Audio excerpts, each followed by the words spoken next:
Hey guys. This is part 3 of What If Naruto Was in Marvel Universe. Hit like and subscribe if you like this one, and also please check the author in the description. Let's start.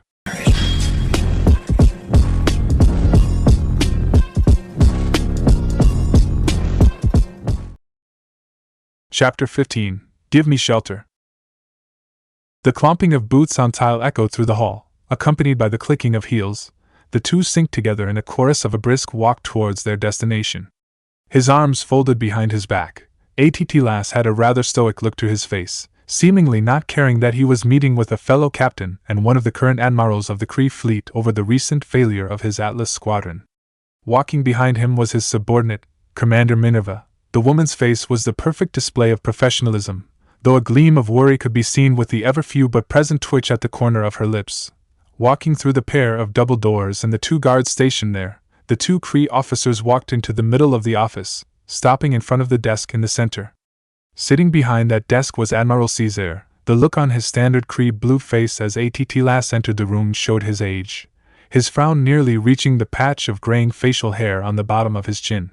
Standing to the side of Caesar was Captain Kelvar, his wavy green locks reaching down to his brow as he gave Lass a hard look. The middle-aged captain was one of Kree's top soldiers and Caesar's right-hand man, with many believing him to take the admiral's place when he stepped down. "I assume you know why you're here, Captain Lass, Commander Minerva," Caesar said, starting the meeting off rather slowly as he leaned back in his seat, the chair creaking loudly as he did. Minerva gave a quick nod. "Of course, Admiral," giving a side glance at Kelvar. "Captain?" she said with a nod towards the man. Lass sighed in slight agitation at his subordinate's attraction towards his fellow captain, but let it slide for the moment as he said, "I do, Admiral Caesar." The admiral nodded. "Your little squadron has caused quite a mess. Their battle with that Uzumaki fellow caused thousands of units in damages that have been demanded be paid for. Then you have the brutal torture of Gog the Knowing, a sovereign citizen whom had strong connections with his home world's government. Are you truly that thirsty for battle that you wish for us to start another war while we are at the cusp of ending one that has lasted for generations?" The captain under question scoffed. "Their gold high priestess may be a proud woman, but not even she would dare attack us over an informant. Especially one with such loose lips from what I've heard. He was a liability, they know it and we know it. As far as their battle with the Celestial, they were simply trying to recover an important Kree artifact that had been stolen by some nobody and a rodent and its talking tree. Had he been captured along with them, or at least killed like the rest of his little group, this wouldn't even be a problem." His shoulder grew tight with agitation as he continued. "Now, I don't know about either of you, but to me this little incident has been nothing but embarrassing. An embarrassment I could not let stand. Or do you want our enemies to think of us as weak?" he asked rhetorically. "We are on the brink of peace, Captain. We cannot afford you to act so callously. This whole debacle could be considered just as embarrassing as the one you have been trying to rectify by some who we are trying to form a pact of peace with." Admiral Caesar tried to explain. "If you keep undermining these talks, you will ruin everything we have worked for." "We?" Lass asked. "Don't you mean you and your lapdog?" he said while looking pointedly at Kelvar. "I have been trying to win a war, not give up when things get monotonous. I'm trying to make sure that we never have to go to war again with these people, not by putting a barrier of paper between the two opposing sides, but by taking one of those sides out of the equation entirely." Kelvar looked at Lass in shock. "You can't be serious? It's talk like that Morag was destroyed. Do you really wish to follow Rorok's path? Is the fact that his son Ronin is following in his footsteps not enough for you to see how slippery of a slope that is?" Caesar interrupted Lass as he was about to speak, his voice holding a dangerous edge to it as he did. "If you endanger these talks of peace again, I will strip you of your rank and make you wish your fate is as quick as Rorok's was, understood?" Captain Lass narrowed his eyes, he and Caesar entering a battle of wills through eye contact for several seconds before the captain conceded. "And what of Uzumaki? He's too dangerous to be allowed to roam free." Caesar sighed. "I agree. His capturing of Blastar and his interference with the thief is too high profile for us to simply ignore him. I'll request a bounty be put on his head, dead or alive, for 20 million units. "Is that all, sir?" Lass asked. The Admiral nodded. "That is all for now. You are to stay grounded until further notice." "What about Zephyr?" The battles there are still quite intense. Captain Marvel answered that question. The only reason the fighting on Zephyr continues is because Admiral Yanrog has refused to stand down. Usually this would constitute a court-martial, but almost every other high-ranking official agrees with the Admiral, with me being the black sheep in the situation. That means that the only way to get him to stand down is for me to send my troops, which are currently occupied. The last thing I need is you going off to make this situation worse. You're to stay grounded until the armistice has ended, understood? The now admonished captain didn't bother to respond, simply turning around sharply before bursting through the door, Minerva quickly following after him. The commander ran up to her captain's side as she asked, "What now, sir?" The man didn't say a word at first, the two of them exiting the hall into the main part of the building before leaving it entirely. Now, finally away from prying ears, he spoke. "Contact Ronan the Accuser, see if he's still in contact with the Titan. Tell him where the thief is heading, but make it seem like the hit was his idea. Can't have it coming back to us, now can we?" "Of course not, sir, right away." Location: the planet Sovereign. Naruto, looking out Kushina's windshield, gazed out in wonder at the technologically advanced planet he had just landed in. Darkness had befallen the city, the golden glow of the shining buildings lighting up the city in a beautiful display. Rain pelted against the M-ship with a rat-a-tat-tat, purple lightning dancing along the clouds, the wind scraping against the side of Kushina, forcing Naruto to steer against it to keep him from drifting. Bringing the ship down, he landed it onto one of the landing strips littered along the area. Getting up, Naruto walked down to the lower deck to one of the locker doors. Putting on a brown hooded coat that went just past his upper thigh, he zipped it up to his chest. Walking over to the seated Speed, he looked at the screen he was watching. Talks between Empress Adora and High Ruler Monarch continue, though several reports indicate that talks have hit a roadblock over the Battle of Zephyr. While most fighting has gone on hold, the conflict in Zephyr is escalating by the day thanks to the arrival of Admiral Yanrog, with the Admiral reportedly refusing to cease his invasion of the now decimated moon. The Krylorian newsman reported as images of destroyed cities, civilian casualties, and soldier skirmishes.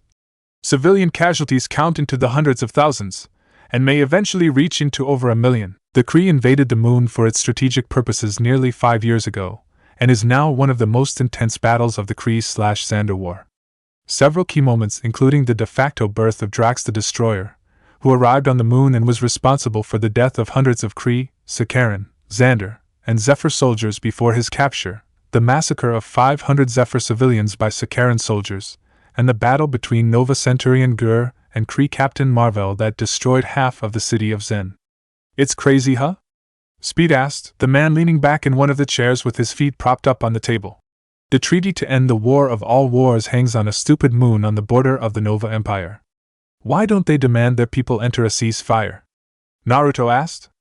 "They have," Speed answered, "and Yanrog has ignored all orders to stop, with Nova Empire soldiers being forced to fight back in order to prevent them from taking over the moon altogether. And they don't just take him out, why? Why don't you just do it? I'm still pretty pissed I missed all the action a week ago." Kurama grumbled. "It's a delicate situation. Most people don't believe the treaty will go through, and that Zephyr is too great of a strategic post to simply give up just because it might help the treaty talks go smoother." Speed said. Naruto sighed. "But it could help end the war. Doesn't that make it worth the trouble of following the ceasefire?" Speed shook his head as he got up. "Not really."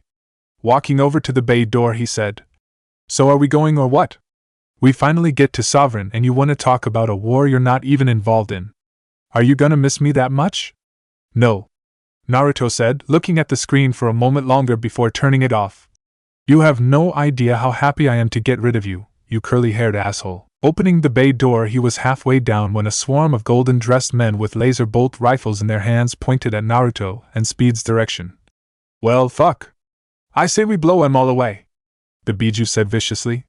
"Kurama, just shut up." "Jeez." Location: Idini's village of the planet. Interdis heavy footsteps crunched against the dry dirt path that lead into the village of Idini's. The man's dark brown cloak swept against the ground, with his hood pulled up to cover his head almost entirely. Looking into the horizon, he could see the outline of the village, his trek coming to a halt when he felt a drop of water splash onto his shoulder. Raising his head up, he extended his hand out, just barely catching another drop hit his palm. It was almost immediately after that a downpour of rain came down hard, drenching the man in just a few moments. Giving a heavy sigh, the man looked around him looking for cover, with his eyes panning over to a small shack a few dozen yards away. With a slow pace, the man made his way to the shack, opening the door slowly. The smell of blood stung his nostrils almost immediately. The life liquid sprayed all over the inside of the shack, with the owner being a man that looked be a sovereign citizenship, his body brutally beaten and dismembered, with his throat slit open so deep he might as well have been decapitated. His body having begun to rot, with the local insects beginning to eat away at his flesh, their buzzing vibrating along the small shack. The man turned when he felt a presence behind him. There, he saw a man with deep orange skin behind him, with an intricate brown robe graced around his person. In his hands was a worn tome with the symbol for the Church of Vastiology carved into the cover. "Hello, stranger," the newcomer said cheerfully. "What brings you to a place as grotesque as this?" he asked as he looked past the mystery man into shack behind him, a look of mild disgust on his face. The man waited a moment before say, "Just looking for shelter." The robed gentleman nodded sagely. Of course. Follow me, I have just a place." Turning to his right, he began to take a separate path away from the village on the horizon. As the mystery man began to follow him, he asked, "So what's your name? Can't be calling you stranger now, can I?" The man was silent for several seconds before saying, "Desak, my name is Desak." Naruto allowed himself to be thrown down onto his knees, along with Speed, as they were brought before the Golden High Priestess, Aisha. The courtroom had a very symmetrical metropolis look to it, with a gold and dark blue color scheme. Sitting in her golden throne that reached up into the ceiling was Aisha, her lower body seemingly connected to the chair itself, her hands resting gracefully in her lap, with her golden gown looking incredibly frivolous and expensive and her hair kept behind a tight golden helm. Naruto could admit to himself that she was rather beautiful, her unblemished face looking down at them with a perfect royally pampered stoicism. "May I ask what brings the infamous Speed Cater, recently renowned pest of the Kree Empire, and Naruto Uzumaki, the so-called celestial, to my planet?" Her voice incredibly holier than thou. "You didn't get the memo?" Speed asked. "I've been sent here by Gog the Knowing for refuge." "Is this guy an idiot or what?" Kurama asked. "This guy knows that this lady is the one that'll pretty much decide his fate, right?" Naruto sighed at Speed's brashness as Aisha raised a single eyebrow. "Gog the Knowing sent you?" Her eyes then narrowed. "So you're the one responsible for his torture and subsequent death?" For once, Speed's gusto dropped. I never wanted him to die like that or anything. He was a good man, and I'm sorry if my getting involved with him is what killed him. I really am." Speed finished as he looked away. Aisha gave a soft hum. "Involved, right?" Naruto made to get up, only for several sets of rifles to swing over into his direction. Raising his hands in what he knew to be the universal sign of surrender. "Look, I'm trying to play nice since I've never been here and I'm not looking to make enemies, but I'm sure you've all heard of what I can do, thus making this show of force pretty stupid." After a quick standoff, the men lowered their weapons after a waving motion from Aisha. "There we go." Lowering his arms, he continued, "Now I know that you have little to no reason to give this asshole refuge. But just consider the fact that you'd be making the last act of Gog, a man who's done your planet a huge service. Well, you'd be making his last act something actually meaningful." The Golden High Priestess looked down at Naruto, bringing her hand up to rest her chin on. What Naruto assumed was some kind of advisor leaned down into her ear, whispering nothingness before she swatted him away. Lowering her arm, she said, "I shall grant your request, in honor of Gog if nothing else." Her eye then narrowed. "But should you break a single sovereign law, I shall personally place you into Kree hands. Is that understood?" Speed nodded rapidly. Yes, thank you." Getting up, he was then dragged away by one of the guards. As one of the guards made to take Naruto away, Aisha said, "Wait, he stays for now." Looking over at Speed one last time, she said, "Oh, and Speed Cater?" When Speed made eye contact with her, she continued, "I feel I should let you know the most severe of sovereign crimes." Her eyes narrowed dangerously. "Theft." With that, Speed was pulled away. Naruto stood there as this was going on, his hands in his pockets as he looked towards Aisha. Giving a soft sigh, he said, "So, what can I help you with? Is it true how powerful you are?" Aisha asked, getting straight to the point. Naruto shrugged as he spoke. "I haven't really paid attention to any of the rumors about me. Mind filling me in?" Aisha gave an almost delightful smirk. "The rumors that you control the elements themselves, that you can manipulate an energy never seen before, that you can travel in space like a herald of the great destroyer. The most outlandish is that you're either the spawn of a celestial, or are one entirely. The blonde warrior shrugged. I don't know about the herald thing, but I know for a fact that I'm not related to a celestial in any way. As far as the manipulating the elements and an unknown energy goes, that's true. He then smirked. But that description doesn't do any justice of what I can really do. Could you show me? Aisha asked, hesitating at the end as she looked at Naruto with clear interest.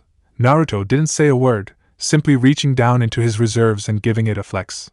The sudden exertion of his chakra out into the world caused the pressure to fall down on the shoulders of everyone in the room. Naruto let that weight rest for a minute, watching in satisfaction as the guards that had tried to manhandle him nearly fall to their knees.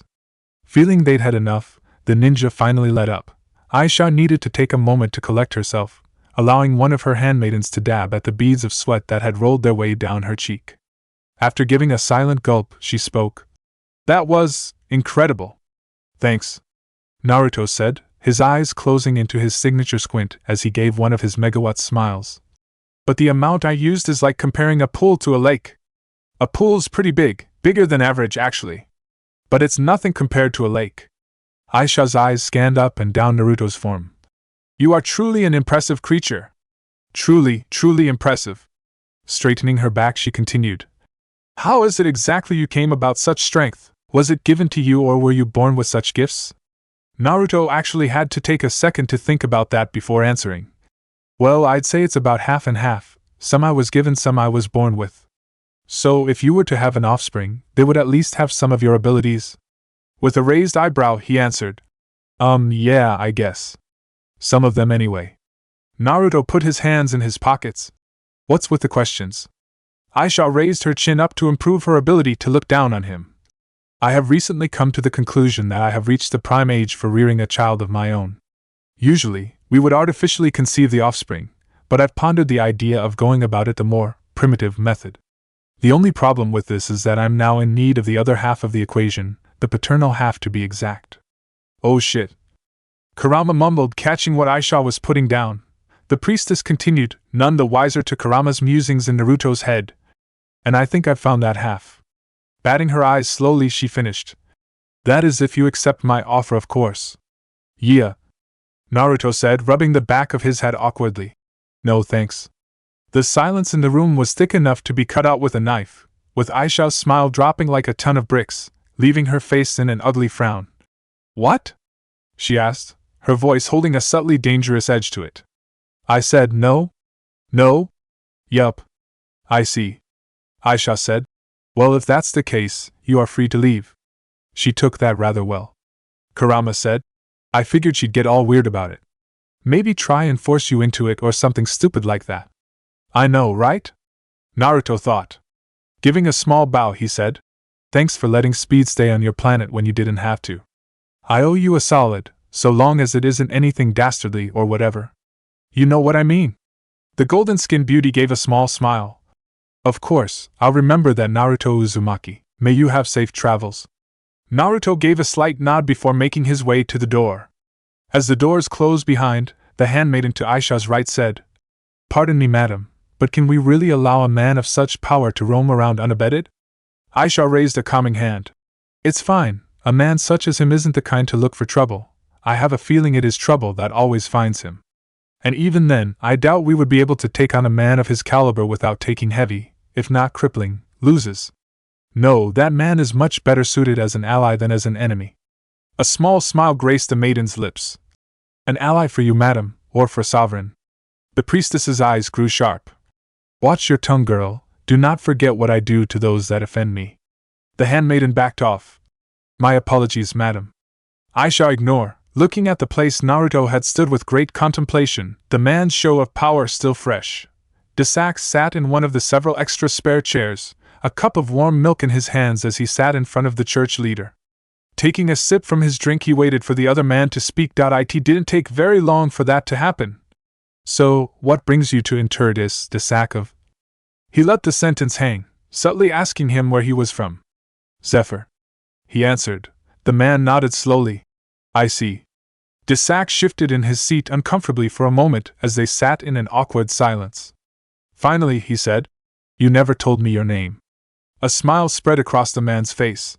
"You never asked for it," he said in a joking manner. When Desak gave him a blank stare, he decided to comply. "I am Higo. I am the head of this church here." Desak said with obvious disinterest as he took a long sip of his drink. "Are you a follower of a church or religion?" Higo asked. Desak finished his sip as he shook his head. "No." "Is this a cultural or personal thing?" Higo asked. "Must people in this region practice vastiology?" Instead of answering, Desak instead asked, "Why has that corpse been left alone for so long?" Higo raised an eyebrow. "And what makes you think we've left that body there?" "The shack is very close to the road heading into the village, with the smell of blood and rotting flesh that most mortals are unable to ignore is very strong. That, and it is clear the body had been moved around from where the blood splattered and where he was resting," Desak said, saying the most he'd said in a long while. The church head sighed. "I suppose there's no point in hiding it now." "Yes, we've intentionally kept from dealing with it." "Why?"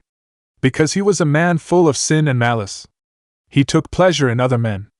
That is simply something we of vastiology cannot condone, even in death." Desak raised an eyebrow. "So because your religion forbids it, you allow that to keep you from burying a man who's obviously paid for his so-called sins?" "I don't make up the rules, and it is my duty to follow what my gods demand." "What your gods demand?" Desak said quietly. Higo began to get defensive. "And what would you know of what your god demands of you? You who have no god." Taking one last sip of his drink, he began his tale. "I used to be like you. I too was the head of my church, my village, praying to the god Kronit. I was a faithful follower. Daily prayers, followed any and all commandments, and punished anyone who didn't with zero prejudice. Then one day, Kronit demanded that he get a yearly sacrifice. Then it became monthly, then daily. Before long, he demanded my own daughter as a sacrifice. And for the first time, I questioned my faith. I debated with my wife, my friends, my community, all of them saying I must kill my only daughter. In my uncertainty, I was visited by a being who called itself the Designate. She offered me a choice: take her gift of power and slay Kronit, saving my daughter and any other villagers who would be sacrificed for his amusement, or do as my faith demands, and so, I did the thing I thought at the time was the right thing to do. I presented her to him with a smile on my face. But it wasn't enough. It was never enough. And then Kronit decided none of us were worthy, and that we all deserved to die by his hand. That was when I was confronted once again by the Designate. Again, she gave me two options. Take her power and slay the ones that have wronged the both of us, or be a good follower and allow myself to die by Kronit's hands." Pulling out a necklace around his neck, Desak allowed the glowing yellow gem to shine in the dimly lit church. The choice wasn't difficult. I used the power trapped in this gem to become the man I am today. Sweat had begun to run down Higo's temple as he asked the million-dollar question. "And what exactly is it that you became?" "The God Slayer, the annihilator of pantheons." Speed sat in one of the various bars littered along the ghetto region of the city, the blonde-haired man sitting in his wet clothes, the heavy rain having drenched him on the way there, as he waited for his drink to be filled by the bartender. Taking the newly filled glass into his hands, he was about to take a sip when someone sat down in the seat next to him. Looking over, he gave a dramatic sigh at the sight of his ex-fellow traveler. "What are you doing in a place like this, Uzumaki?" he asked before taking a long sip of the golden drink. Naruto shrugged. "I just turned down a queen, or priestess, whatever the hell she is. I need a drink." Raising his hand up, he got the bartender's attention. "I'll have what he's having," he ordered, pointing at the man sitting next to him. The thief raised an eyebrow at that bit of information, but let it go as he gave a snort. "That's not what I meant." Gesturing behind him, he said, "Look around, you idiot. You're in a gay bar." Looking him up and down, he said, "I didn't know you swung that way. Makes sense if you turning down the priestess is true, even I thought she was hot." "Me gay?" "Yeah, you wish," Naruto said with a slight laugh. "No, me turning down the priestess was a bit of a been there done that kind of thing, as far as hooking up with royalty goes." After taking a sip, he continued, "But it was mostly cause she was wanting to use me as breeding stock. Not really into that, to be honest," he said, the last part coming out with a thick layer of sarcasm. Speed shook his head. "I've said this before, And I'll say it again, you're something else, Uzumaki. Thanks, Naruto said with a smirk. Taking one last swing of his drink, he got up from his seat. The main reason I came here was to tell you that I'm gonna be heading over to Zephyr, see what I can do over there. Turning around, he began to walk away, giving an over-the-shoulder wave as he did. I'd say it's been fun, but that would be a lie. See ya later, Speedcater, hope we never cross paths again. Speed raised his glass. Cheers to that, he said sarcastically, bringing the glass to his lips before downing the drink in one go. Giving a quick grimace, he waved over at the bartender for another refill. Now sitting by his lonesome, Speed sat there for several seconds. After a moment, he reached towards the holster at his side, unclipping the latch before pulling out the hydro gun that started the whole mess to begin with. Looking it over, he mumbled, I'm sorry, Gog. I'm so sorry. Nice gun there. The thief spun around quickly, on instinct pulling the ancient weapon away from the stranger's line of sight. Looking at him, Speed could see that it was a sovereign man, with standard golden hair combed back tightly on his scalp, with a thin beard wrapped around his jawline. Raising his hands up in surrender, the man gave an amused smile. Sorry, didn't mean to startle you. Just couldn't help but notice that hydro gun you got there. Looks pretty old. The curly-haired man gave the stranger a long look before saying, Yeah, it doesn't work though. Yeah, I figured. Those things aren't built to last very long, a few decades max. Nodding towards the empty chair, he said, You mind if I sit there? Speed looked the man up and down for a second before shrugging. Sure, why not? Thanks, he said. Sitting down, he ordered a quick drink. Name's Tat. Speed. So, what brings you to Sovereign, Speed? Tat asked. The man shrugged. No reason really. Really? Most people come to Sovereign to get away from the war, what with it being the closest neutral planet in most galaxies. Tat said matter-of-factly. Speed put down his drink. Alright, what's your deal? What's with all the questions? I'm just a guy that wants to get a drink, get drunk, and maybe get laid. Is that too much to ask? Tat smirked. No, that's not too much to ask for at all. As he said this, a gleam in his eye appeared that caused Speed to blink. So, you've had your drink, you look pretty drunk right now. That only leaves getting laid. The curly-haired man shared Tat's smirk. And where exactly would I find a way to cross off that last item on the list? How about the alleyway out back? Seeing Speed's eager smirk, Tat got up. Meet me outside in 2 minutes. With that, he paid for his drink and then made his way to the door. Speed raised his hand up one last time, getting one last refill. Swinging his head back, he downed it in one gulp, feeling the liquid run down his throat with a sweet, burning sensation. Looking at the hydro gun in his hand for one last second, he holstered it. Looking at the time on his Yuta to see that 2 minutes had passed. Paying for his drink, Speed exited the bar. Walking into the alleyway, he made his way to the back of the bar as he looked up to see that it had stopped raining. Looking around, he called out, Hey, you here? Thinking he heard something behind him, he turned around, only to see nothing there. Hello? Seeing something out of the corner of his eye, he turned around sharply, pulling out the hydro gun as he shouted. Hold it! The person behind him stopped, with Speed seeing that it was a woman. In the golden haze of the city above, he could barely make out the woman just 5 feet away from him. She was beautiful, he could say that much, with flawless emerald skin and thick black hair with pink highlights that contrasted her skin tone amazingly. Around her body was a tight black bodysuit that showed off her curvy features nicely, with a variety of weapons scattered around her person. The woman didn't even bother to raise her hands, instead looking at him with a stare that could freeze lava. The hydro gun began to click and rattle as his hand began to shake, taking a cautionary step backwards only to feel himself bump into someone. Quickly getting away from them, he saw it was another woman. This one's skin was a royal blue, with the middle of her head having a darker color of blue run down her face like a stripe. Placed on top of her bald scalp was a piece of metal, with a matching piece running around her eye and the side of her head, giving her a cybertronic look. Her bodysuit was just as form-fitting as the others, though hers was a dark purple. Paying attention to the second woman proved to be a fatal mistake for Speed, however, as the first woman closed the gap between them with a surprising amount of speed. Quickly pulling out what looked like a cylinder, she flicked out the blade that was hidden inside, the metallic sheen the blade made as it was extracted quickly being followed by the sound of flesh and bone being sliced through, along with the pained scream of Speed as he clutched the newly made stump that was his arm. As his hand and hydro gun fell to the ground, so did he, his knees hitting the wet pavement with a solid splat. He wasn't allowed much time to mourn his lost appendage, as he felt the second woman grab a hold of his throat before he was picked up and slammed into the wall behind him. All he could do was gag in desperation, the woman's surprising strength crushing his windpipe with brutal efficiency. This lasted several moments before the first woman spoke. "Nebula, stop playing around and finish him. We still have our other target." Nebula turned her head harshly. "Don't you think I know that, sister?" With that, Nebula twisted her hand, yanking the neck that was in her grasp at an angle, effectively snapping his neck like a twig. Releasing the corpse from her grasp, she didn't bother to watch as it slumped to the ground in a heap. Reaching down, the blue-skinned woman picked up the hydro gun. Thunder boomed across the sky as Nebula and Gamora walked out of the alleyway, leaving the corpse they created behind. Naruto couldn't help but find himself amazed by the bustling city around him. As the storm subsided, the goings-on of the city continued with even more fervor. Truly, it was amazing how advanced some of these societies were compared to his world or Earth. Sure, there were a few that were behind the curve, even by his standards, but places like this were a humbling place to be.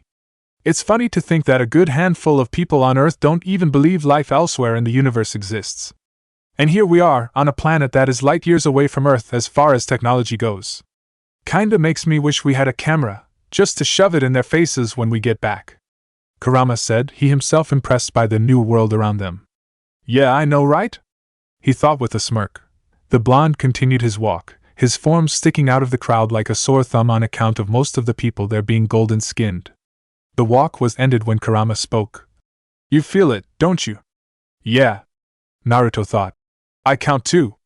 "Same, one of them is spewing out killer intent like a faucet, it's pretty hard not to ignore." Naruto nodded, slipping out into one of the various alleyways. Stopping in the center, he waited as he began a loud sage mode to activate.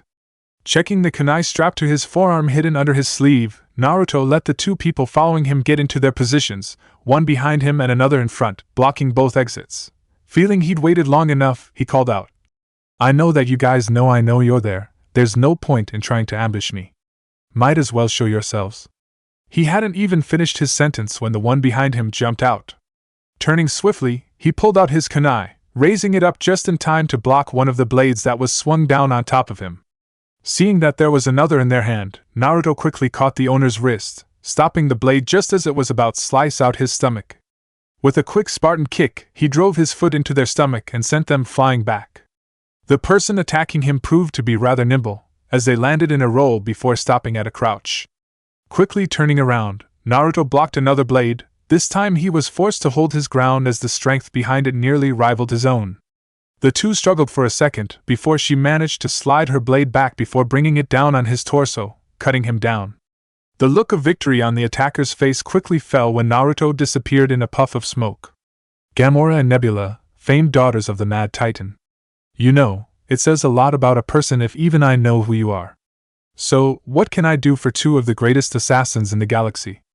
Naruto asked, perched on the side of one of the buildings, looking down at the two assassins with a smirk on his face. Has Thanos finally decided to send someone after the Naruto Uzumaki? Nebula narrowed her eyes up at Naruto. "I've never heard our father mention you, not once," she said, with Gamora nodding her head in agreement. "We're here because of the contract put on your head." That caught Naruto's attention, his eyebrow raised in curiosity. "Really? How much am I worth?" It was Gamora that answered. 20 million units. That caused Naruto's ego to deflate. "Seriously, that's it? Well, that's disappointing." Seeing no reason to continue the conversation, he was about to jump down and finish them when Nebula spoke. "But it's 200 million if we bring in you and the thief, and we're already halfway there." That caused Naruto to pause. "So speed is dead, yes," Gamora answered, with Naruto able to see the regret that managed to worm its way onto her face, if only slightly. Nebula, however, the blue-skinned woman, had a look of sick satisfaction on her face, looking up at Naruto with a bloodthirsty smirk. "I see." Nebula's eyes widened as she heard Naruto's voice right behind her, causing her to turn around swiftly, only to get a swift fist to the jaw. The force of it was enough to send her flying several yards away, causing her to land on her shoulder in a splat against the wet pavement. Quickly getting her bearings, she rolled to the side just in time to avoid the foot that came down where her head had once been. The pavement cracked and fissured from the force of the stomp, though Nebula didn't pay it much mind as she was busy getting up to her feet and blocking Naruto's barrage of attacks. Nebula did her best to dodge and strike back with her blades, but it was proving to be quite difficult as Naruto moved with a vicious speed she'd never seen before. Having enough, the woman gave a roar as she swung the blade in her left hand, with Naruto ducking under it to allow the tip of the sword to hit the metallic wall behind him, the blade carving into it in a flurry of sparks. As Naruto came up from his dodge, he sent 2 quick jabs towards Nebula's jaw and cheek, the woman unable to block, the pair of punches causing her to stumble back. Naruto, about to keep up the attack, was forced to dodge to the side as Gamora swung down on his person. The woman gave a battle cry as she thrusted her sword into Naruto's midsection, only for him to break apart in a vast burst of electricity, thoroughly shocking Gamora and nearly driving her to her knees. Nebula, having watched the skirmish, was unable to look for the now missing blonde, as a pair of hands wrapped around her the underside of her jaw. Before she knew it, she was being picked up and thrown over Naruto, the blonde warrior then bringing her down headfirst to the ground below, the force of it driving half of her head into the pavement. Turning from his handiwork, Naruto threw a spin kick into Gamora's temple, nearly dropping her to the floor from the power behind it. Naruto smirked as he waited for the two of them to get up. "You guys are pretty good, I'll admit. I haven't had a fight like this a good while, feels good to cut loose." Gamora straightened up, holding her head gently as she said, "I can say the same." Nebula finally got up, glaring bloody murder at the blonde. "I'm going to take great pleasure in ending your life." His smirk getting wider, Naruto spoke. "You're welcome to try, Smurfette." The woman didn't bother looking confused at Naruto's name for her, instead charging forward like a feral beast. With a renewed vigor, Nebula swung her blades around with barely contained skill, the air whistling off their edges as they zoomed past the dodging Naruto, blocking what he could with his wind-infused kunai. The sounds of clashing metal and flesh was all that could be heard in the alleyway, echoing across the parallel buildings in a nearly hypnotic chorus. Naruto did his best to keep her at bay, going for places he knew would slow her down. But with each bone he heard break, for each elbow or knee he felt nearly snap, the areas would seem to shift and fix themselves as she continued her barrage. Feeling he had to test just how durable she was, Naruto sent a strong kick to her abdomen, sending her flying back. Forced to roll, Nebula came to a stop in a crouch, looking up as she was about to go back into the fray, only to seeing Naruto was already in her space with his fist drawn back with a blue energy wisping along his fist. The force from the attack sent a shock wave through the alleyway, causing the various puddles littered along the ground to ripple harshly, with Nebula finding herself wedged in a wall. The metal warped around her. It helped her stay propped up inside, preventing her from falling face first to the ground below. Gamora, who had watched the fight, looked at her sister's prone body in complete shock. Nobody had ever beaten her sister so easily before. She raised his brow at Naruto, the warrior not bothering to try and finish Nebula off while she was down. "Why aren't you going for the kill? Surely you're not that noble," she pondered out loud. Naruto, who was currently stretching out his arms for the next fight, raised a brow at Gamora. "Do you want me to kill her?" Gamora narrowed her eyes at him before she charged, her sword poised to strike him down. As she swung it down, Naruto blocked it with his kunai. The two of them entered a sword lock, their faces just inches apart as they stared into the other's eyes. "My father trained us to take every opportunity we could, to kill whenever the opening showed itself, to never show mercy, not even to your allies." Naruto's own eyes narrowed as he looked at Gamora. "It sounds like he's trying to make you into a living weapon," he said, the image of Haku flashing into his mind. "That's exactly what we are. The children of Thanos are the weapons of Thanos. We kill in the name of our Lord, no matter who they are.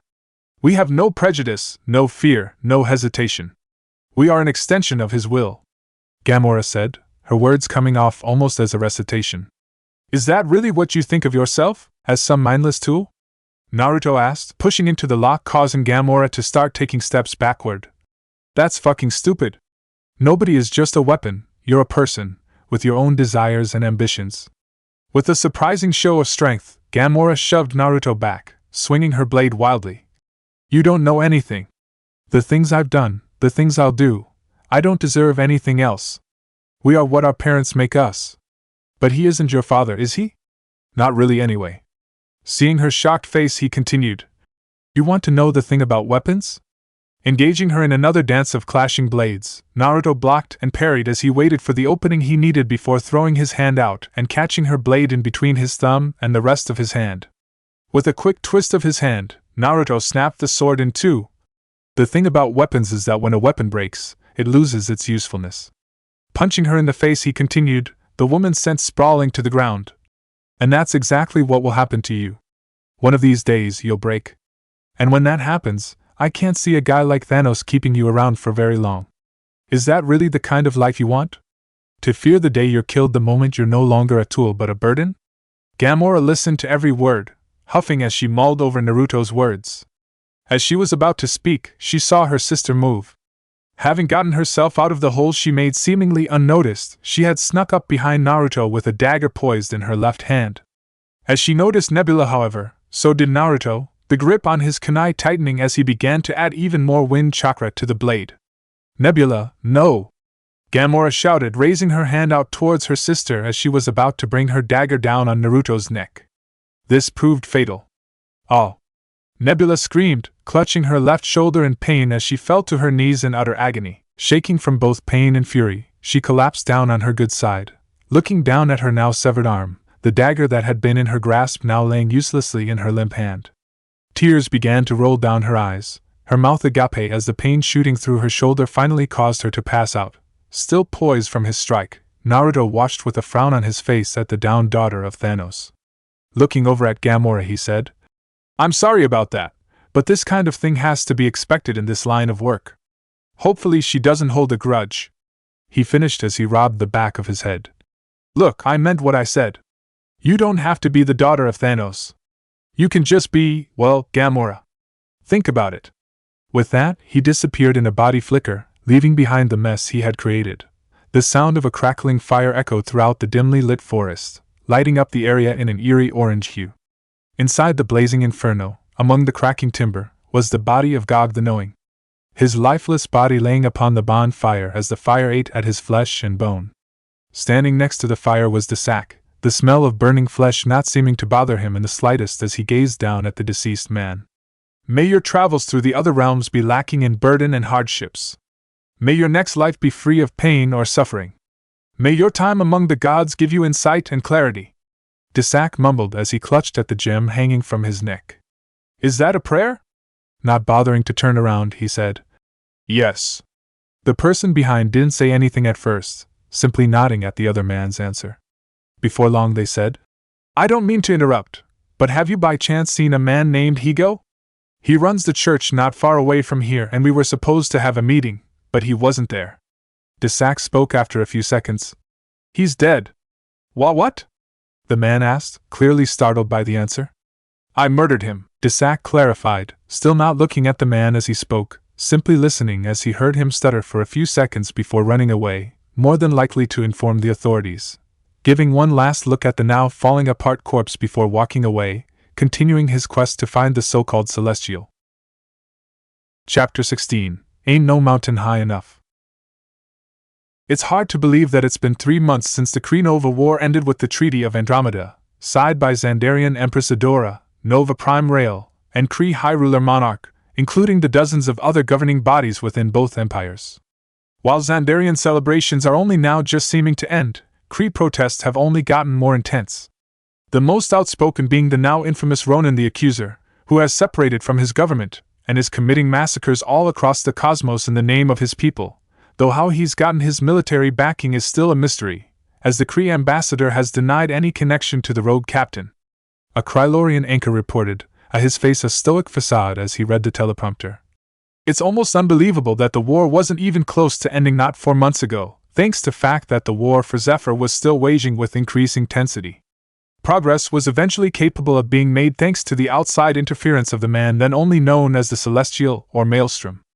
The man's tremendous power proved invaluable in what had been the slow grind that was protecting the moon Zephyr from Kree control. The video of a massive ethereal creature with 9 tails that seemed to be made of golden fire appeared in the top left corner of the screen, the monster firing off a massive ball of energy into a Kree warship, destroying it in one blast. The footage then cut over to what looked like a man made of the very same fire, the man decimating any and all Kree soldiers who dare get in his way. It was thanks to him killing the then rogue Admiral Yanrog that the Kree managed to get their men to agree to the armistice, giving both sides time to agree to the terms necessary to sign the treaty. The anchor was about to continue when the screen cut out, leaving the only noise in the room being the blaring of the song, I'm Not in Love. The psychedelic track vibrated across the room as the man that turned off the screen walked through it, grabbing the leather vest that was laying on the table. Walking past the bed, where a beautiful Krylorian woman slept peacefully, he silently made his way up to the upper deck of his ship, walking over to the pilot's chair where he then took the controls away from autopilot. Seeing that he was entering the atmosphere of his destination, he hovered over the sea of clouds, the various mountain regions peeking out from under them giving the pilot an incredibly beautiful view. As he began to descend down, a call came through on the screen to his right, forcing him to sigh as he looked at who it was. Seeming to have a momentary internal struggle, he finally gave in and answered the call. He wasn't allowed to say a word as the caller yelled out, "You there yet, boy?" Yeah, Yondu, I'm here. I'm about to land now," the pilot answered. "Good," Yondu said, a smirk creeping onto his face, showing off his crooked yellow teeth that seemed to be made of a golden metal. "Now stay there and wait for us. We'll be there in an hour." "Well, you see, that's the thing, Yondu. I figured I'd go ahead and scout out the area dash." The feed was cut out, Yondu having ended the call in the middle of the pilot's sentence. The pilot cursed as he leaned back in his chair. Giving a sigh, he sat there. He silently flew the ship down to the surface. Quickly finding a landing spot, he leaned back in his chair, preparing himself for the hour-long wait for Yondu. Rocking back and forth in the chair, he sat quietly for a few moments. The only sounds heard were the music still blaring in the background, the rapid pelting of rain on the still ship, and the sound of the chair creaking back and forth. Finally, he stopped. "Fuck this." Quickly getting up from his seat, he walked down into the lower deck. Grabbing his blaster, and then his Walkman, he popped the cassette that was playing out of the radio. Looking for his trench coat, he finally couldn't help but release an agitated breath at seeing that the woman was using it as a blanket. Walking over to her, he gently tried to pry it from her grasp while at the same time trying to keep her from waking up. A pointless endeavor it turned out, as she almost immediately woke up. "Peter?" she tiredly stuttered, her thick Krylorian accent even worse in her drowsiness. "What's going on?" Looking down to see he was trying to take the coat that was wrapped around her, she then asked, "What are you doing?" Peter said, grasping at straws as he tried to think of an excuse. "I'm getting us some breakfast, but it's raining." Nodding down at the coat, he continued, "So, I need my coat." "Oh," she said. "Well, let me get dressed and I can go with yo dash." "No," Peter interrupted, only to wince at the volume of his voice. No, you stay in bed, you look exhausted." "Oh, well, okay," the woman said tiredly. "Don't take too long." He gave a weak thumbs up. "Sure thing, I'll be back in a sec." With that, she let go of the coat, allowing Peter to fling it on. Walking over to the bay door, he looked over to make sure she was back to sleep before opening it up. Looking out into the raining planet, he gave a sigh as he pressed down on his earpiece. As he did, a helmet began to expand from the nape of his neck to the front of his face, covering most of his head while leaving his hair out in the open. The helmet was silver in color with gold highlights. The area where the mouth should be looked to be an intricate rebreather, more than likely allowing him to breathe in places where oxygen was lacking. To finish off the design, the circular eyes to the helmet were covered by a red lens that glowed in the dimly lit area. "Welcome to Morag," he said, his muffled mechanical voice barely audible thanks to the vast downpour. 3 weeks later, walking through a pair of wide-open double doors, Naruto walked into the massive temple that seemed to have collapsed in on itself. Parts of the ceiling were gone, allowing beams of daylight to enter, and the dripping rain to fall to the debris-ridden floor. The only reason the top of the temple hadn't fallen was because of the pillars that seemed to be held together by only luck. Looking around, Naruto couldn't help but be reminded of a recently emptied fish tank, the golden motif of the temple plagued by vast amounts of coral and fungi. Taking cautious steps, Naruto said, "Welp, this is it." "And where is this exactly?" Kurama asked. "Kurama, you seriously need to stop taking such long naps. I'm getting tired of having to explain my adventures midway through," Naruto thought, kicking a weird-looking rat that scurried up to him as he did. "What the fuck was that?" he yelled out, looking at the freaky little monster. "Hey, it's not my fault that all I have to do to keep me occupied is sitting here watching you and nap. You haven't let me out in months. That was during a fight. I can't just let you out willy-nilly, You're a walking, talking natural disaster. Seeing that there was a massive crevice in front of him, Naruto poured chakra into his legs before jumping, clearing the crevice like a champ. Bah! Kurama said. You make that sound like a bad thing. And that's the problem, Naruto thought. And this is the place that Gog told us about, the powerful object on the planet Morag.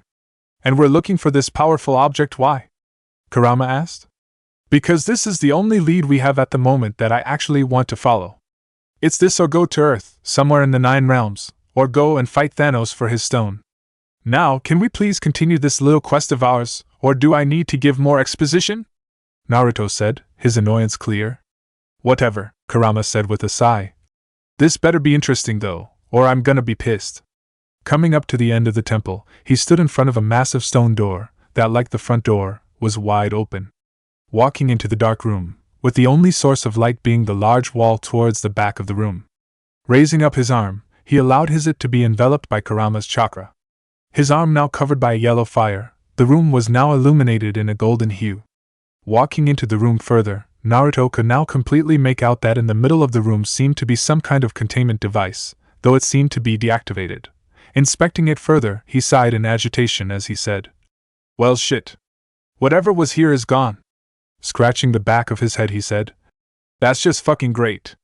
He was about to turn around to leave when he heard the sound of several people run up behind him. Turning around, he looked surprised at the squad of Sakaran soldiers.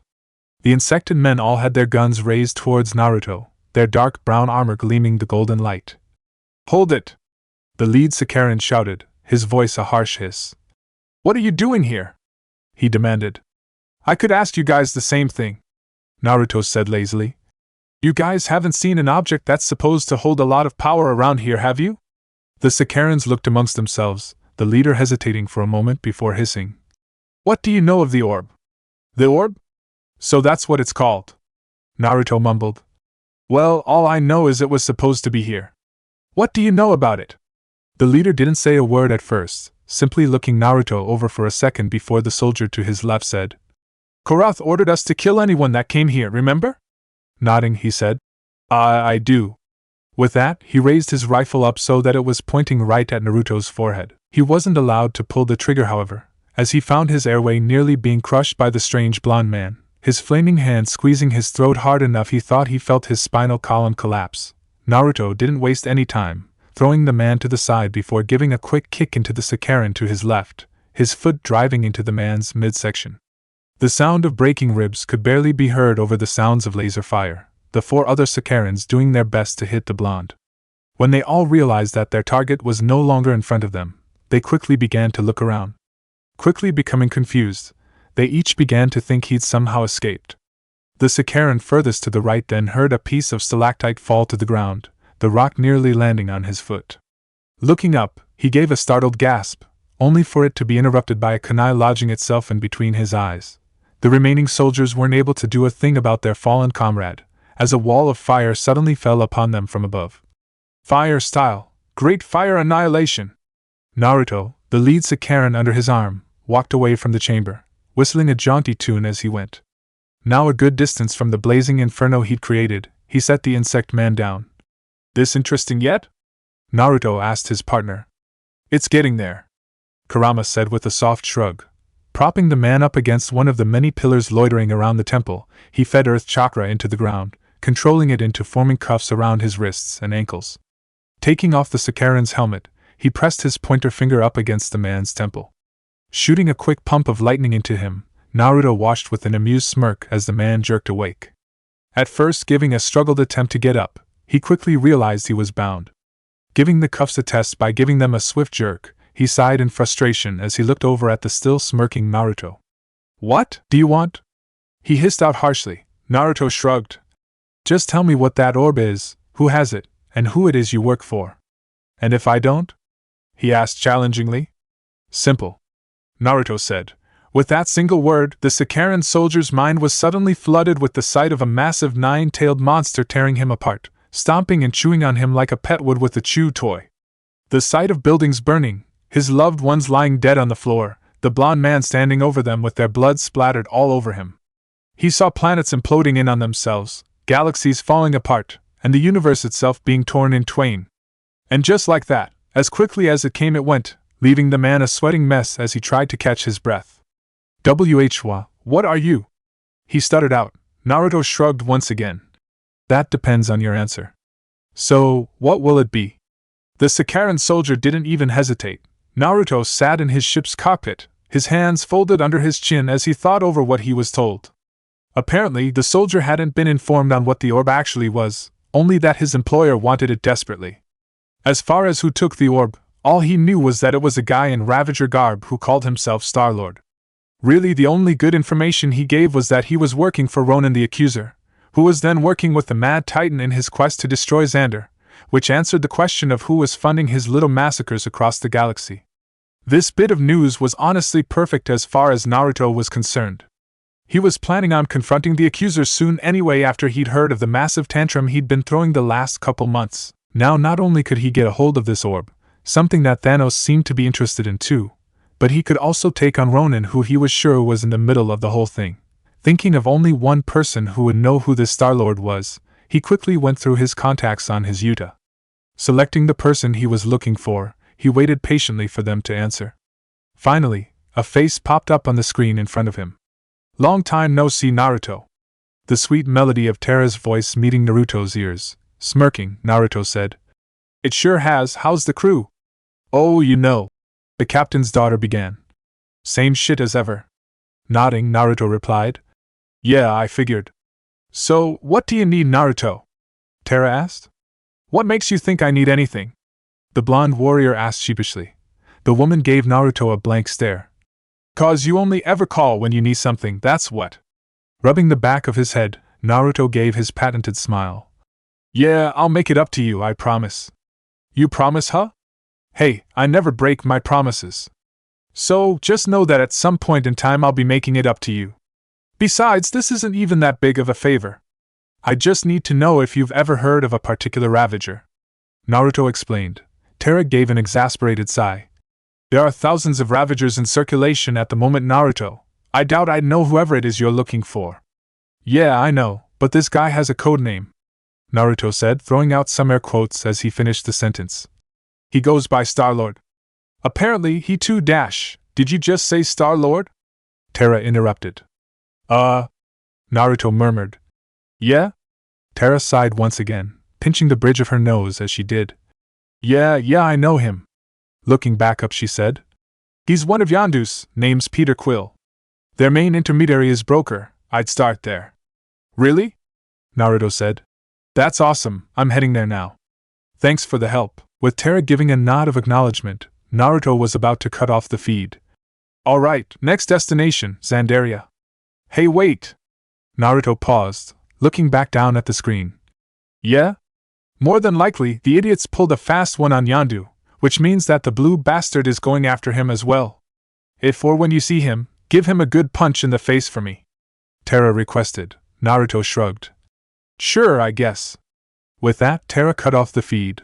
Location: Kree warship The Dark Aster. The Dark Aster could only be described by one word: massive. Even compared to most other Kree warships, this vast vessel was on a whole other level of size and power. The appearance of the ship was that of a massive skyscraper turned over on its side, with the corners twisted and turned like a Twizzler. The dark behemoth loomed in the ever-dark void that was the cosmos, the captain of said ship waiting patiently in his chambers for the ship to head for its next destination. Sir! We have news from Morag! Korath shouted out as he entered the vast chambers. One of our patrolling squadrons has been annihilated, with only one survivor. Korath was a man of dark brown skin that appeared to be part man part machine, with mechanical pieces sticking out of his head every which way. Perched upon his throne was Ronin the Accuser himself, the Kree fanatic wearing the traditional battle armor of his people, only his was a dark black in color. Unlike most Kree warriors, his skin was almost completely covered by a thick black war paint, giving his menacing appearance another extra oomph. Resting to his right sat his weapon of choice, the Cosmirod. This powerful warhammer has ended many Xandarian lives, their dried blood clearly visible on the face of the hammer. And there, sitting to his left, was Nebula, the blue-skinned assassin tweaking with her robotic prosthetic arm, a tool of some kind playing around with the insides of her forearm. His chin resting on his fist, Ronin allowed his baritone voice to echo across the chambers. Bring him to me. Quickly nodding, Korath motioned for whoever was outside the chambers to enter. His pace was slow, as his limp prevented him from going at a speed any faster. Finally making his way to the center of the room. Looking up, the man gave a firm salute. My lord. Who was it that attacked you? Ronan asked, his voice holding a dangerous edge to it. His name I do not know. But he was powerful. He was fast, strong, and could breathe fire. Sir, this sounds like Dash, Korath began to say. Like the Celestial. Ronan interrupted, Nebula's head shooting up at the mentioning of the man. Getting up from his seat, he grabbed onto the handle of his hammer, taking it with him as he walked closer to the Sakaran soldier. And how is it that you managed to survive an encounter with that man? He told me to give you a message. Reaching into his breastplate, the man extended it out towards his master. Snatching the slip of paper from his grip, Ronan silently unfolded the paper. Looking it over for only a second, he growled angrily as he crumpled the paper into a little ball before throwing it to the side. What did it say? Nebula asked. Nothing, Ronan said. It was gibberish. So, what now? Korath asked. If the Celestial is after the orb as well, that complicates matters. It complicates nothing. Once I retrieve the orb, Thanos will annihilate Xander and its little hero, Ronan said, his voice filled with absolute assurance. Not if I don't kill him first, Nebula said darkly, rubbing her shoulder tenderly as she did. Giving a cruel smirk, Ronan said, Of course, I forgot about your little vendetta against him. Heading back to his throne, he sat down as he continued. Rest assured you will have your chance with him, after we raid the Kylen. Whatever you say. Location: the city of Xandaria of the planet Xander. Naruto walked out of his M-ship giving a few testing stretches. Giving an overly loud groan, Naruto whined. Why did there have to be so many jump points in between Morag and Xander? I mean 97 jumps seems like a bit of a stretch. Would you shut the fuck up about it already? Kurama demanded. I get it, it was a long trip. For Sage's sake, would you stop whining? Finally popping the knot out of his back, Naruto said. Hey, I'm not whining. I'm just observing the fact that there were 90 jumps more than necessary. That's all I'm saying. You're almost as annoying as Hashirama was, and that's not a compliment. Naruto shrugged, not seeing the point in arguing further. Walking over to the side of his ship, he made to slap his hand on the cool metal. Seal! He shouted as a fuinjutsu marking appeared on the palm of his hand. Right as his hand made contact, the ship was enveloped in a massive cloud of smoke. Quickly exerting some wind chakra, Naruto blew the smoke away, revealing the Kushina to have disappeared. A satisfied smirk on his face, Naruto said, Oh yeah, fuinjutsu is the fucking shit, man, I'm telling you. After a moment, he thought. No offense, Kurama. Some taken. Kurama mumbled. You do know you did that in front of everybody else on the docking bay, right?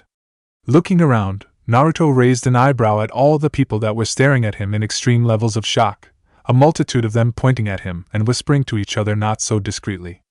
Rubbing the back of his head rather sheepishly, Naruto gave a rather weak wave. Hey! Wanting to get away from the gawking public, Naruto quickly disappeared in a body flicker.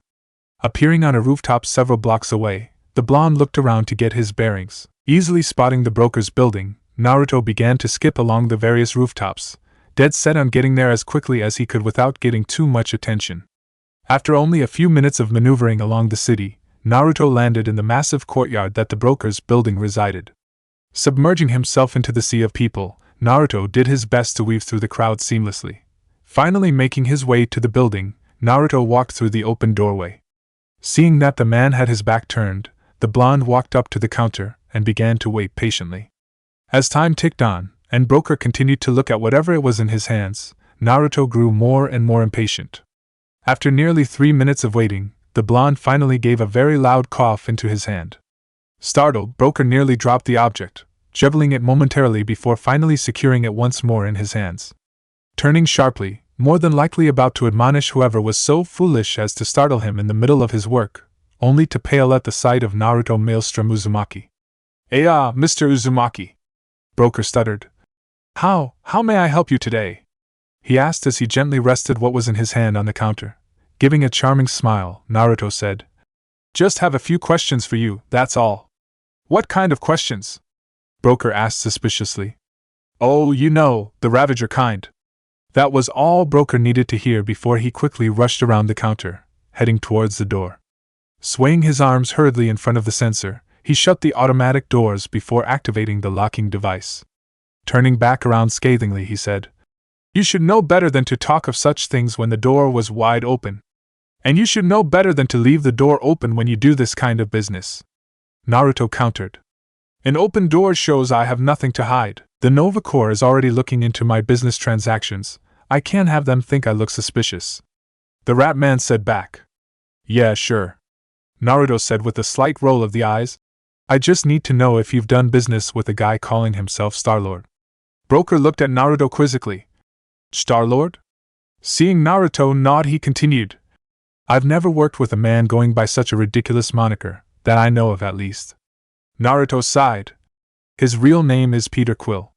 The mention of that name immediately caused a chain reaction in Broker's facial expression, the man almost instantly becoming shifty and nervous as he tried to walk past Naruto so he could get back behind the counter. "I'm sorry to say that I've never worked with a man named Peter Quill either." "Oh really?" Naruto asked. "That's not what Terra told me. She said that you work with him and his captain quite a bit." Leaning over the counter, he asked, "Why are you lying to me, Broker? I am doing no such thing. Surely Miss Terra is mistaken, as I've never heard of this Quill in my life." Broker insisted. Naruto sighed. "Look man, I can tell you're lying. I don't need to sense it either, you've got more tells than a Catholic altar boy." "A what?" Broker asked. "Never mind," Naruto said as he rubbed his eyelid in agitation. "Now just tell me if he came in here with an orb-like object so I can go about my freaking day." "I don't know." The blonde warrior looked Broker in the eye, entering a momentary staring contest, before he finally backed off, taking several steps back as he did. Looking around, Naruto walked over to one of the cases loitering around the room. Opening one up, he took what looked like a very delicate golden figurine out, holding it out in his palm. "I'm gonna ask again, did you have a transaction with Peter Quill, aka Star-Lord?" "Please, no," Broker begged. "That is worth over 3 million units. It's the last of its kind dash, and I'm gonna break it if you don't tell me what I want to know." Naruto interrupted. "You have 3 seconds. 3, 2, oh dash, I had nothing to do with the orb." Broker screamed, practically on his knees as he looked at Naruto. "You have to believe me. I cancelled my transaction with Quill as soon as I discovered who your boss was." "I swear." "My boss?" Naruto asked. "Yes," Broker said with confusion in his voice. "You're working with the accuser, aren't you? You think I'm working with Ronin the accuser?" Naruto asked. When Broker gave a frantic nod, he rubbed the side of his face in frustration. "Dude, I'm not working for the guy." You're not?" "No." "Oh," Broker said rather weakly. Pulling the Rat Man up to his feet, Naruto asked, "What the hell gave you that idea?" "I don't know, I just assumed that dash. You just assumed that I was working for a homicidal maniac? You do watch the news, right? I'm the last guy you should assume is working with someone like that," Naruto said. "Do you know where Quill might have gone after you kicked him out?" Broker nodded. "He got picked up by the Nova Corps a couple weeks ago, just a few minutes after our meeting. I don't know what for." "Shit. Location, Nova Corps headquarters. What do you mean you won't let me in?" Naruto asked in clear agitation.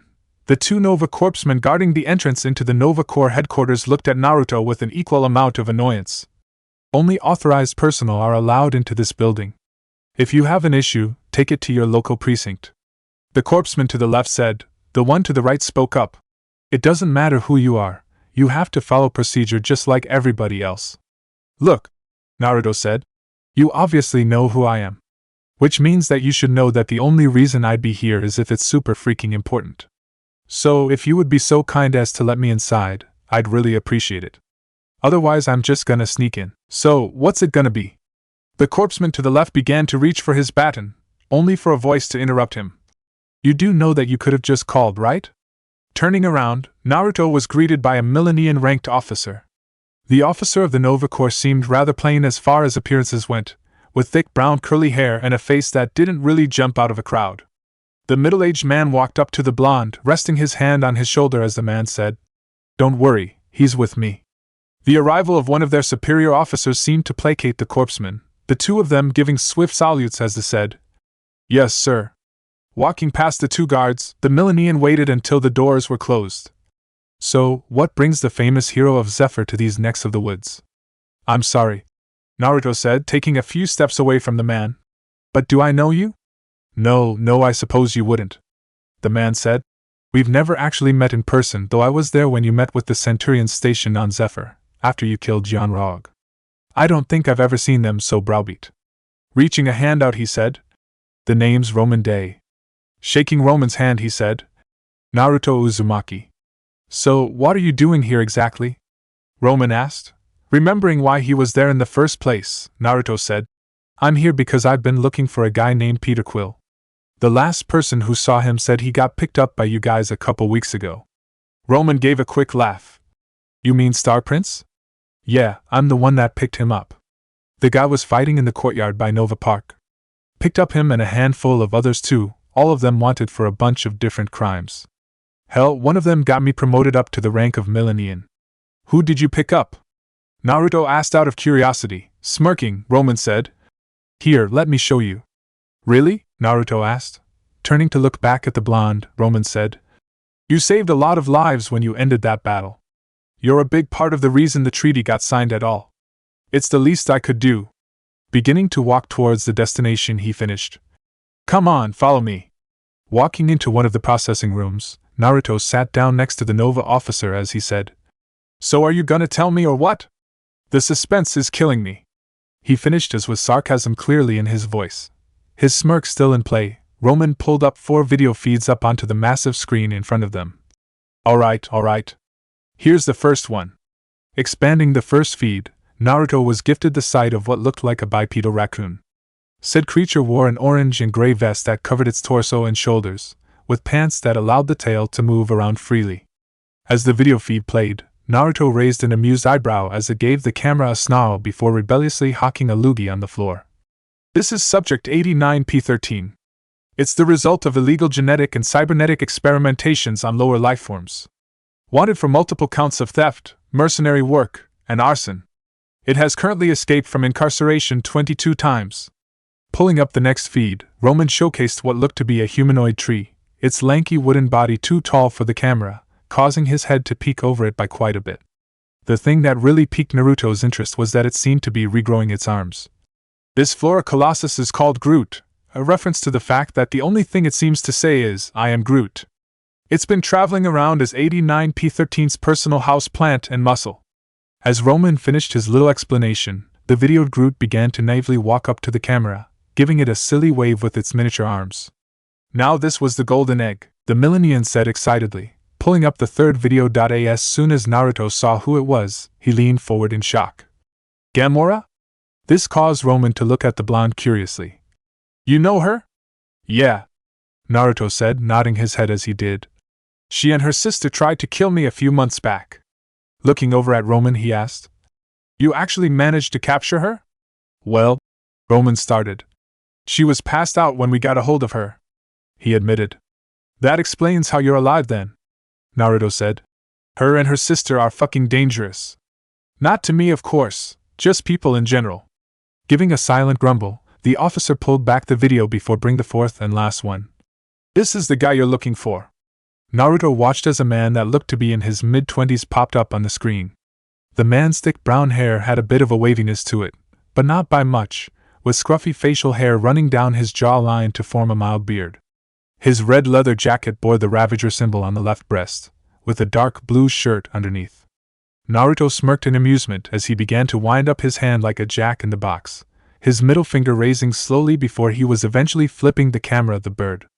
"Oh, I'm sorry, I didn't know how this machine worked," the man said, sarcasm overflowing from his voice. "Peter Jason Quill, from Terra. The guy was raised as kid by a band of Ravagers led by Yondu Udanta. Record shows that he has 1 count of fraud, assault, and public intoxication. Wait a minute," Naruto said. "This guy's from Terra as in Earth?" he asked. "Yeah, why?" Naruto didn't say anything, only leaning back into his chair as he thought. "Holy shit. What are the chances of that?" "Pretty slim if you asked me," Kurama answered. My question is how a brat from Earth managed to find himself all the way out here. Looking back at Roman, he asked, Did you happen to confiscate any of his stuff? Yeah, we did, the officer answered. But all his belongings got sent with him to where he's being held. Which is? The KYLN, that's where all 4 of them got sent. Roman said. A little harsh for the likes of Quill, but considering who it was he got arrested with, I suppose there really wasn't any other option. Naruto scratched his scalp as he said, So I'm going to the KYLN then. Why were you looking for Quill in the first place? He took something that I've been looking for. Something that Ronan the Accuser seems to have a similar interest in, not to mention Thanos, and now Yondu and his Ravagers. I'm hoping that it's with the rest of his stuff on the KYLN. Wait, so Ronan is Millennium Day, please report to the Nova Prime's office immediately.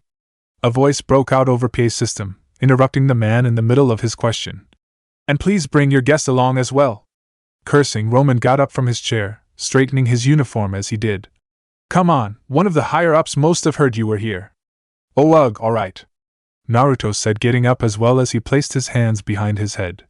I was gonna talk to the Nova Prime anyway. Right.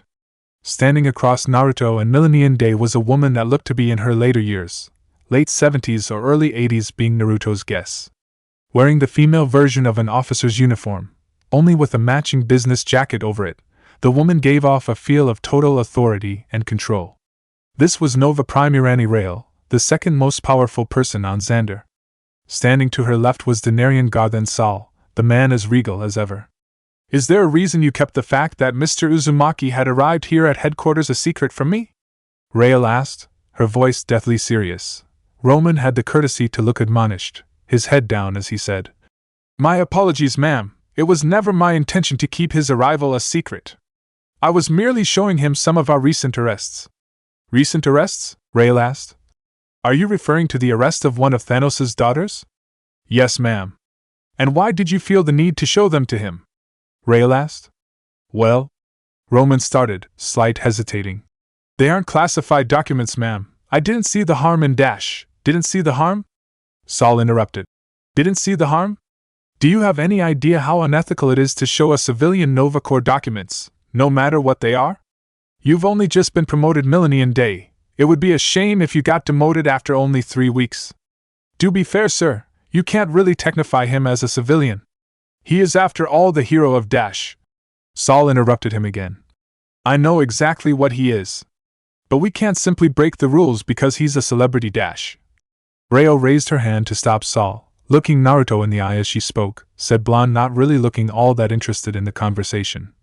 While you are right that we can't break the rules when it comes to things like this, Denarian Saul, there are times when exceptions can be made. Looking today, she continued. But the next time this happens, send him straight to me. No more detours. Understood? Yes, ma'am. Good. With a wave of her hand, she said, You're dismissed. Giving a quick salute, Roman left the meeting room, Naruto watching after the man until the door was shut behind him, prompting the blonde to look back over at Rail. He's a good man, don't demote him because of me. Rail sighed as she leaned back in her chair. He won't be getting a demotion, that I assure you. Millennium Day is a hard-working officer, and like you said, a good man. Resting her hands on her armrest, she said, So, what brings you here, Uzumaki? And please make it quick, I have a bit of an emergency on my hands. Logging the emergency bit for later, Naruto said, I'm looking for information on a Ravager named Peter Quill, aka Star Prince, or Lord. I don't know. Anyway, he's in one of your high-security prisons, the KYLN to be specific. The KYLN? Rail asked for clarification. And you said his name is Peter Quill? When Naruto nodded, she began to rub the bridge of her nose, more than likely trying to preemptively kill the headache that had begun to build up. Well, I'm sorry to inform you that Peter Quill has escaped the KYLN, him and 4 others. The 5 fugitives pulled off an escape the likes of which we'd never seen, and just in time to miss the arrival of Ronan the Accuser. Wait, so Ronan the Accuser was there too? Naruto asked. Sage's Sake, how am I so behind the ball on this one? He said to himself, scratching his scalp in thought. So is that your little emergency? Rail nodded. We just received the transmission. We're sending a fleet now. Mind if I tag along? Naruto asked. Location. The KYLN. The stench of death hung in the air as Naruto leaned against the railing of the highest level, peering down into the open commons area where Naruto could barely see the floor, seeing how a majority of it was covered by either the massive pile of corpses or the lake of mixed-color blood. Looking around him, Naruto held back a grimace at the bodies littered around him. Some had their throats slit, others shot in the head, and a few were simply pummeled to death, their broken bodies lying lifelessly on the balcony. Walking over to him, Saul seemed to be wiping away a trail of vomit from the side of his mouth. "No matter how many times you see it, you never get used to this much death all in one place," he said, leaning against the rail as he did. "Every last prisoner and guard is dead, and all video footage after their arrival has been erased. They obviously didn't want us to know why they were here." "Isn't it obvious?" Naruto asked. "They were here for the exact same reason I am. Quill," Saul said. "More specifically, what Quill has. Which means if I find Quill, I'll find Ronin." Naruto mumbled, getting up off the rail. "Or the security room? Maybe I'll find something in the footage, assuming not all of it's been scrubbed." Saul shook his head. "No, just when they were here." Getting off the rail himself, he said, "I'll take you there." Finding himself sitting in front of a screen once again, Naruto rolled through the security footage, starting from Quill's first day on the KYLN. Skipping the first few hours of Quill, Subject 89P13, Groot, and Gamora getting processed through the prison, he let the footage play through as Subject 89P13 and Groot claimed Quill as their booty, driving this fact home by Groot shoving his fingers into one of the more aggressive inmates' nostrils and more than likely into his cranium. Fast-forwarding further, he stopped when he saw Gamora get pulled out of her cell by a handful of inmates wielding makeshift knives and shivs. The inmates were interrupted from their attempted murder by a massive gray-skinned man with angry red tribal tattoos all over his body. The man, later named Drax the Destroyer, staked claim on Gamora's life, only to be stopped by Quill and Subject 89P13. Fast-forwarding a bit further, Naruto watched as Gamora, Quill, Subject 89P13, and Groot talked about their escape, with the three agreeing to work together and split the reward for bringing the orb to Gamora's employer. 4 billion units. Holy shit. Naruto said as he leaned back in his chair, watching as the four planned out their escape, only for Groot to start the plan a little bit too early. Looking over at Saul, he asked, "Who the hell's able to pay that much money for something like this?" Saul watched with interest as the 4+ Drax fought off the guards trying to prevent them from escaping. "Well, there's only a few people I can think of who'd be willing to spend that much money at all, and only one that would do so for a little trinket." Naruto raised an eyebrow as the five convened on the watchtower, with Subject 89P13 somehow managing to turn off the gravity everywhere but inside the room they were in, and then having the room detach from the rest of the tower and have several of the guard drones act as boosters to send them flying out of the prison area. "And who exactly would that be?" The Denarian couldn't help but scoff as he watched Quill separate from the group in order to retrieve his music-playing device, the man escaping the facility via escape hatch. "Taneleer Tyvan, aka the Collector." Turning off the footage, he continued, "The guy's based on nowhere, the severed head of an Ansi Dash, ancient celestial being where there are zero laws or regulations, where only the lowliest of the low reside. Yeah, I've been there a few times." Smirking, he added, "And I just happen to have an express ticket. What dash? I'll contact of you guys as soon as I get a hold of the orb or Ronin, whichever comes first." Getting up from his chair, he began to mentally search for the Horatian tag on nowhere. Eventually finding it, he gave a 3-fingered salute to the Denarian sitting in front of him. "Thanks for the help, Saul. Maybe you're not such an asshole after all," Naruto said with a smirk as he disappeared out of nowhere. "Yeah, I'm the asshole."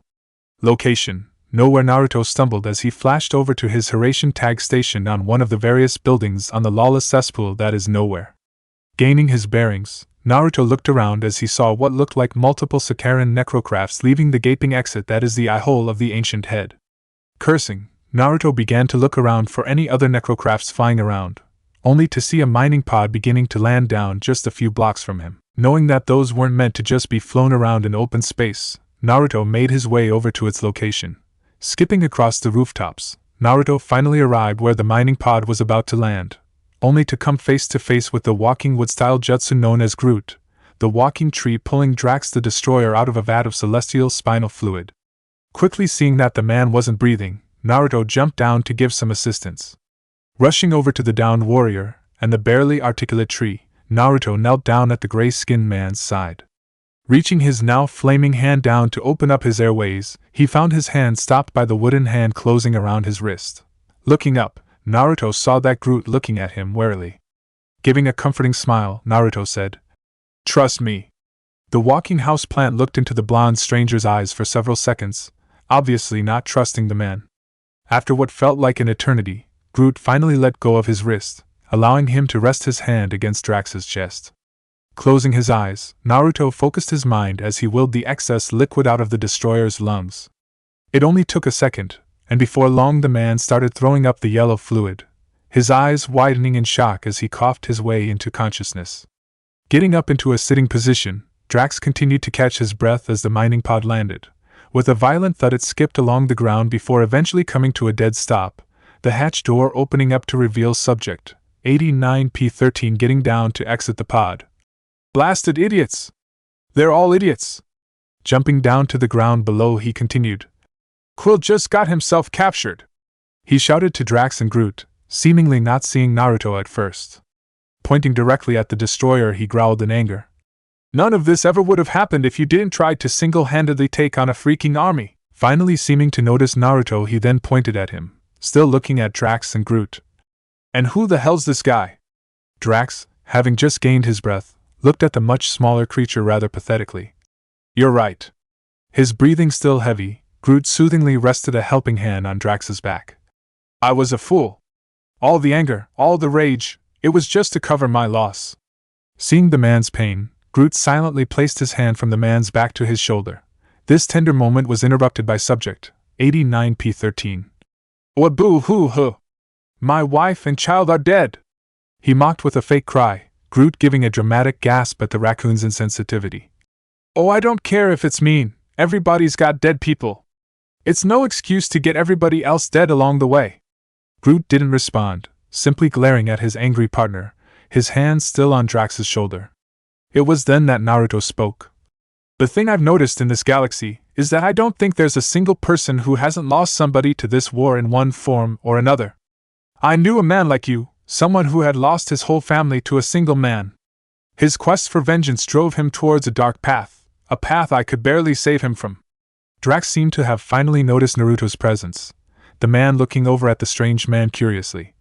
"Did he ever get his revenge?" Drax asked. The blonde nodded. "He did." Seeing the satisfied look on Drax's face he continued. "But by then the need for redemption had swallowed him whole. Killing the one that killed his family wasn't enough. After that it was the man who gave the order, and then eventually the people that allowed that man to exist, until eventually his mission was to kill every man, woman, child of my village." Getting up from his kneeling position, Naruto finished. "I can see that you're treading on the same path." Taking his hand, Drax allowed himself to be pulled up to his feet. "So, you would have me forget about the injustice brought upon my family?" he asked incredulously. Naruto shook his head. "No, but don't allow that injustice to consume you. Move on. And should the opportunity arise for you to kill the man that killed you family? Well, I'll leave that decision up to you. This speech is very moving and all." Subject 89P13 said, interrupting Drax before he could respond. "But who the fucking hell are you?" Looking down at the raccoon, Naruto smirked. "Me? Name's Naruto Uzumaki." Extending a hand out he said. "Nice to meet you, subject 89P13. Naruto was forced to withdraw his hand as the talking rodent took a quick bite at his fingers. Baring his teeth, the raccoon practically screamed. "What did you call me?" He didn't allow the blonde to answer, jumping up to attack him only to be caught by Groot's extended roots that sprouted from his hands. Holding back his volatile partner, Groot said with strength in his voice. "I am Groot. You heard what he called me." The raccoon argued, obviously understanding what the walking tree meant. "Nobody calls me that anymore. Nobody." Reaching out with his paws, he tried to swipe at Naruto, only to fail considering he was a good 5 feet away. "My name is Rocket, you understand? Rocket! Alright, geez!" Naruto yelled, raising his hands up in surrender. "I didn't know!" Giving a short growl, Rocket glared over at the man before scowling. Hawking a loogie at the ground, he said. "You can let me go now, Groot, I'm done." Nodding, the tree man let his friend down to his feet, the little critter dusting off his vest as he did. "Now I'm only gonna ask one more time. Who the hell are you?"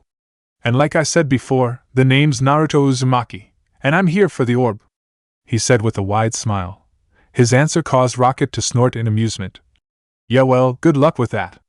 The stone got snatched up by Ronin and his goons." Looking over at Drax and Groot, he continued. "The only chance we got is to get to the other side of the universe as fast as we can, and maybe, just maybe, we'll be able to live full lives before that whack job ever gets there." This weight got Naruto's attention. "Wait, what stone? I thought it was an orb?" Rocket waved his hands at his impatiently. "Look, you're a little slow on the uptake, so why don't you just scuttle on back to wherever it is you came from?" After a second, a thought seemed to dawn on the raccoon. "Wait a sec, did you say Naruto Uzumaki? As in the guy who ended the freaking war? As the guy they call a freaking celestial?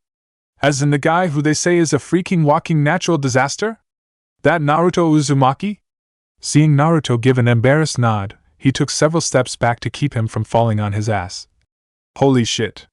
And you're looking for an infinity stone? What the hell do you need that for?" he asked dramatically. "Hold on, the orb is an infinity stone?"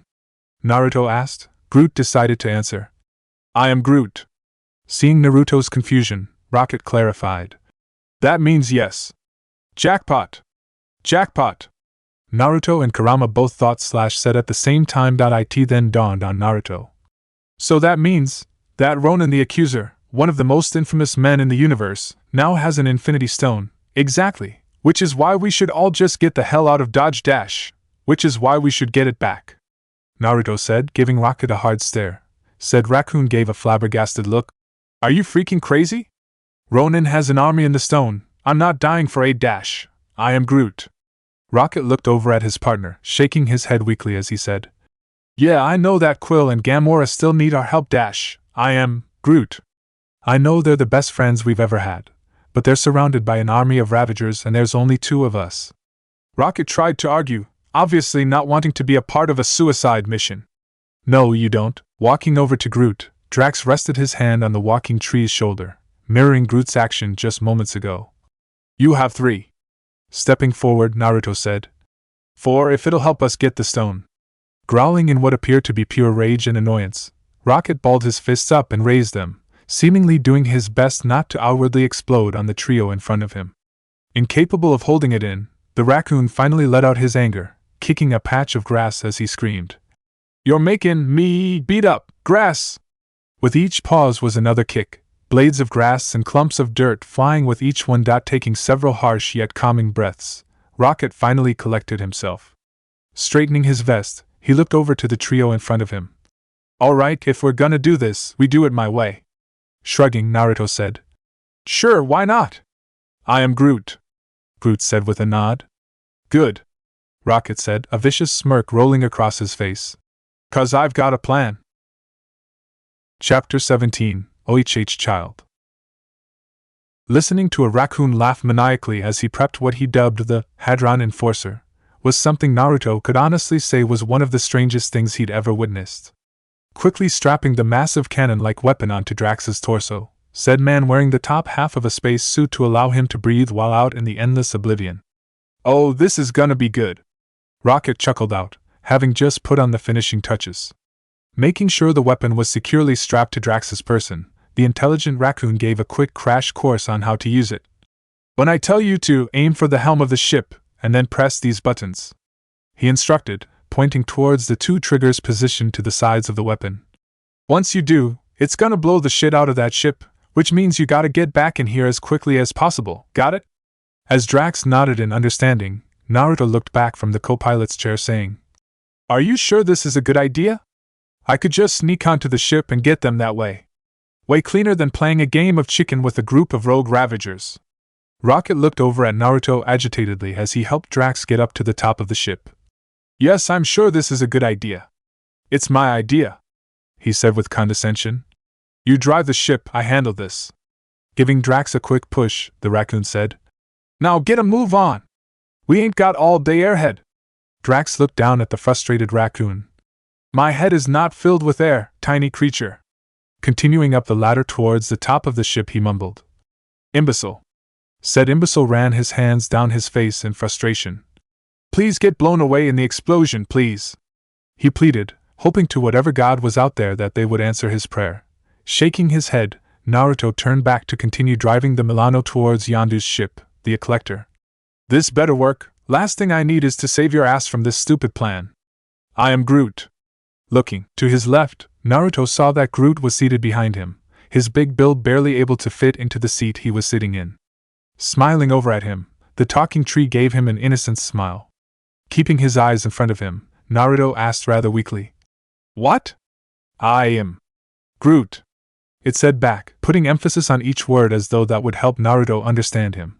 Giving a weak smile, Naruto said, "Yeah, didn't catch any of that. You feel the energy wafting off of that thing, right?" Kurama asked. "Yeah," Naruto thought. "As soon as I got close to him. He's a walking, talking tree. Of course he's gonna have a bit of natural energy coming off of him." Kurama nodded. "Makes me wonder if he'd ever actually be able to use it." Naruto gave a mental shrug. "More than likely all that energy is being used to keep him going, and heal him from any physical injury. Still, could be interesting to see what else he could do with a bit of training. You just have to figure out how to understand a damn word he says first." Kurama chuckled out. "You would think it'd get old after a while, but I gotta admit it kinda grows on ya." "Yeah, I know what you mean," the blonde thought back. "He said it'll work." Looking over to the pilot's chair, Naruto saw that Rocket had plopped himself down as he took back the controls. "He's been a part of every single plan I've come up with, and each one we've come out alive." Giving Naruto a wicked smirk, he finished. "You just gotta trust me." "Was it your plan to steal the High Ruler's hydro gun?" Naruto asked. "Last I heard, only 3 out of the 8 people that pulled off that heist survived." "You call that a plan that worked?" "Hey, we survived, didn't we?" Rocket asked. "And besides, we got into that near the end. I didn't have much say in what happened. If I had, none of those guys would have died." Looking over at Naruto, he said, "And how do you know about it anyways? I thought the Kree government did a pretty good job covering that whole debacle up. Speed Cater told me about it." "Speed?" Rocket asked. "How is that bastard? Still an asshole?" "No," Naruto said. "He's dead." "Oh." After a few seconds, Rocket gave a weak shrug. "Well, the guy had it coming, I suppose." Giving a slight chuckle, he continued, "Hell, most of us in this group do." "You betray me?" The sound of Yondu's fist bouncing off of Peter's midsection shot over the sound of his cheering crew, the lot of them looking at the spectacle of their captain beating on their former comrade, the sight bringing satisfied smirks to their faces. "Steal my money?" Yondu yelled out as he sent another punch into Quill's side. Yondu was a strange-looking man, with blue skin that made his origin possibly that of Kree, and a red metallic mohawk atop his head. "Stop it!" Gamora yelled out, the woman being held back by 4 of Yondu's men, each struggling to hold the weakened woman back. "Leave him alone," she pleaded. Yondu ignored her, glaring at the still defiant Peter. "When I picked up as a kid, these boys wanted to eat you." Roughly grabbing his face to keep Quill's attention on him, he continued, "They ain't never tasted Terran before. I saved your life." "Oh, would you shut up about that?" "God." Glaring angrily at Yondu, he struggled against the crew members keeping him up against the wall. 20 years you've been throwing that in my face. Like it's some great thing not eating me. Normal people don't even think about eating someone else, much less that person having to be grateful for it." Quill stopped trying to break free from their grasp, instead looking Yondu in the eye. "You abducted me, man. You stole me from my home and my family." The Ravager captain pointed his finger into Peter's face angrily. "You don't give a damn about your Terra. You're scared. 'Cause you're soft. In here." Slamming his hands on his chest, Yondu then grabbed a hold of Quill's shirt, right above his heart. "Here, right here! Yondu, listen to me!" Gamora yelled, getting Yondu to stop for just a moment. "Ronan has something called an Infinity Stone Dash. I know what he's got, girl." Yondu interrupted. "Then you know we must get it back. He's going to use it to wipe out Xander." This seemed to have gotten the attention of Yondu's right-hand man, Kraglin of Fentery, a lanky man with a rather scruffy appearance, said Ravager looking at Gamora intently. "We have to warn them, or billions of people will perish," she pleaded. Yondu looked back over to Peter, an amused smirk on his face as he asked, "Is that what she's been filling your head with, boy? Sentiment?" With that he slapped him in the face. "Eaten away at your brains like maggots?" Backing away from Peter, Yondu began to shake his head. "That's it. With a sharp whistle from Yondu, an arrow flew from the holster at his side towards Quill, the arrowhead touching his jugular gently. Upon further inspection, one could see that the tip and end of the arrow were glowing a bright red, with the headpiece on top of Yondu's head glowing the same color. "No!" Gamora screamed, worry on her face as she tried to fight against the 4 Ravagers holding her back. "Sorry, boy." Slowly turning around the room, the captain looked each and every one of his present crew in the eye. "But a captain's gotta teach his men what happens to those that cross him. Captain's gotta teach stuff," Kraglin added, helping those that lacked the ability to understand their captain's vocabulary, with several nodding afterwards and understanding while giving the first mate a thankful nod. As Yondu puckered his lips to give the finishing whistle, Peter spoke. "If you kill me now, you are saying goodbye to the biggest score you have ever seen." A cruel smirk in place, Yondu turned back to Peter. "The stone? I hope you got something better than that, 'cause ain't nobody stealing from Ronan." Quill looked up and thought quickly before saying, "We got our ringer. Is that right?" Looking to Gamora, Quill said, "She knows everything there is to know about Ronan. His ships, his army."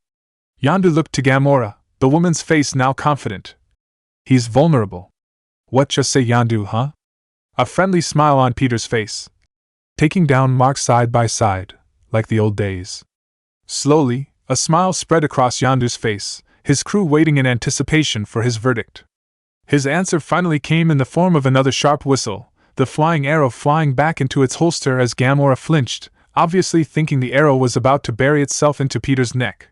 With that, Yondu let out a loud boisterous laugh, with Peter quickly followed suit.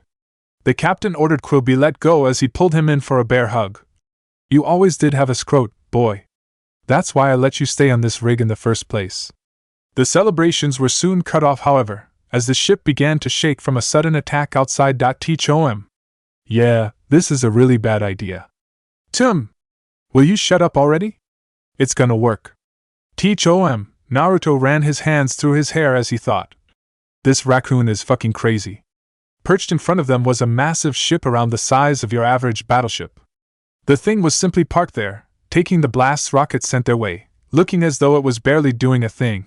Feeling as though he'd gotten their attention, Rocket hacked into their PA system, allowing his voice to blare throughout the entire Ravager ship. "Attention, idiots. The lunatic on top of this craft is holding a Hadron Enforcer, a weapon of my own design." Naruto couldn't help but give a slight eye roll at Rocket's need to brag. "If you don't hand over our companions now, he's gonna tear your ship a new one. A very big new one. I'm giving you to the count of 5. Rocket didn't bother wasting a second to begin his countdown. 5.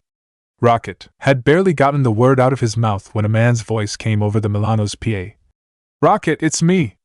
For God's sakes, we figured it out, we're fine." Silence reigned for several moments as both sides waited for Rocket's reply. "Oh hey Quill, what's going on?" Naruto let out a sigh of relief as he mumbled. "Such a bad plan, who the hell's this guy?" Naruto was standing with his back pressed up against the wall with his arms crossed over his chest. "I'm here to help," he said, answering Peter's question as he finally made his way to the cargo hold. Peter looked at Naruto like he was an idiot as he said, "Okay, but that doesn't answer my case, Naruto?" The two men looked over to see Gamora had entered the room. Smiling, Naruto said, "Gamora, it's good to see you. You know, now that you're not trying to kill me and all." Quill's face was that of bewilderment as he said, "Wait, what?" Realizing his confusion, Gamora said, "Peter, this is Naruto Uzumaki. A few months back we had an encounter." "Yeah," the blonde said with a chuckle. "If by encounter you mean you and your sister tried to kill me, they're sure, we had an encounter." Gamora nodded, the blonde able to see a small amount of shame on her face as she said, "And Naruto, this is Peter Quill. I know who this guy is." Naruto interrupted, getting off the wall as he walked closer towards Quill, the two men now face to face. "He's the guy I've been looking for. The guy that took the orb, an infinity stone as it turns out." His face grew more and more serious as he spoke. "The man who calls himself Star King." Peter's face, which up until then had been as deathly serious as Naruto's had been, immediately dropped in defeat. "It's Star-Lord." "Oh," Naruto said, giving a sheepish grin as he said, "My bad." His eyes now on Gamora, he said, "I'm here to get the stone, and to kill Ronan while I'm at it." "You can't possibly kill Ronan, not now at least," Gamora said. With the stone, he's powerful enough to wipe out entire planets. That's not something we can just fight, not even you, a man they call a celestial. We need a plan. I agree, Star-Lord said before blinking as something seemingly just hit him. Wait, you're the guy they call the celestial? Naruto sighed. Yeah, I really wish they'd stop calling me that. But by the time I heard about it, it had already spread too quickly. I'm trying to change it to Maelstrom. That's what everyone called me back on Earth, or Terra as you like to call it. Whoa, Peter said, waving his hands around to stop the conversation. Did you just say you're from Terra? Naruto raised an eyebrow before remembering. Oh, that's right, you're from Earth, aren't you? And you are too? Oh man, you have no idea how awesome this is. I haven't talked to another Terran since I got abducted. I have so many questions. Did they ever make a sequel to Back to the Future, or make another Star Wars movie? How many songs can a cassette tape hold now? Is Michael Jackson still a thing? Have people realized that WWF is fake yet, or is that still going on? Are John Hughes movies still awesome? Did they ever cancel Star Trek The Next Generation? Did America ever win the Cold War? Is Reagan still president? Has AIDS been cured? What about MTV, is that still on? Does Jane Fonda still work out? Do people still wear parachute pants? Dude, I don't know what most of those things are. Naruto deadpanned. Peter blinked at Naruto's interruption. But I thought you said you were from Terra? No, Naruto said. I never said that. I was there for a little over 4 years though. Why were you there? Gamora asked. It's a long story, the blonde answered. Pretty much I got sent there during an apocalyptic fight with a pseudo-god, spent 4 years trying to figure out a way home, managed to get back home thanks to an infinity stone. Everyone was dead including the pseudo-god, and now I'm here exploring the universe looking for the other infinity stone. Shrugging, he stuffed his hands in his pockets. And now here we are. All of your people are dead? Looking over to the other side of the room, the blonde warrior could see that Drax, Rocket, and Groot had just entered, more than likely hearing his quick description.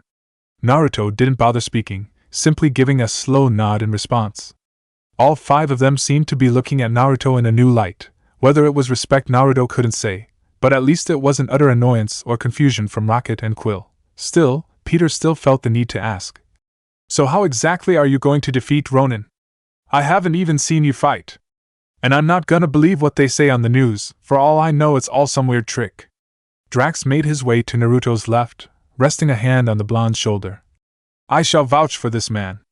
He may look puny and weak, maybe even a little delicate, but I also see the makings of a warrior.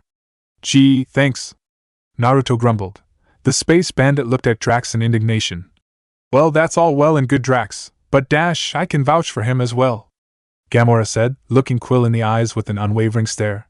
He's strong. Trust me. Sighing in agitation, Peter pinched the bridge of his nose for a few moments before saying, So, how exactly do you plan on defeating Ronin? Naruto shrugged, sitting down on one of the various crates thrown around the room, with Drax following suit as he sat down next to him. Oh, I have a plan. I just want to see your plan. You have it all figured out, don't you? He asked, his face scrunched up in his signature fox-like smile. Right, Quill said, scratching his scalp as Rocket and Groot to a seat to his right, the 6 of them forming a makeshift circle in the cargo hold. Well, as of this moment, we've decided we're gonna take the stone from Ronin before he lands on Xander. The room was quiet for several seconds. No one bothering to say a word as they looked Quill with varying expressions, with Rocket looking at Peter disbelievingly, Gamora with complete stoicism, Naruto in amusement, Drax in boredom, and Groot not paying attention at all, more occupied with the leaf that had begun to grow on his wrist. Finally, the dam broke. You call that figured it out? We're gonna rob the guy who just beat us senseless? Rocket demanded, obviously not pleased with Quill's plan thus far. Oh, you want to talk about senseless? Peter demanded back. How about trying to save us by blowing us up? He asked, his voice greased with sarcasm. I told him it was a bad idea, Naruto said matter-of-factly. I had a way better plan, but no. We had to go along with Rocket, 'cause all of his plans are just so perfect. Shut up, Blondie! Rocket retaliated, pointing an accusing finger at him. If your plan was so good, why didn't you speak up sooner? Huh! Naruto looked at Rocket both stunned and bewildered. I totally said something. Looking to Groot and Drax, he said. Didn't I, guys? Groot looked over at Naruto and said, I am Groot. Seeing he wasn't going to win the argument with Groot, he looked over to Drax. Upon seeing Naruto and Rocket looking his way, Drax mumbled, What were we talking about?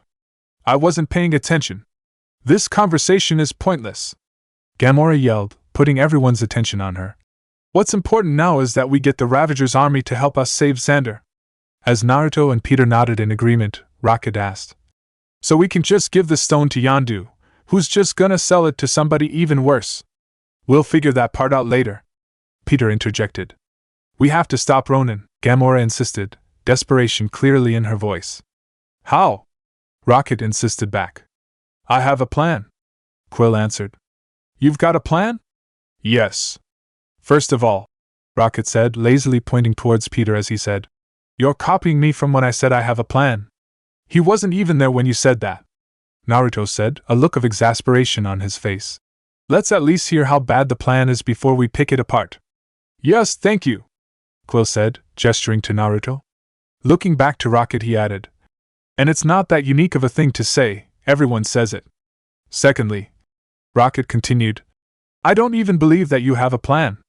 Now getting thoroughly annoyed by the raccoon's attempt to demean him, Peter began to rebuff him only to pause halfway through. I have part of a plan. What percentage of a plan do you have? Drax inquired. It was Gamora's turn to get annoyed, jabbing her finger in Drax's face as she said, You don't get to ask questions after the nonsense you pulled on Nowhere. I just saved Quill. The Destroyer insisted. We've already established that you destroying the ship that I'm on isn't saving me, Quill said, his patience wearing thin. When did we establish that? Like 3 seconds ago. Drax scoffed. Oh, I wasn't paying attention to that either. This caused Naruto to shove his face in his hands and Gamora to sigh in exasperation at the man's antics. She's right, you don't get an opinion, Rocket said, for once agreeing with the green-skinned assassin. Looking back to Quill, he asked, What percentage? I don't know, Quill said, thinking quickly as he answered. 12%. 12%? The raccoon yelled, amusement on his face as threw his head back. Ha ha ha, Quill glared at the mocking Rocket. That's a fake laugh, he said in the middle of the raccoon's display. It's real, Rocket bellowed. Totally fake. That's the most real, authentic, hysterical laugh of my entire life, because that is not a plan, Rocket said, getting a nod from Groot and Gamora. It's barely a concept, Gamora said with a shake of the head. Peter turned his frustration on woman. You're taking their side? Naruto looked over at Quill. You gotta admit that that's pretty bare bones, even by my standards. Leaning back, he said, I haven't done that kinda shit since I was 15. Pinching his nose once again, Quill had to turn away for a moment to collect himself. Letting out a big breath, he turned to face them all. Guys, come on. Yondu's gonna be here in 2 seconds to hear this big plan of ours. I need your help. Looking at each and every one of them, Peter lazily pointed his finger around the circle as he said, I look around at us, and you know what I see? Losers. Seeing that he'd lost Rocket and Drax, Quill corrected himself. I mean, folks who have lost stuff. And we have, man, we have. All of us. Looking at Naruto and Gamora, he said, Our homes. To Drax, he said, Our families. And to Rocket, normal lives. Putting his hands in his pockets, he continued, Usually, life takes more than it gives. But not today. Today, it's given us something. It's given us a chance. To do what? Drax asked as he looked up at Quill. To give a shit, Peter answered, looking Drax in the eye as he did. Looking to the rest of them, he continued, To not run away for once. I for one am not going to stand by and watch as Ronin wipes out billions of innocent lives. Look, Quill, Rocket said, his voice low as he spoke. Stopping Ronin, it's impossible. You're asking us to die. Yeah, Peter mumbled. Yeah, I guess I am. Peter broke away from the circle, the other 5 thinking over his heavy words. Maybe not. The 5 fugitives turned their attention to their newest member, the man standing up as he continued. I know I haven't been a part of your motley crew for long, but I can tell that each of you are good people who are just trying to find some kind of purpose in this vast universe. Whether it's fighting, stealing, whatever, you guys have done some pretty stupid, pretty fucked up shit before now. A small smile graced his face as he said, "Whether the universe brought you here or not, I don't know. What I do know is that we're here, and we're the only people that can stop a threat like this and survive. And with me on your side, well, there's just no way we can lose." Looking to Quill, he said, "Whether these guys decide to join or not, I would be honored to join your fight, Star-Lord." The remaining four remained silent, all of them thinking over what Peter and Naruto had said. Finally, Gamora looked up from her feet. "I have lived most of my life surrounded by my enemies." Getting up, she took a deep breath. "I would be grateful to die among my friends." Drax was the next one to get up from his seat, his baritone voice speaking with a surprising softness. "You both are honorable men. I will fight beside you." Giving a sad smile, he continued, "And should the end come, I will see my wife and daughter again." Groot followed soon after, the four others standing up forced to crane their necks to look the tree man in the eye. "I am Groot." The remaining five looked at the last one sitting, said Raccoon, looking around the room in bewilderment. Closing his eyes, he gave a hefty sigh. "Oh, what the hell, I don't have that long of a lifespan anyway." Slowly getting up to stand upon the crate he'd been sitting on, he quickly straightened his vest as he said, "Now I'm standing, you happy?" We're all standing up now. Bunch of jackasses standing in a circle. Looking down at the red leather Ravager jacket in his hands, Naruto couldn't help but wince a little bit. "Do I seriously have to wear this? Leather isn't really my thing." Quill looked up from strapping on his boots along with taking off his retro headphones, the man now wearing full Ravager garb. "We've gotta wear this if we want to be distinguished as the good guys by the Nova Corps. We're all wearing it, even Rocket and Drax. Not Groot. That's 'cause we don't have anything that'll fit Groot." Naruto gave an overly dramatic sigh. "Fine." Slipping the jacket on, Naruto gave a few testing stretches. "A bit restricting, but not as bad as I thought it'd be. I'm surprised your jacket actually fit me," he admitted, zipping the jacket up to his lower chest.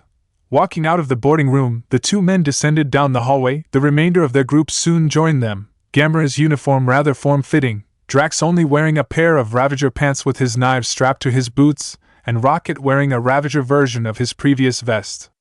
Entering the Collector's flight deck, the six of them were greeted by over 36 of Yondu's men, along with the man himself sitting in the captain's helm. Turning towards them, Yondu said, "Took you long enough, boy. Do you need a few more minutes to powder your nose, or can we get on with little plan of yours?" Naruto, Gamora, and Peter stepped forward, with Rocket staying close behind and Drax and Groot sticking to the back of the crowd. Walking in front of the two men, Gamora was the first to speak, addressing Yondu and his present crew. "The stone reacts to anything organic. The bigger the target, the bigger the power surge." Quill stepped forward. "All Ronin needs to do is touch the stone to the planet's surface and zap. All plants, animals, Nova Corps dash. Everything will die." Gamora concluded. "That means Ronin does not make the surface," Quill said, looking at Yondu eye to eye. Naruto stepped forward. "And that's where I come in. The best course of action is to make sure Ronin is kept away from any kind of planet that can sustain life, otherwise he can obliterate it with the stone. The only way to do that is to take him to a place where we can fight he safely, without worrying about endangering innocent life." "And how exactly do you plan to do that, boy? Ask him nicely?" Yondu mocked. "No," Naruto said, raising up his hand to show the Horatian seal. "I'm going to do it with this. This seal allows me to place a marker anywhere I choose, person, place, or thing, and teleport to it in an instant. I've places hundreds of these throughout the universe thanks to my shadow clones, which means I have the pick of the litter as to where our battleground will be." "Which is?" Kraglin asked. Pulling up a planet on one of the screens in front of them, Quill answered. "Hyberlac. The place has 0 intelligent life forms. It's the perfect place to secure the stone and kill Ronin." "Well, this is all fine and dandy," Yondu said. "But just how do you plan on getting on board Ronin's warship?" "The same way we'll get to Hyberlac," Naruto answered. "I had an encounter with some of Ronin's men on Morag, one of whom I spared to send a message to his master, that message being a Horatian seal. Providing he didn't destroy the note, 4 of us will teleport to the Dark Aster. From there we will separate, with Drax, Groot, and myself going to grab Ronin, while Gamora will go and shut down the ship and safely land it in the ocean below." Looking around the room, Naruto said, "While we're doing this, Quill and Rocket will be assisting you in making sure the Sakaran necrocrafts are kept at bay. I will call the Nova Corps and tell them everything that's going on, including the fact that you all are helping in saving Xander. Just so we're clear. Yondu spoke, his face deathly serious as he said, how exactly are we getting paid for our services? Saving a planet ain't cheap, you know. Quill hesitated for a moment, looking to Naruto, who gave him a slow nod. Your payment is the orb. A crooked grin spread across the man's face, obviously liking the sound of that. After a moment, he asked, and if Ronin destroyed this seal of yours, if he got it? Yondu asked. Naruto nodded over to Quill. Then we use his plan for getting on there. Great. Location. The Dark Aster. The Dark Aster's captain's chamber was devoid of all life. The dark room was surrounded in an eerie quiet, the only sound being the distant hum of the rear thrusters. That quiet was soon disrupted by the sound of 4 people appearing out of nowhere, one of whom looking around wildly with his daggers drawn as he prepared for battle. Said fight never came, as he and the rest of his entourage realized they were alone in the room. Looking to Gamora, Naruto asked, is this place always so dark and gloomy? The assassin gave a light-hearted shrug. For the most part. About to use a fire jutsu to light up the place, he was beaten to the punch by Groot. Lifting up his arm, pieces of his wrist and forearm began to slit and open up, allowing hundreds if not thousands of luminous spores to drift up above them, illuminating the chamber in a beautiful golden glow. When did you learn to do that? Drax asked in wonder. Naruto shrugged. I doubt we'd understand, even if he knew. His translator isn't here, remember? Almost on cue, the Dark Aster shook from taking a heavy hit, the sound of multiple dog fights outside alerting the group that the fight for Xander had begun. Come on, Gamora said. The flight deck isn't very far from here. That's where we'll have split up so you can head to the observation deck. The 3 nodded, all of them making their way out of the captain's chambers. As they made the short trek, Drax spoke softly. I want you all to know that I am grateful for your acceptance of my blunders. It is pleasing to once again have friends. You Naruto, you are my friend. Naruto looked at Drax with his trademark smile. Same here, big guy. Looking to Groot, Drax said. This dumb tree, he is my friend. I am Groot, said Dumb Try replied. Walking closer to Gamora, Drax finished. And this green whore, she is my Friday dash. Oh, will you stop? Gamora demanded, her ire pointed directly at the gray-skinned man. Turning briskly back towards the front, she continued to lead the walk towards the exit. Blinking in confusion, Drax quickly caught up with the group, leaning into Naruto's ear as he whispered loudly. What's the green whore's problem? Naruto leaned in to whisper back. Probably the calling her a green whore part. The man's confusion didn't go away. Is she not green? Well, yeah. Drax leaned back, a scoff on his face. Bah, if she's going to act like that, I don't need her as a friend. I have the furry rodent as a friend. And Quill, the man that has slept with an Oskvarian, is my friend as well. Sure, buddy, whatever you say. The group went silent as they walked up to the massive double doors, Drax and Gamora walking up to a door each before pulling them open with a heave. With a loud creak, they flew open, only for the 4 of them to blink as they saw dozens of Sakaran soldiers moving about in the halls in front of them. All the insected soldiers stopped in the tracks, each looking at the 4 intruders in shock. Naruto, Gamora, and Drax didn't bother waiting for them to react, all 3 charging to the fray head first. Gamora was the first to make contact, pulling out her retractable blade as she bisected the poor man in front of her, not stopping in her movement as she kicked another with a roundhouse kick, and then finished off the combo by piercing the tip of her blade into a soldier's skull that was too slow to even see it coming. Drax was no different, throwing the Sakarans left and right, snapping necks with a single punch, and dismembering any who got in the way of his dagger's blade. The destroyer did all this and more, all while giggling like a kid in a candy store. Not wanting to miss on the action, Naruto summoned Sasuke's Chakra from the seal position on his wrist, gripping the squared handle tightly as he channeled wind chakra into the blade. Darting into the fray, he flicked the tip of the blade along the chest of the first Sakaran he came across. What should have been a simple scratch turned out to be a deep slash that nearly split it in 2. Not losing his stride, he continued by slicing off the head of one and then literally disarming another, before sending a powerful kick into its other kneecap, snapping it in 2 and forcing the soldier to topple over in pain. Seeing a wave of Sakarans heading his way, Naruto reared his arm back before giving a mighty slash, releasing a wave of slicing wind that was shaped like a crescent moon. The soldiers weren't given much time to think on their upcoming deaths, as the wave zoomed into them, slicing each and every one of them in 2. Opening up his hand, Naruto allowed a ball of fire to combust in his palm. Running the fire over his wind-encased blade, he allowed it to be swallowed up and absorbed, encasing his sword in a blazing inferno along the edge of the weapon.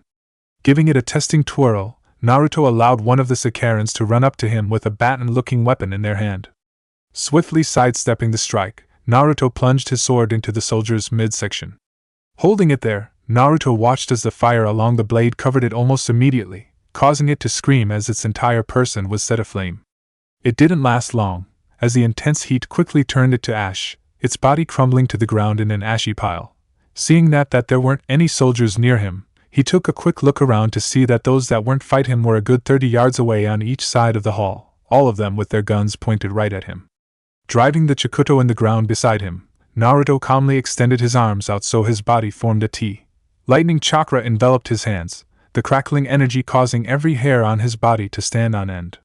Gathering the right amount he needed, Naruto said, "Chidori Senban."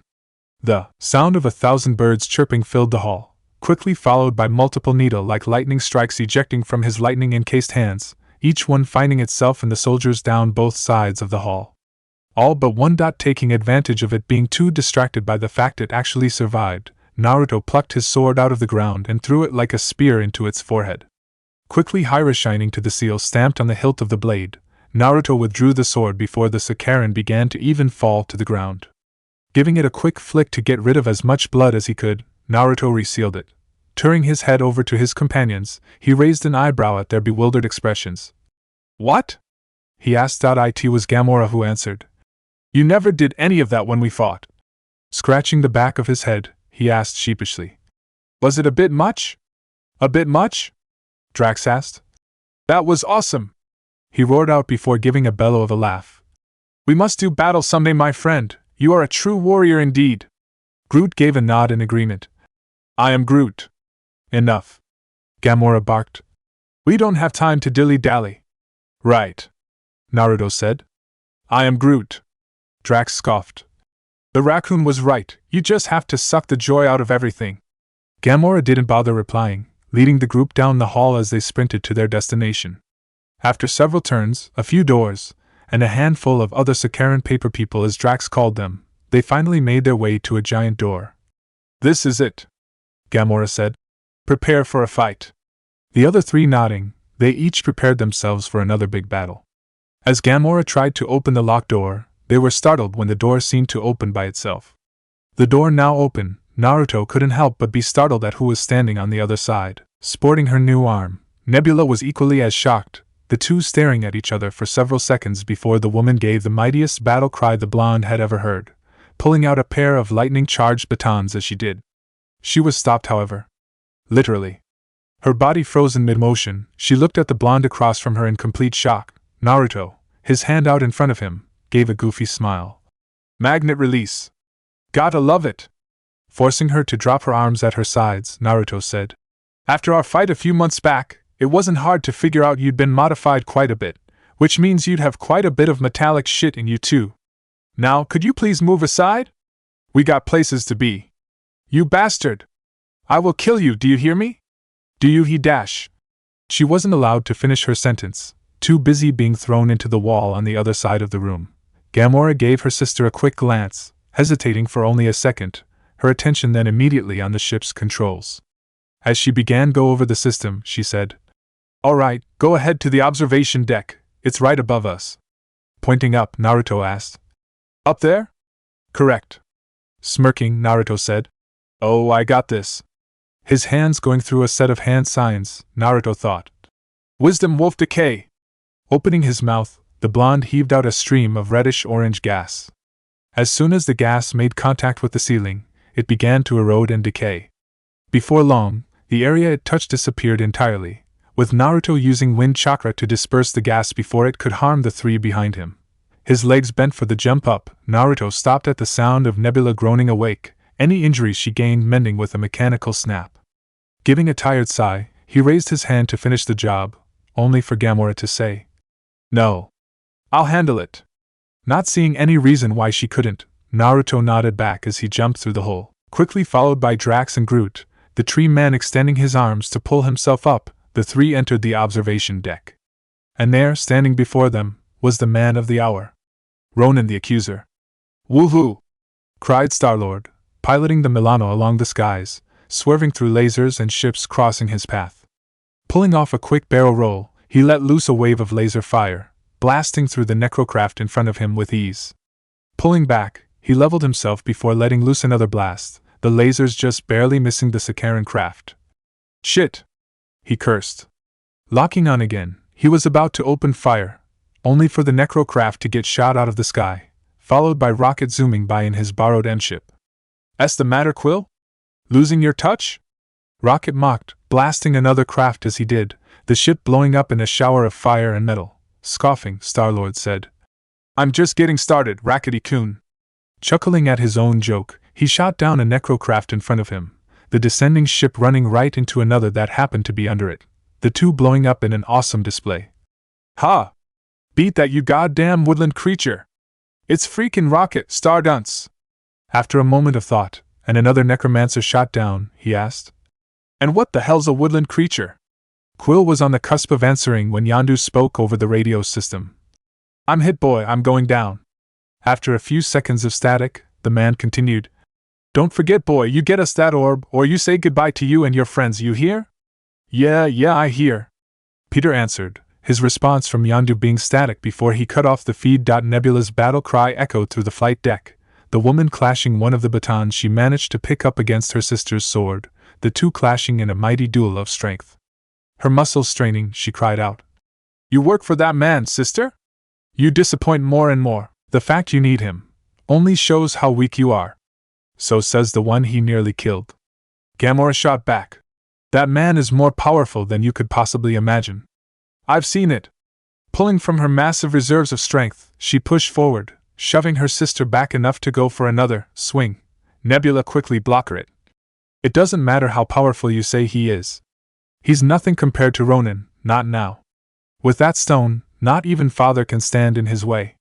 You don't know that, Nebula. You're walking a path that only has one destination." The two entered a quick dance, both trying their best to outdo the other and land a finishing blow.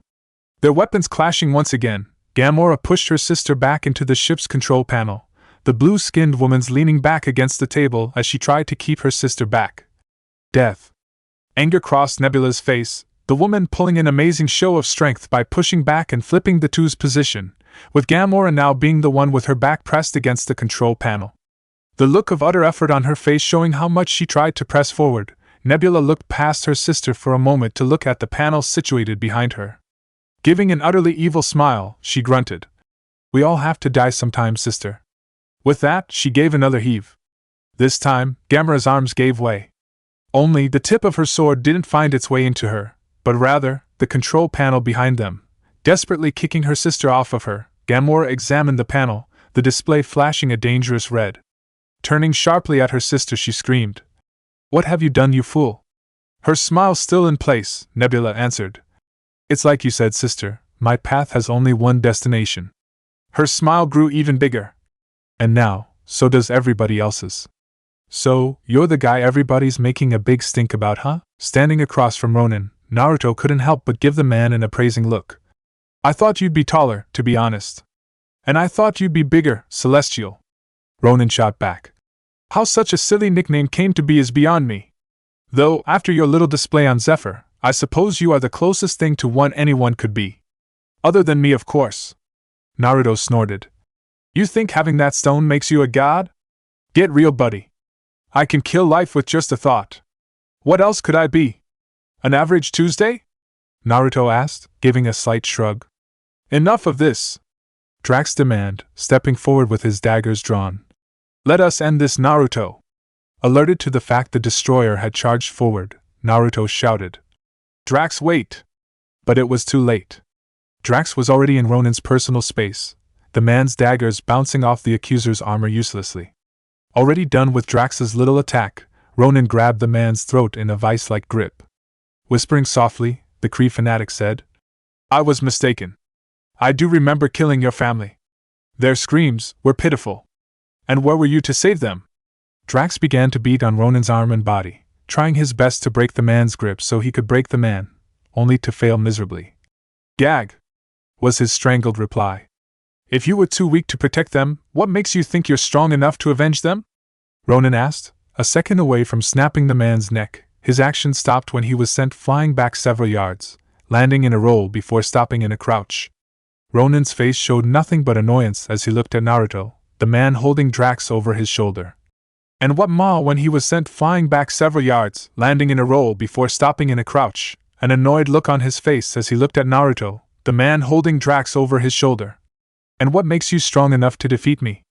Naruto disappeared in a burst of speed, appearing next to Groot as he laid the nearly unconscious man on the ground, resting him against the wall. Oh, you know. Guts, stubbornness, and a lot of ramen. Sage, I haven't had ramen in forever. Are you seriously thinking of ramen right now, brat? Kurama growled out. This is the fucking boss fight, and you're thinking of that disgusting dish? Hey, it can't be helped. What we should be talking about is the fact that you've been with me for nearly 25 years and you're still shocked that I love ramen. I mean, seriously, guy, get with it.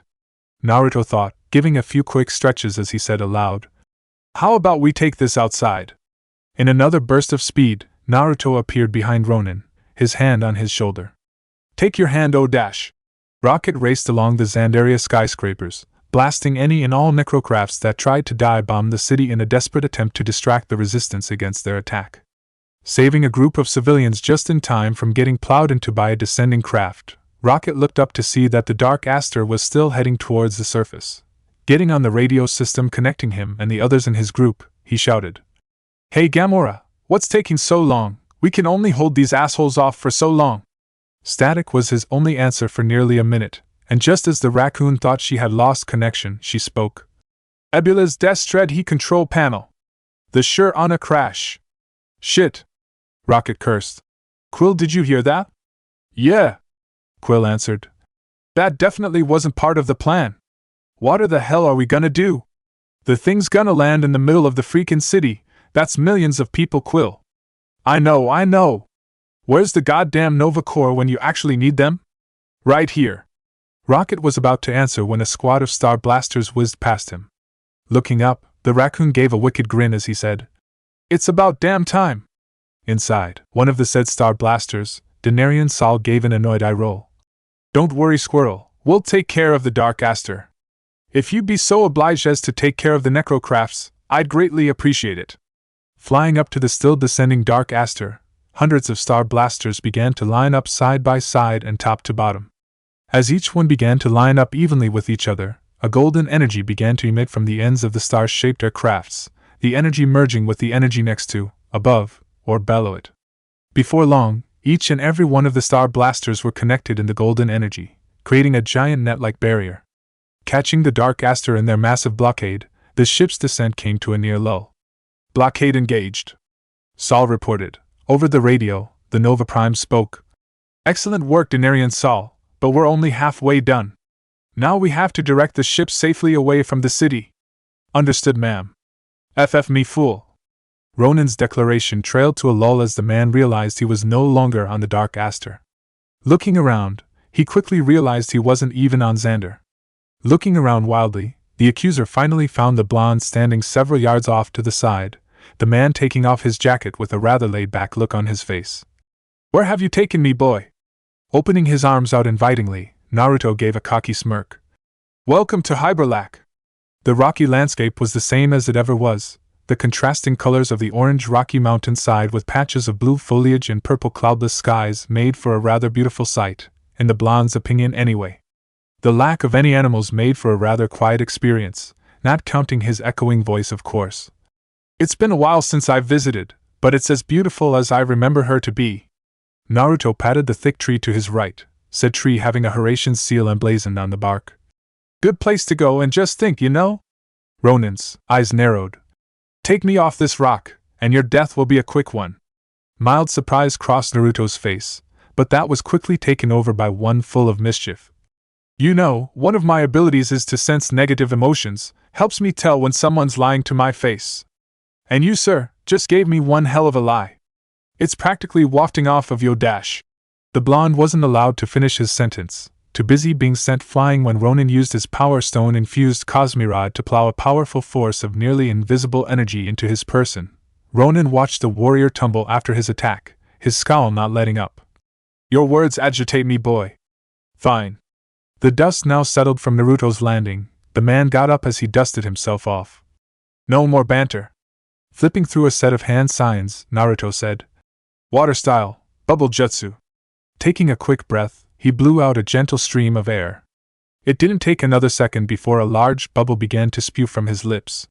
Before long it was the size of Naruto himself, the blonde finally relenting when it began to beat him height. Ronin raised an annoyed eyebrow as the bubble began to slowly drift his way. Perhaps I didn't make myself clear. Reaching his hand out, the man extended his pointer finger out, the appendage just an inch from touching the massive bubble. I'm done with your games, Bo Dash.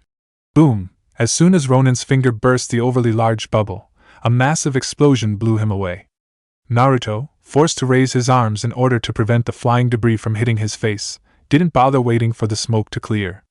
The power of the Six Paths Sage mode flowing through his person, Naruto rushed into the cloud of black smoke and fire and bum rushed the recovering accuser, sending him flying from the shoulder check, the man flying horizontally for a moment. Naruto appeared in front of him, his body horizontal as well with his leg pulled back as far as it would go. The sonic boom created from Naruto's foot connecting with Ronin's torso tore open the earth around them, the ground splintering and shooting up in an angry roar. Dashing next to the crater he formed, Naruto created 2 shadow clones. All 3 quickly began to flash, though a different set of hand signs, each one finishing at the same time as the chanted. Sage art, elemental collaboration, wholesome trinity. Each took a deep breath before releasing a different element. Wind, fire, lightning. All 3 forged into a trifecta of power that swallowed Ronin full, resulting in an explosion, even bigger than before, with the real Naruto standing off to the side as he watched his clone's handiwork. Quite the attack, brat. Kurama complimented. Thanks, though there's no way that took him down. Naruto thought. This is just a warm-up. You and your warm-ups. The nine-tailed fox grumbled. Naruto smirked. Don't act like you love it. The Biju gave a smirk of his own. Never said I didn't. The sound of clinking armor warned Naruto that Ronin was on the move, the man stepping out of the crater as he wiped the blood from the side of his face. For the most part he'd survived the barrage of attacks undamaged, though his armor had a few pieces missing, like the left shoulder pad and the area around the left hip.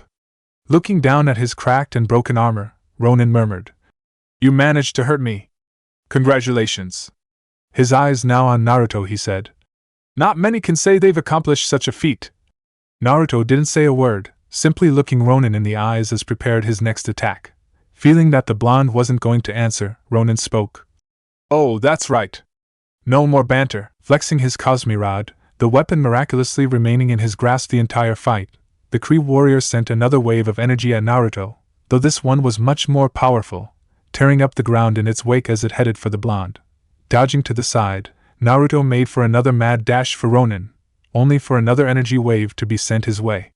Jumping to the left, the blonde began to go through a set of hand signs, but found himself intercepted by Ronin, the man showing a shocking amount of skill and speed by getting in his face so quickly.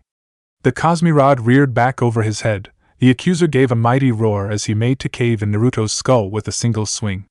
Their hammers had never met the blonde ninja, instead plowing into the ground. Boom! Drax stirred awake with a massive jerk, the man jumping to his feet as he looked around the room, only to find it empty minus himself and Groot. Looking to his only companion at the moment, the destroyer said, Stupid tree, where are Ronin and Naruto? I am Groot. The gray-skinned man growled in anger. I know who you are, imbecile, now tell me what I want to know. Now! I am Groot. Their conversation would have to continue at a later point, however, seeing as how Korath the Pursuer and a band of Sakaran soldiers had just burst through the observation deck doors. Looking around the room, Korath shouted, Where is Ronin and the Celestial Destroyer? It was Groot who answered. I am Groot. Korath looked at Groot, clearly puzzled. Who? Enough of this nonsense!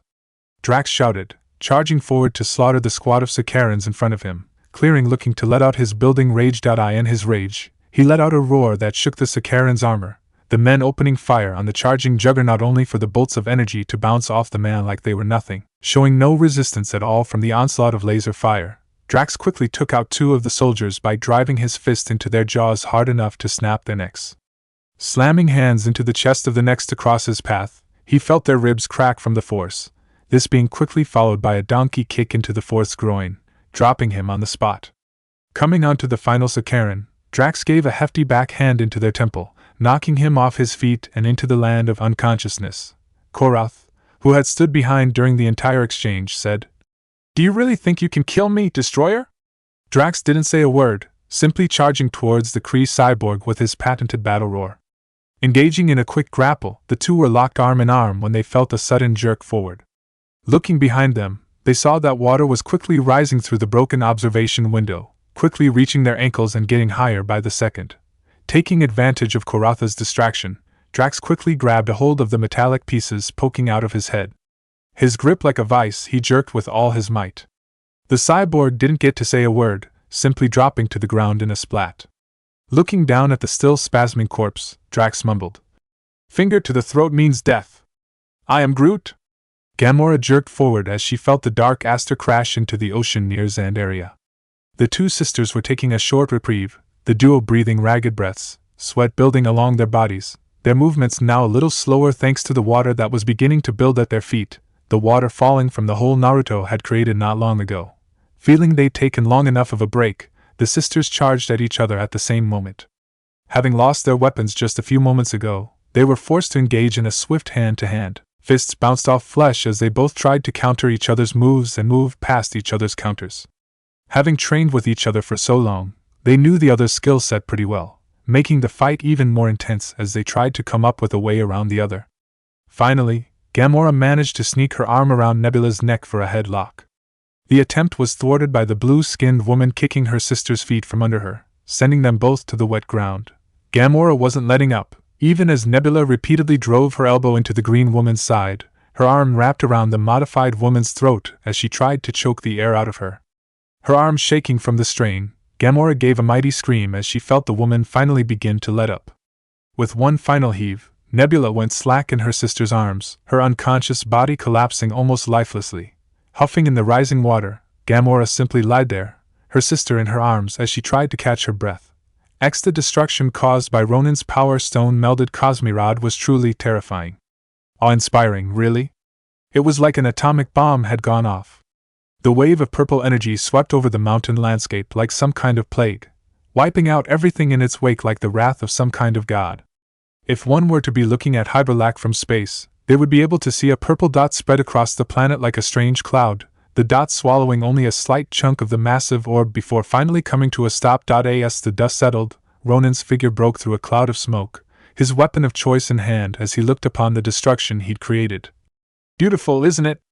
Looking to his right, Ronin gazed upon the glowing shape in the distance. "Your powers truly are frightening. To be able to survive such an attack is truly impressive."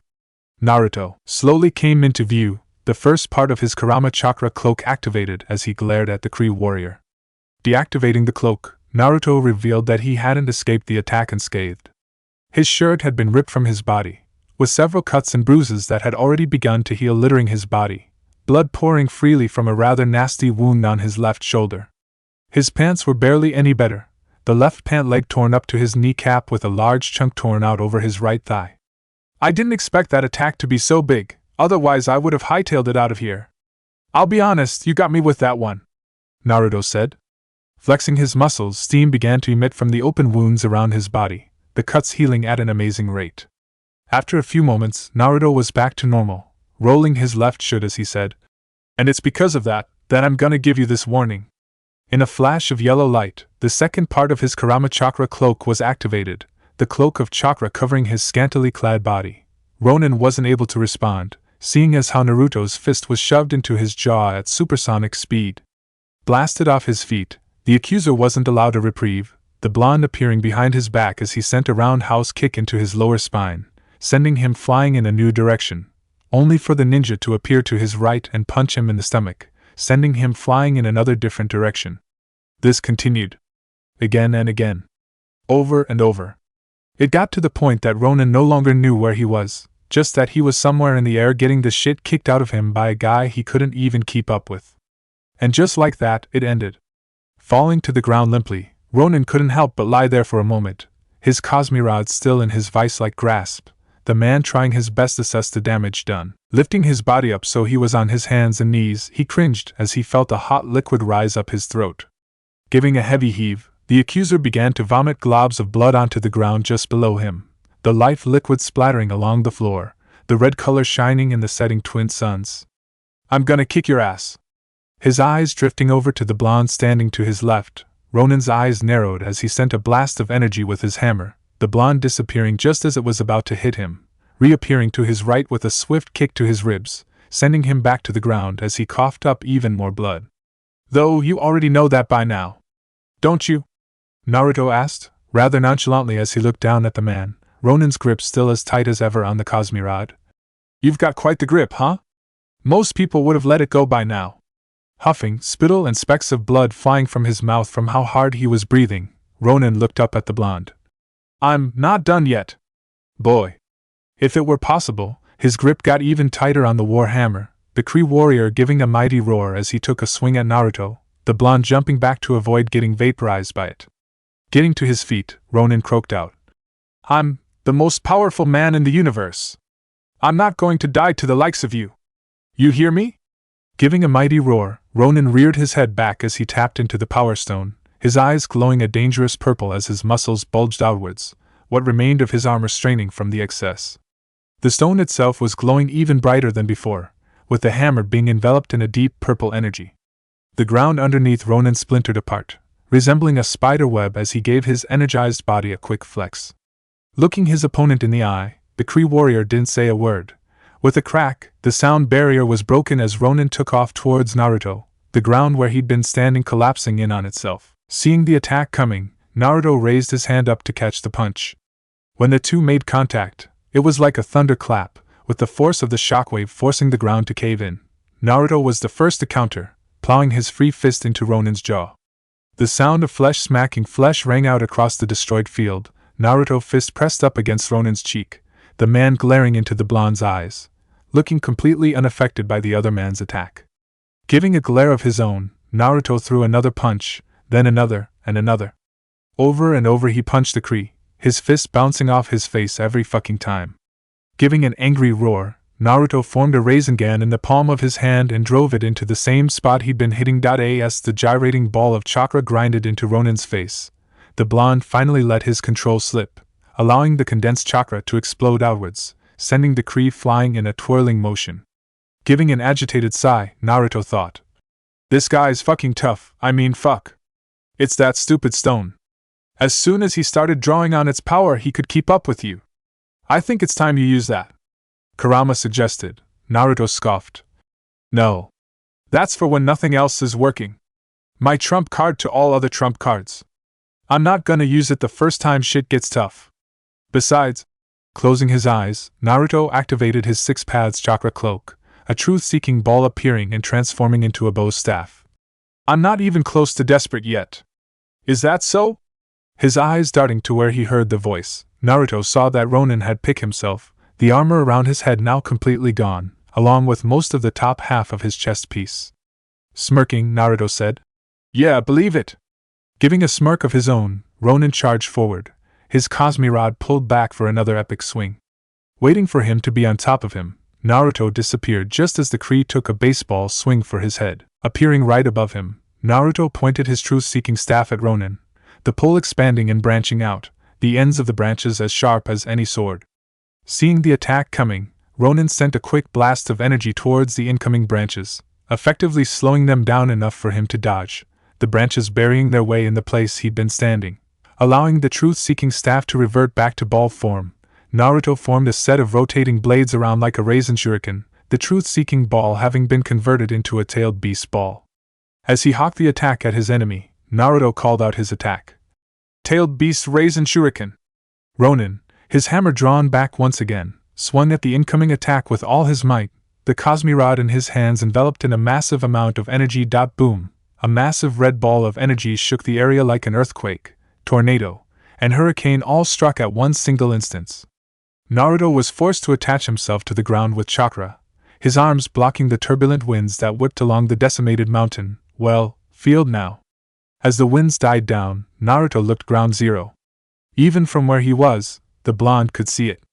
The ever-present glow of the Power Stone, the light walking closer and closer before its owner emerged from the smoke. Naruto couldn't help but wince at the sight before him.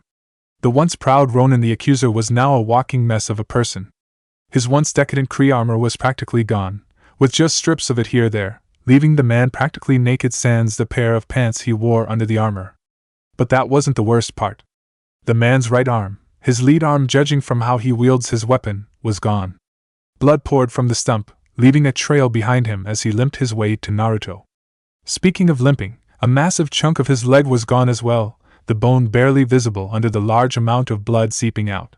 Stopping just a few yards away, Ronin mumbled, "We're ending this, now?" Lifting the Cosmi Rod with his only arm, he allowed the hammer to be encompassed by the Power Stone's energy. "You're right," Naruto said. Giving a slow breath in, he raised up his hand. "Magnet release, faithful attraction." Ronin's eyes widened in shock as he felt the Cosmi Rod in his hand begin to pull towards Naruto, the force of the attraction pulling the Kree along, the man refusing to let go of his power. Digging his feet in the ground, he began to scream. "I will not lose my power! You won't take it! You can't! I am the most powerful man in the universe! After everything I've suffered, the family I've lost, I am the only one that deserves this power! Not you! Not Thanos! Me!" As Ronin finished his tirade, his grip finally slipped, the Cosmi Rod flying straight into Naruto's hands. Gripping the weapon that had caused so much trouble, Naruto felt the power granted by the stone seep into his body. Ronin, the man having fallen forward after losing his hammer, looked up as he felt all his strength leave him, the adrenaline finally wearing off and the pain seeping in. Looking at the stone embedded in the side of the hammer's face, Naruto ran his finger along the gem. His eyes on Ronin, Naruto said, "Sure, we could have clashed with our strongest attacks, or beaten the crap out of each other until you eventually submitted. But this way I'm showing you that I could have beaten you at any time I wanted." Giving a weak smile, he added, "But where's the fun in that?" And then, with a hefty pull, Naruto palmed the Power Stone in his hand, the power of the stone enveloping him completely, the scara of his eyes now a deep purple, that same color flickering along the tips of his flaming cloak, similar to what happens when he holds the Space Stone. Ronin, his lip quivering, demanded, "Oh how? You're mortal!" "Yeah, I am." With one swift motion, Naruto brought the hammer down on Ronin's skull, the Kree's skull splitting open like a watermelon, blood spraying everywhere as the corpse collapsed. Dropping the hammer next to the now lifeless body, Naruto allowed himself to fall on his ass. Remembering what he had in his hand, he gave an overdramatic sigh, lifting his ass up slightly so he could get to the scroll in his hip pouch. Quickly unfurling it, he placed the stone in the center of the seal.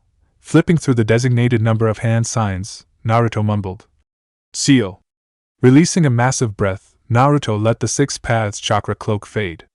After a couple minutes of just sitting there, looking at the destruction he and Ronin had caused. "What a waste," he said aloud. Getting up, Naruto searched for the Horatian seal he placed on Drax. Getting a pin on it, the ninja allowed it to pull him towards it. Appearing with a bit of a stumble, Naruto looked around to see he was on a beach. Looking around, he saw that the Dark Aster was now halfway in the ocean, the top half of the warship beginning to tear in half like that ship from Earth, gigantic or titanic, whatever. Panning his eyes behind him, Naruto scratched the back of his scalp at the dozens of Nova Corps looking at him in utter shock, obviously not expecting him to just appear, especially in his state of dress. Standing amongst the corpsemen was Peter and Rocket, the space bandit kneeling next to Gamora, the drenched assassin sitting on the beach with the tool wrapped around her. Lying next to the woman was her sister, the unconscious assassin looking like she'd gone through the ringer. Sitting right next to Naruto was Drax and Groot, the two facing the sinking ship, more than likely watching it descend into the deep ocean depths. Looking up at Naruto, Groot said, "I am Groot?" Naruto looked over at Rocket, the raccoon rolling his eyes. He asked if it's done. "Yes," Drax said. "Is Ronin dead?" Dropping down next to Drax, he gave him a pat on the shoulder. "Yup." If anyone expected any kind of celebration, they were thoroughly let down, as everyone was too busy giving tired sighs of relief. Slowly, the crowd of corpsemen began to part, the Nova Prime Irani Rail walking out with Denarian Saul and a Centurion Naruto didn't know. Walking up to Naruto, Irani gave a bright, thankful smile. "I can't thank you enough for what you've done, not just for Xander, but the entire galaxy. I'm sure I can think of a better speech to give after all this madness is behind us, but for now, let me say that you are truly the guardian of the galaxy. Naruto gave a sheepish smile. Ugh, thanks, but I think you got it wrong. Pardon? Rail asked. Not guardian. Naruto corrected, a playful smirk on his face as he gestured to Quill, Rocket, Gamora, Groot, and Drax. Looking each of them in the eye before he said, We're the guardians of the galaxy. Chapter 18, Did You Miss Me? Location: Sanctuary. A lingering array of floating asteroids hovered along the vast cosmos, the backdrop of colors lighting the area, allowing Other to walk along the rocky path as he practically glided towards his destination like the otherworldly specter that he was. Climbing the spiraling staircase that led to his master's chambers, Other took each step with clear trepidation, each step taken with further hesitation. Finally, he reached the last step, his cloaked form stopping as he saw the Dark Lord had vacated his usual spot upon his levitating throne, his back facing him as he looked past the asteroid field into the ever-expanding universe. Gone was his battle armor, the tyrant wearing a sleeveless lightly armored vest that was gold and royal blue in color, with military-style pants and golden combat boots that went up to his knees. The man's awesome size seemed even more prominent, his muscular arms in a seemingly constant flex, his biceps looking like they were about to burst at the seams. Well? Thanos demanded, his throttling baritone boomed. Other nodded swiftly, his arms moving up defensively out of reflex. It appears our sources are correct, the Maelstrom has the stone in his possession. From what they have reported, the Xandarians allowed him to take it after Ronin's invasion on the pretense he hide and protect it, rather than use it. The Mad Titan hummed, though whether it was out of anger or curiosity was unknown to his subordinate. The fools! To trust something like that anyone but themselves shows how weak-hearted they have become. Though, I suppose 1,000 years of war can do that. Rubbing his chin, he continued, Had they kept it, our loss of the stone wouldn't have mattered, as we could have taken at any point we chose. Now, though, there's no telling what that boy has done with it. The hooded figure nodded. And there have been no reports of him using the stone. No one knows where he has decided to keep it. What of our asset? Thanos asked. The one we tasked with capturing him? The God's Slayer? He still struggles with finding him, my lord. His reports say that the boy has a knack for disappearing off the face of a planet and appearing on another 2 galaxies away. Looking up, he asked, Do you believe he is using the stone within the Tesseract? Perhaps. Turning to face his subordinate, the Titan bellowed, I tire of these games. I've allowed the Slayer to take so long because his killing of gods along the way amused me, but no longer will I allow his procrastination. Tell the fool if he doesn't find the boy by the end of this yearly cycle, I will show him the power of a true god. Yes, my lord, of course, my lord. Location: the planet Haragon. On your feet, boy. The man called boy gave a vocal scoff as he was pulled to his feet by the mountain of a man in front of him. The boy was wearing a thick brown fur coat under an orange armored vest with red highlights, a matching shoulder pad on his left shoulder attached to the vest. With his hood pulled up with a Sakaran scavenger mask covering his face, one could only guess his appearance. Pulling on the chains keeping his captive restrained, the giant wore a set of leather armor that was brown in color, fur strapped under the armor pieces to keep the man at least somewhat warm. While massive, he had the standard Haragonite look of what looked like a mutated turtle without their shell, his dirty green skin tone decorated with vengeful red tribal tattoos. The two trekked through the tiled hallway, passing cell doors one by one, their occupants peeking past the bars to see who was being summoned by the Exalted One. Dead man walking. One of the prisoners hissed. Don't bother begging, he'll only make it slower. Lucky bastard was only here for a few hours before they called him to court. Probably an Asgardian or something. Or a Sakaran. Look at the mask.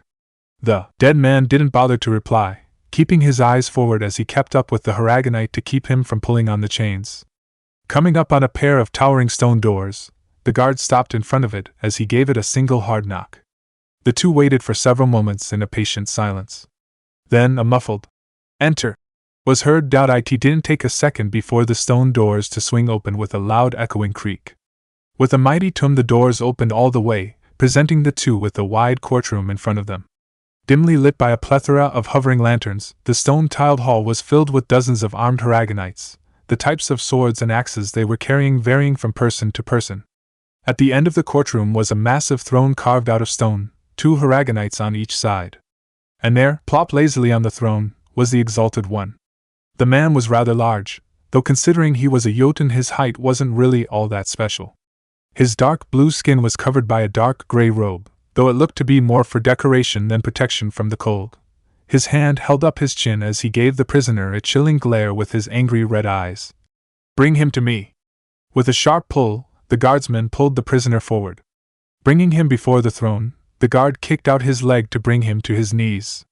With a swift pull, his hood was brought down to reveal slightly spiked blonde locks. Grabbing the mask, he slid it up to show a man in his mid-20s, his bright blue eyes drilling into the Exalted One, the whisker-like marks on his face crinkled up as he smirked up at the man. "Frosty," Naruto greeted. The Exalted One's glare grew even colder. "You should watch yourself, Maelstrom. It is by my mercy that you've lived this long." The blonde didn't respond, instead looking up at the frost giant defiantly. "What are you doing here, Maelstrom?" The blonde shrugged. "I was here to help out the villagers under your protection." Looking around, he said. "And look at where that got me." His brow furrowed. The Exalted One asked. "And what, pray tell, brought your attention to us? Is Xander aware of our actions?" "Xander?" Naruto asked with a scoff. No, they're still too busy tiptoeing around the Kree to pay attention to something as small time as you." Looking up at the Exalted One, he said. "You in particular were hard to pin down. Every village I went to, none of your goons knew where you were staying at. Scarred Thor might come after you?" he asked with a smirk. "That oaf?" the Exalted One asked. "If the fool didn't know I was here when he and his Asgardians were waging war with this planet, I doubt he'll ever know. That or you're such a small fry he didn't see the need to bother." Naruto shot back. "You were probably just a grunt when your king tried to invade Asgard." "Small?" he whispered harshly. "Small? I am Loki, right-hand man to King Laufey himself." His arms swept across the hall. "I lead a militia of over 1,000 Haragonite warriors. I have control of over a dozen villages in the region. I am the Exalted One." Getting up from the chair, he finished. "Should that oaf of a prince show his face to me, I will plant his head on a pike, and use his beloved hammer to bring Asgard to the ground." Naruto's smirk grew into a full-grown smile. "Did you say Loki?" Loki gave a confused pause. "Yes?" Giving a sigh of relief, Naruto swiftly pulled at his shackled hands, breaking the restraints as though they were butter. "Man, you have no idea how long I've been waiting on someone to actually use your name. Exalted One this, Exalted One that. Leave it to a guy like you to give yourself such a name when all you've done is take over a few small villages." Pulling up his sleeve, he showed his Yuta, a hologram of Loki's face popping up, his name and what looked like a bounty underneath. "Loki of Jotunheim, wanted for mass murder on several planets, along with several counts of extortion. Current bounty set at 50 million units dead or alive." "What?" Loki asked. "What is the meaning of this?" "Well, a friend of mine tipped me off that a guy with a big-ass bounty was extorting several villages on Haragon for protection payments. He agreed to tell me where you were if I split the bounty with him. Sadly, none of your lackeys knew your actual name, and since you moved around so much none of them knew where you were. I had to get captured so I could be brought to you." "Standard stuff, not that complicated," Naruto said as he stretched out his wrists. Loki's grit his teeth as he hissed out, "Kill him!" That was all his men needed to hear, the turtle-like warriors drawing their weapons out as they charged the blonde in front of their master. Naruto, not taking his eyes off Loki, said, "Come at me then. Location, New York City, New York. I'm Christine Everhart. And I'm Will Adams. And this is WHH World News," Christine said, the duo sitting side by side at their pristine news desk. As the camera focused on the blonde woman, "Today marks the final day of a citywide cleanup in Washington, D.C. after the event now known as Project Insight, where it was uncovered that agents of the long-thought disbanded terrorist cell, Hydra, had infiltrated the intelligence agency known as S.H.I.E.L.D. One such mole being Alexander Pierce, the secretary to the WSC, who oversee all S.H.I.E.L.D. activities. These events culminated in the death of S.H.I.E.L.D. director Nicholas Fury, the disbandment of S.H.I.E.L.D. by the government, and tens of millions of dollars in damages to the D.C. area." The camera panned to Adams. "Last night, Tony Stark announced the building dubbed Stark Tower as the official headquarters of the Avengers. The team will act independently from any world government, and will act as a deterrent from events that are similar in nature to the incident that occurred 2 years ago in New York City." "Speaking of Tony Stark," Christine said, The billionaire has just finished giving his testimony against the scientific research and development agency known as AIM. The company is currently under investigation after it was revealed that they were connected to the Mandarin, a terrorist who took responsibility for the bombings that occurred throughout the world. Mandarin was shown to be a front, with AIM having been behind the bombings that occurred due to the volatile experiments dubbed extremists. The organization has been shut down, and any surviving members are currently being investigated and charged. As Christine was about to speak, the television screen went mute. Remote control in hand, Ilyana Rasputin got up from her seat. Setting down the remote, the woman leaned back so she was laying on the bed, releasing a heavy sigh as she did. Long day? Not bothering to turn her attention to the voice, Ilyana mumbled. What did I say about teleporting into my apartment? In her bedroom was the Ancient One, the woman walking across the room with her arms behind her back in a stoic prance. And what have I said about showing such disrespect to your teacher? Ilyana had the decency to look admonished. I'm sorry. Reaching the blonde woman, the Ancient One said, I've allowed you to stay outside of Kamartaj while you undergo your training. At the very least I should be allowed to make unexpected visits now and again. Sitting down next to Ilyana, a cup of tea appeared in her hand. After taking a sip, she continued, Your teachers say you're progressing well, a true prodigy some claim. Better than Strange? She asked. No. The Sorcerer Supreme admitted. Is there a reason you're here, Master? Ilyana asked. The Ancient One nodded. There is. The woman nicknamed Magic waited several seconds for her master to continue, before finally saying out of impatience. And? I have felt a presence these past few days. A presence that comes closer and closer to Earth. One that I don't know if its current defenders can fight against. Ilyana looked at the Ancient One in confusion. And what does that have to do with me?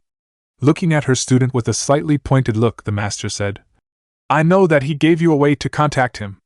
A way to summon him. Magic gave the Ancient One her own look. I'm not saying I don't. But why can't we help in stopping this presence? We are charged with safeguarding the world from mystical threats. Threats such as these are not ours to meddle. The sorcerer explained. Now how do we summon him?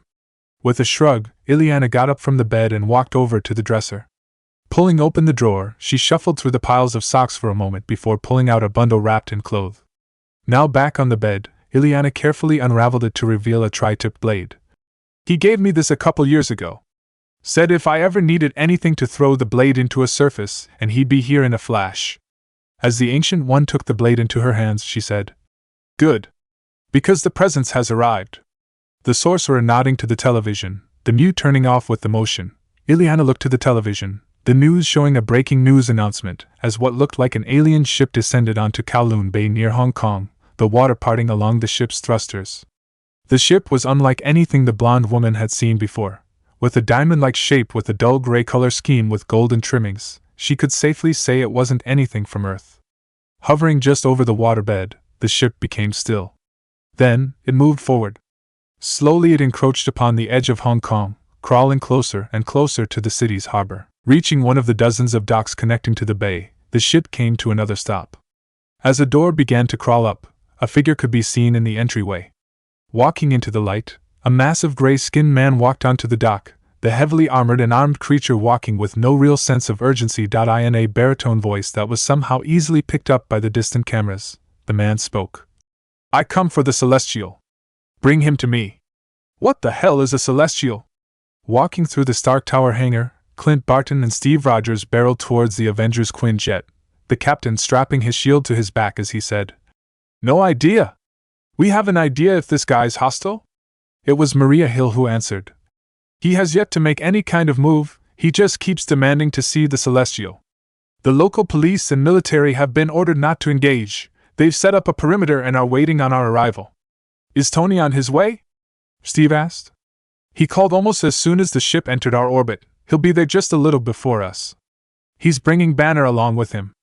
Nodding, Steve and Clint entered the jet, with Clint heading towards the cockpit. Looking to the co-pilot's seat, Hawkeye gave a quick nod to the one in the seat. Ready? Giving a cocky smile, Natasha replied. Are you? Always. Bring him to me. I will not ask again. Tony Stark, the man wearing his Mark XLI suit, looked to Banner, the two of them standing several yards away from the mysterious alien. You have any idea what he's talking about? He asked, the face section of his armor raised up to reveal his face. Bruce shook his head. No clue. The armored man sighed. Yeah, me neither. Stepping forward, he said to the creature. You got a name, big guy? Looking to Tony, the big guy answered. Desac. It was Bruce who said, Well, Desac, we don't know what you're talking about. What is a celestial, exactly? Not what? Desac said. Who? Okay, who exactly are you talking about? Bruce pressed. Maybe we can help you find them. Desac narrowed his eyes. Do not play the fool with me. I know that the celestial came from this planet before heading for Xander. Slowly, the God-Slayer reached for the axe strapped to his back, causing Bruce to step back and Tony to aim his repulsors. If you will not bring him to me, perhaps he will come on his own accord. And with that, he drew his weapon with a resounding thwang. A nervous-looking Bruce eyed Tony. Code Green? The face section of his helmet came down hard as he said. Yeah. Code Green. Illyana watched as the alien fought back against Iron Man and the Hulk, the armored creature flinging the former across the city like a rag doll and matching the latter's strength with surprising ease. Her attention was turned away from the television when the sound of a blade hitting wood, her eyes drawn to the three-bladed knife stuck in the wall. Giving her master an annoyed look, the blonde said, Did you have to throw it in my wall?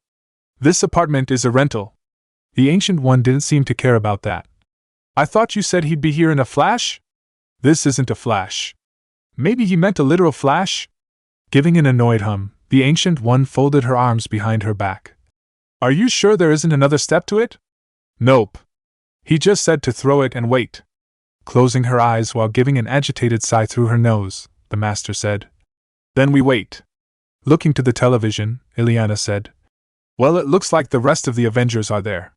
True to her word, Captain America, Hawkeye, and Black Widow had just arrived on the scene. Her eyes still closed, the sorceress shook her head. I doubt they'll be able to hold him off for long. Hold off who? As Illyana jumped in shock at the new voice in the room, the Ancient One simply opened her eyes with a strange calmness, a small smile on her face as she turned to recently arrived blonde. The man had grown since the last time she'd seen him. The way he held himself was more mature, confident. Wearing a rather strange attire that looked slightly worn and torn, with rips and slashes littered around his person, with a green liquid that smelt like blood staining the brown fur. And in his hand was the head of a blue-skinned creature, its lifeless eyes staring up at her, as blood dripped from his gaping neck to the wooden floor below. From him. The Ancient One answered, nodding her head towards the television. Eyeing the TV with a raised brow, Naruto saw Desac swatting at Captain Rogers, the super soldier raising his shield just in time to take the brunt of the blow, sending the man flying before landing in a roll. As the Annihilator reared back his battle axe to try and behead Tony, 4 arrows found themselves embedded in his triceps before they each exploded in medium ball of fire. As Desac walked through the parting cloud of smoke, not looking damaged in the slightest. Huh! Naruto mumbled, his eyes on the televised battle as he sealed away the head of Loki. He got a name? He calls himself Desac. Illyana answered, though most of her attention was on the blonde's out-of-this-world appearance. He's looking for someone named Celestial, thinks he's from Earth. A dangerous edge came to Naruto's eyes. Celestial, huh? Illyana looked at her fellow blonde in confusion. Do you know him? Naruto didn't bother answering, placing the scroll into his hip pouch as he stoically said, I'm gonna help take care of this. Looking to Illyana, he continued with a smile. After that we can catch up. Illyana couldn't help but look hopeful as she asked, Does that mean you're coming back? The ninja chuckled. Yeah, I think so. I've been gone long enough, don't you think? Yeah, for sure. His smile getting a little bigger, the Uzumaki said. I'll see you in a bit then. Same with you, AC. And with that, he was gone. Hulk, smash! Desac jumped back as a giant green blur smashed into the ground in front of him, sending concrete and other debris flying in all directions. He wasn't allowed a reprieve, however, as he felt a beam of energy hit him in the back, the blue soldier's shield slam into his jaw, and several arrows slice into his ribs, each blow forcing him to take a slight step back from the force of them. It wasn't enough to keep his attention off the massive green rage machine, the Annihilator easily catching its fist without showing much strain, the ground underneath them exploding from the power of the impact. The God Slayer glowered at the Hulk as he grumbled. Is that all you have, beast? Yellow energy began to emit from around his body, his eyes glowing the same haunting color as he said, "Perhaps when I kill you, the Celestial will show himself to me." Faster than any one of the Avengers could follow, Dysak's fist plowed into the Hulk's face, sending the green beast into a high-velocity propulsion into one of the parked police cars nearly 50 yards away, the Hulk's impact nearly flattening the vehicle as he bounced up before skipping across the pavement. As he tumbled to a stop, Dysak appeared above him in a burst of speed, his broad sword in a reverse grip. Realizing what the alien was about to do, Stark shouted, "Stop him, now!" With that order he fired off a beam of energy from the arc reactor centered in the chest piece of his armor, with his fellow Avengers throwing everything they had at the alien to keep him from plunging his blade into the Hulk's head. That was a success, though only a minor one. "Ugh!" The Hulk screamed in agony as the broadsword's blade sliced into his lower chest. "Bruce!" Tony yelled in worry as Black Widow and Hawkeye desperately fired off their weapons at Dysak to try and get him to back off their comrade. Dysak brushed off the attacks, however, pulling his blade out of the Hulk as he prepped the sword to finish it off. As he reared the sword back, a powerful presence seemed to make itself known, stopping him from separating the enraged beast's head from its shoulders. Lowering the blade to his side, he turned his head to see Naruto standing amongst the team doing their best against him, all of them staring at him in shock. "Non-era dash," Natasha stuttered, her body nearly shutting down from shock. "Naruto? Holy shit," Clint muttered. After giving Natasha a quick once-over, Naruto turned his attention to Dysak. "So I hear you're looking for me." Dysak nodded. "You took your time. I did not think that the man they called a Celestial was a coward. I apologize for taking so long, but wouldn't it have been easier to just give me a call? It wasn't like I was hiding or anything." Walking forward, he continued, "But no. You had to make an asshole out of yourself by attacking a planet that would have zero idea as to where I was. It's a good thing I left a way for someone to call me, otherwise you'd have probably destroyed this place." Stopping just a few feet away, he finished, "And that pisses me the fuck off." Like a viper, Naruto's hand struck out at Dysak's chest, his hand resting on his skin for only a nanosecond before the two of them disappeared as though they'd never been there at all. Dysak stumbled back as he appeared in a vast desert dune field, the pounding heat beating down on his heavily armored form, a cloud of sand blowing into his face forcing him to guard his eyes with his hand. "Where have you taken me, Celestial?" Naruto, placing the Sakaran mask over his face to protect his face from the mild sandstorm billowing around them, said, "They call this place Tadardakukus. No cities or people for miles." Summoning Sasuke's Chikuto into his hand, he got into defensive stance. "Well?" The Annihilator chuckled as he twirled the great sword around almost playfully. "Pray to your gods if you have them, Celestial. For you will be meeting them soon. I don't have a god to pray to. All I have are people I consider precious to me." His blade poised, he finished. "And you just tried to kill some of the few I have left." As those words left his lips, he struck. Clang, their blades locked together, the sound of metal grinding on metal filling the air as the two of them glared into each other's eyes. Naruto's muscles strained and flexed as he tried to hold back the monster of a man from breaking past his guard. Little by little, however, his feet began to skirt back against the sand. About to lose his footing, Naruto backstepped quickly before taking two testing swipes at Dysak's midsection, each one blocked with ease. Dysak seemed to lose his patience with Naruto's prodding, parrying the next slash with a hefty shove from the flat side of his sword before stabbing at an open blonde, said ninja forced to spin out of the way, only to get his legs kicked out from under him, forcing him to become parallel with the ground for a moment. That moment was all Dysak needed, bringing his blade down like a hammer on Naruto's hips, splitting the man in half with one fluid cut. Pof Dysak raised an eyebrow as his opponent disappeared in a puff of smoke. Looking around the desert dunes, the man was annoyed to find an unharmed Naruto standing not far away, his Chikuto in a reverse grip, the blade encased in lightning. "I had heard you were full of cheap tricks. Most of my people were too," Naruto said. Pulling out the shield strapped to his lower back, Dysak got into a defensive stance. "They must have been a bunch of cowards then." Dysak was barely able to get the last word out, forced to bring up his shield to block the incoming spear made of lightning, the man skidding back from the force. He then raised up his blade, just in time to block the blonde's Chikuto from splitting his head like a banana, a sonic boom escaping from the impact. "You don't know a damn thing about them!" Naruto growled out, his eyes a dangerous red as he came at the Annihilator with a flurry of strikes and stabs, doing his best to end the ignorant fool in front of him. In the middle of his barrage of lightning-fast attacks, Kurama yelled, "Calm down, brat! This fool isn't someone to lose your cool on!" When Naruto continued with his attacks, the tailed beast said, "If you weren't so pissed off, you'd notice that his shield is absorbing the chakra surrounding your blade every time you hit it. He can absorb energy, you damn brat. That's why either of them are shattering from a single hit from your Chidori blade." Cutting off the constant flow he'd been giving the Chikudo, Naruto gave his sword a testing swing into Desak's shield. Almost as soon as the sword made contact, the lightning around Naruto's blade disappeared. What? Naruto stuttered. His eyes narrowing, Naruto said, "That's some nifty weapon you got there. It's even able to absorb chakra." "So, you finally notice?" Desak asked. "I was wondering how long it would take." Jumping back, Naruto attached the sword to his back with magnet release. Flipping through a long set of hand seals, Naruto shouted, "Well, let's see how you handle this. Lightning release, false darkness." Opening his mouth as wide as his jaw would allow it, the blonde fired off a thick beam of lightning, the streak of electricity blasting off at the hulking warrior across from him.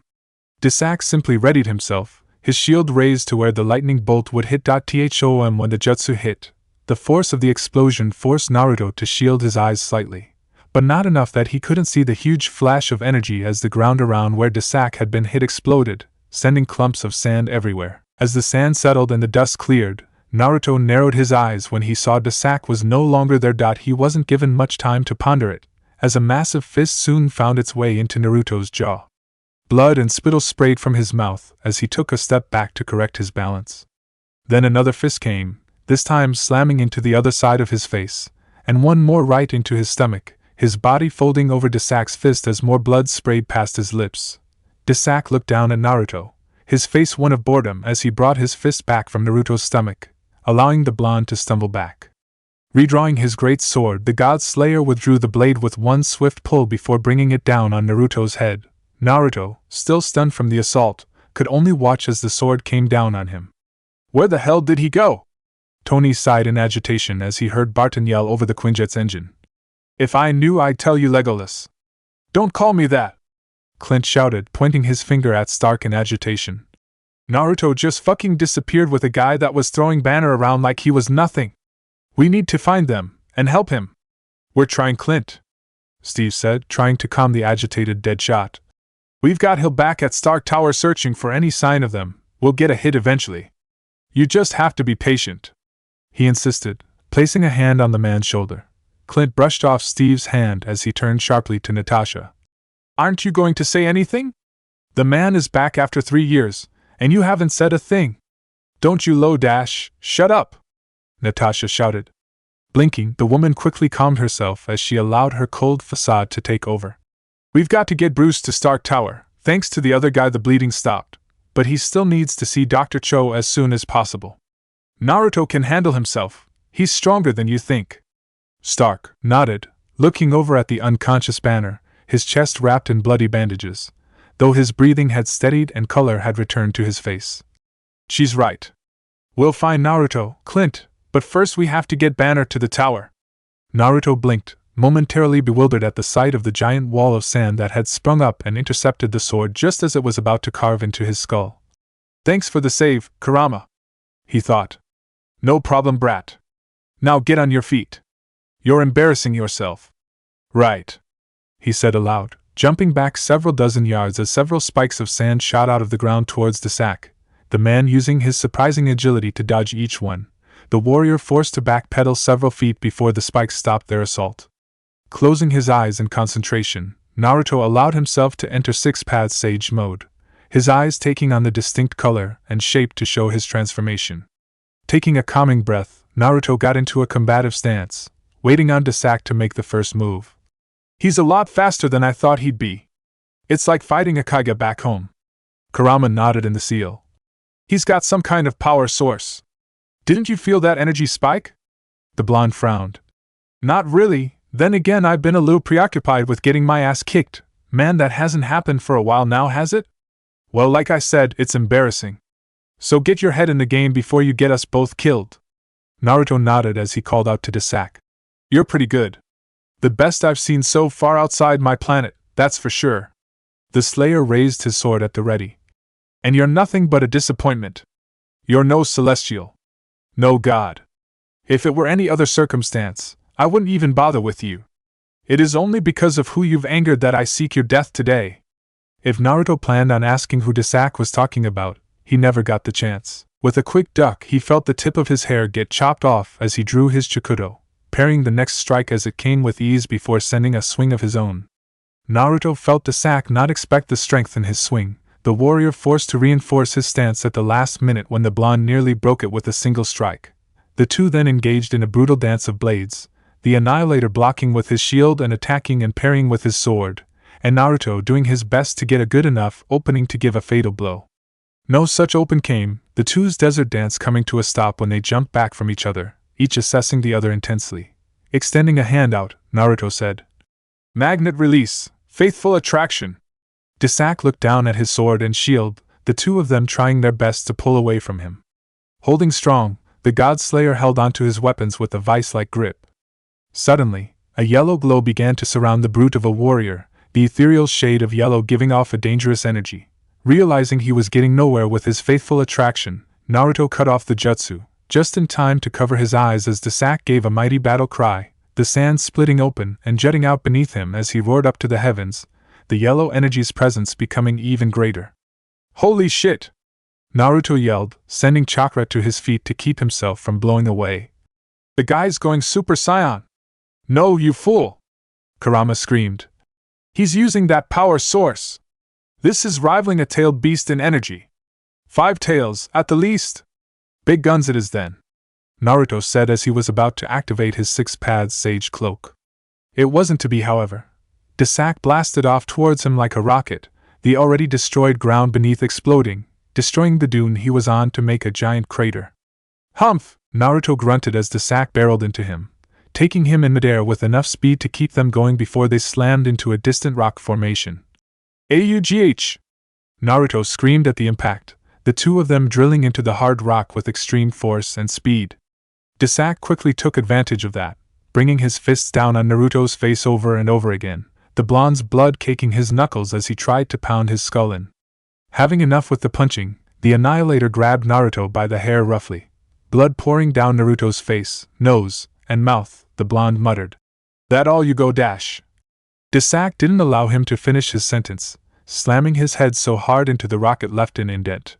"Bring his head back again," Desak repeated this. Over and over again. So pathetic. "Though, I suppose I shouldn't be shocked you couldn't stand up to the power of the designate. Only one man has, and he's the one that wants you dead. Consider it a blessing he sent me rather than coming himself. Though it doesn't really matter either way, for you'll be meeting him soon enough. So allow me to once again give you this final courtesy. Pray to your gods if you have them. For you will be visiting them Rasengan." The sound of grinding metal filled the desert dunes. And the sound of an explosion of energy followed soon after. Desak flew away from the still-down Uzumaki, the Slayer clutching his shoulder as he glared at the blonde. Naruto simply gave the glaring warrior a bloody smile. Getting up from the ground, stumbling as he did, he said, "I don't give a shit who I pissed off.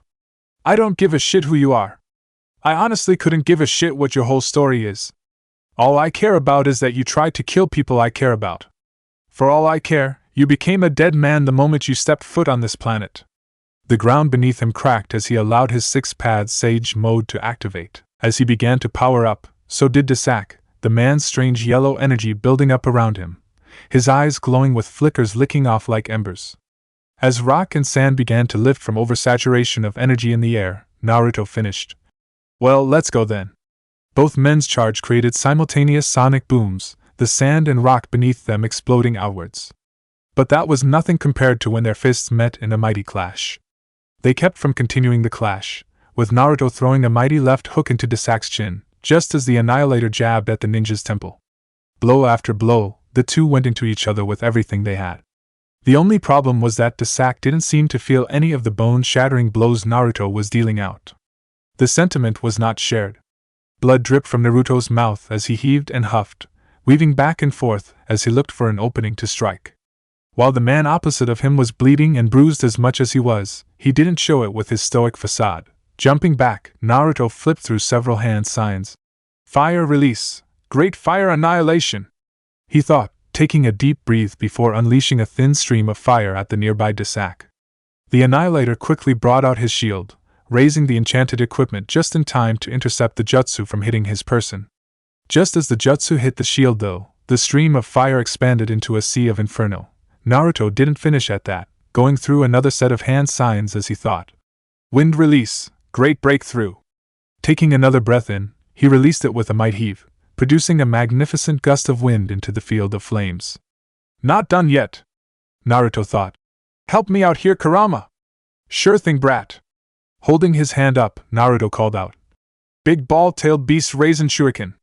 Extending 2 chakra arms from his back, Naruto and Kurama formed a massive tailed beast ball over his head. Naruto quickly added an abundant amount of wind chakra into it, allowing a whirling shuriken-like blade to wrap around the ball of tailed beast chakra. With a grunt, Naruto hurled the massive jutsu at the now smoldering aftermath of the fire jutsu, knowing that Desak was still in the middle of it all. Desak didn't seem all too keen on waiting for the attack to come to him, jumping at the jutsu as it swept across the desert plain, swinging his energy-encased sword at it with all his might. Bom.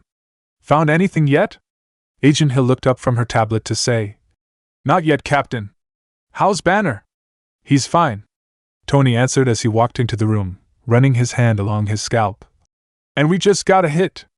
They're in the Sahara, Tadart Akakis to be exact. How the hell did they get all the way over there? Clint asked, sitting over in the corner as he tweaked with the trick arrow. Do you think he somehow used the Tesseract? Possibly, Tony answered. Where's Point Break when you need him?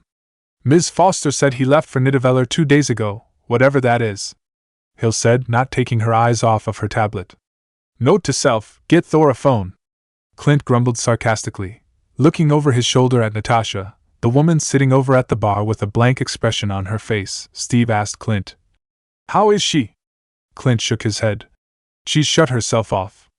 There's no getting through to her when she's like this. So, what do we do here? Tony. That guy was tearing us apart before Naruto showed up. We'll need a game plan if we're going to give him some backup. He won't need it. The group looked over at Natasha, the woman not bothering to return the favor as she continued. I told you, he's stronger than you think. He'll win. Slowly, Naruto picked himself up from the ground, sand spilling off his back as he got onto his hands and knees, looking up at the now huffing Desak, the man getting up himself. We've got to destroy that sword and shield. I mean, seriously, he thought. I agree. A shield that absorbs energy and a sword that negates it. Fucking ridiculous. The question is how. Jutsu are all out, and chakra-enhanced strength is useless. So's nature chakra, and 6 paths chakra. My entire arsenal is pretty much gone. There is that. Naruto sighed. No, that's energy too. True. A light bulb went off in Naruto's head. Got it, he said aloud. Pulling up his shirt sleeve, Naruto revealed several seals tattooed to his forearm. With a quick application of chakra, a puff of smoke surrounded Naruto. As a gust of wind blew the smoke away, Naruto's new weapon was revealed. Desak raised an eyebrow at the object in Naruto's hands. What a strange weapon, he observed. Naruto smiled at the man opposite of him, his blood-stained teeth gleaming in the desert sun. Say hello to Kabudawari, or as its victims knew it by, Helmet Splitter. The blunt sword, as it was also known, consisted of a single-sided axe that was connected to a massive hammer by a thick leather rope. Fine. His yellow energy still covering him and his sword and shield, Desak charged at Naruto.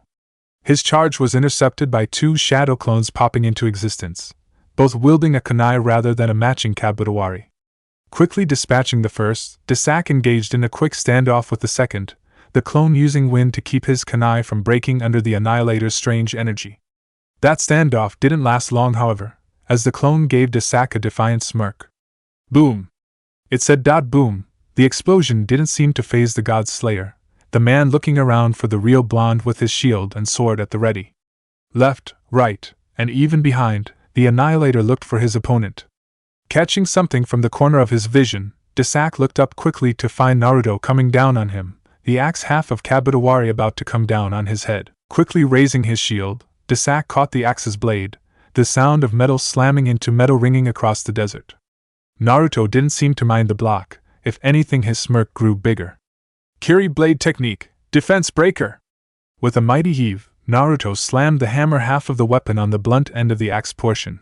The sound of splitting metal and tearing flesh was heard soon after. Oh! Green blood sprayed across Naruto's face, his axe's blade having just amputated Desak's hand at the mid-forearm. Humph! Naruto grunted, getting a foot to the stomach, sending him rolling back from the now one-handed man. Clutching his stumped arm, Desak watched, rage in his eyes, as his precious blood spilled onto the sand below. Looking at what was left of his shield, the Slayer growled as he gazed at the cut-in-half piece of metal. Sliding it off his arm and throwing the now useless tool to the ground, Desak ground out. You have no idea how lucky you are that the other ordered me to bring you in alive. Naruto charged forward, thinking to himself as he did. One down, one to go. Be careful, brat, he's different from before. Kurama warned. Right.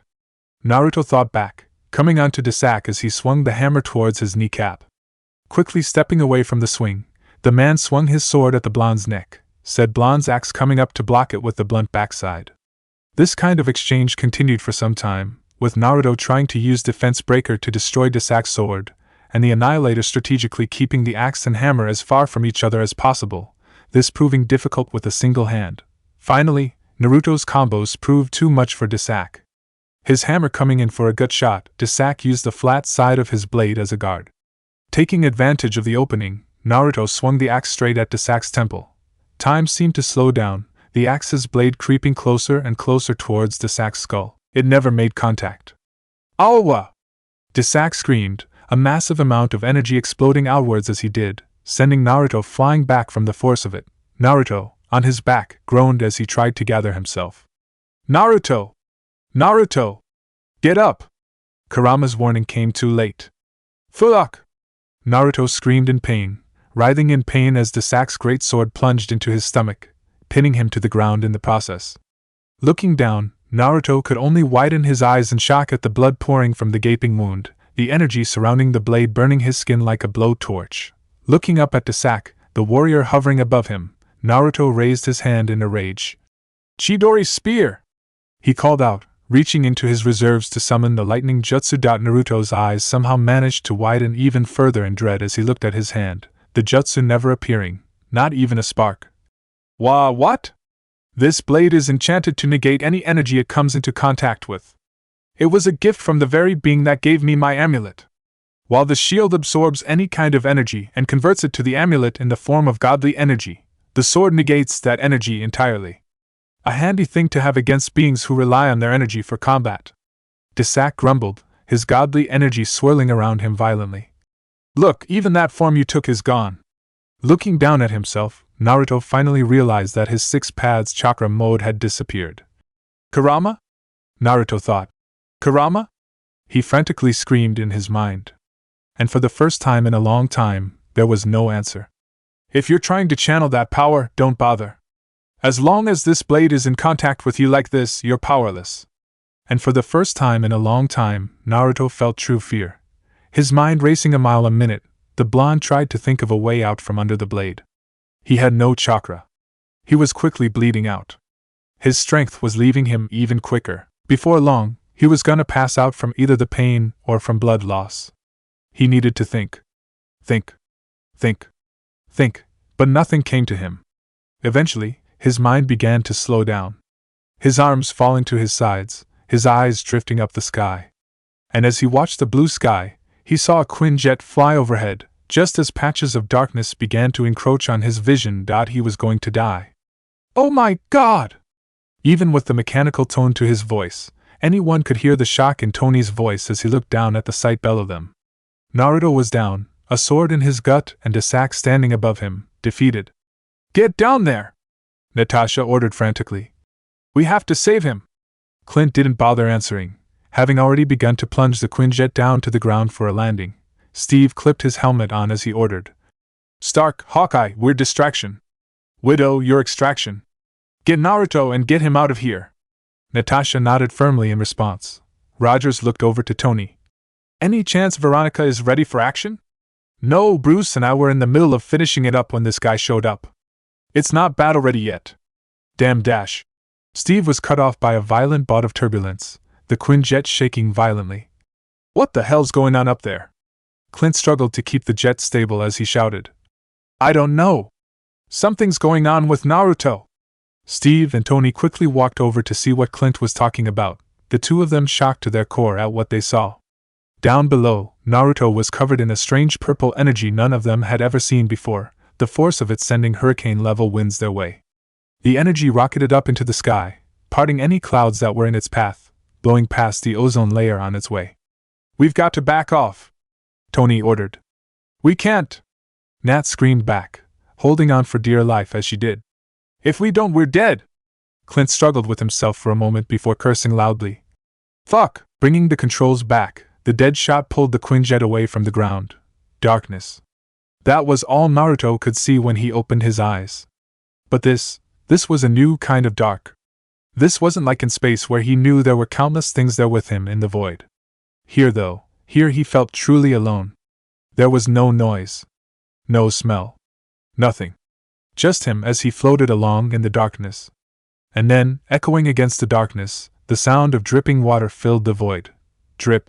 Hello? Drip. Where am I? Drip. Kurama? Drip. Is anyone here? Drip. Is this hell?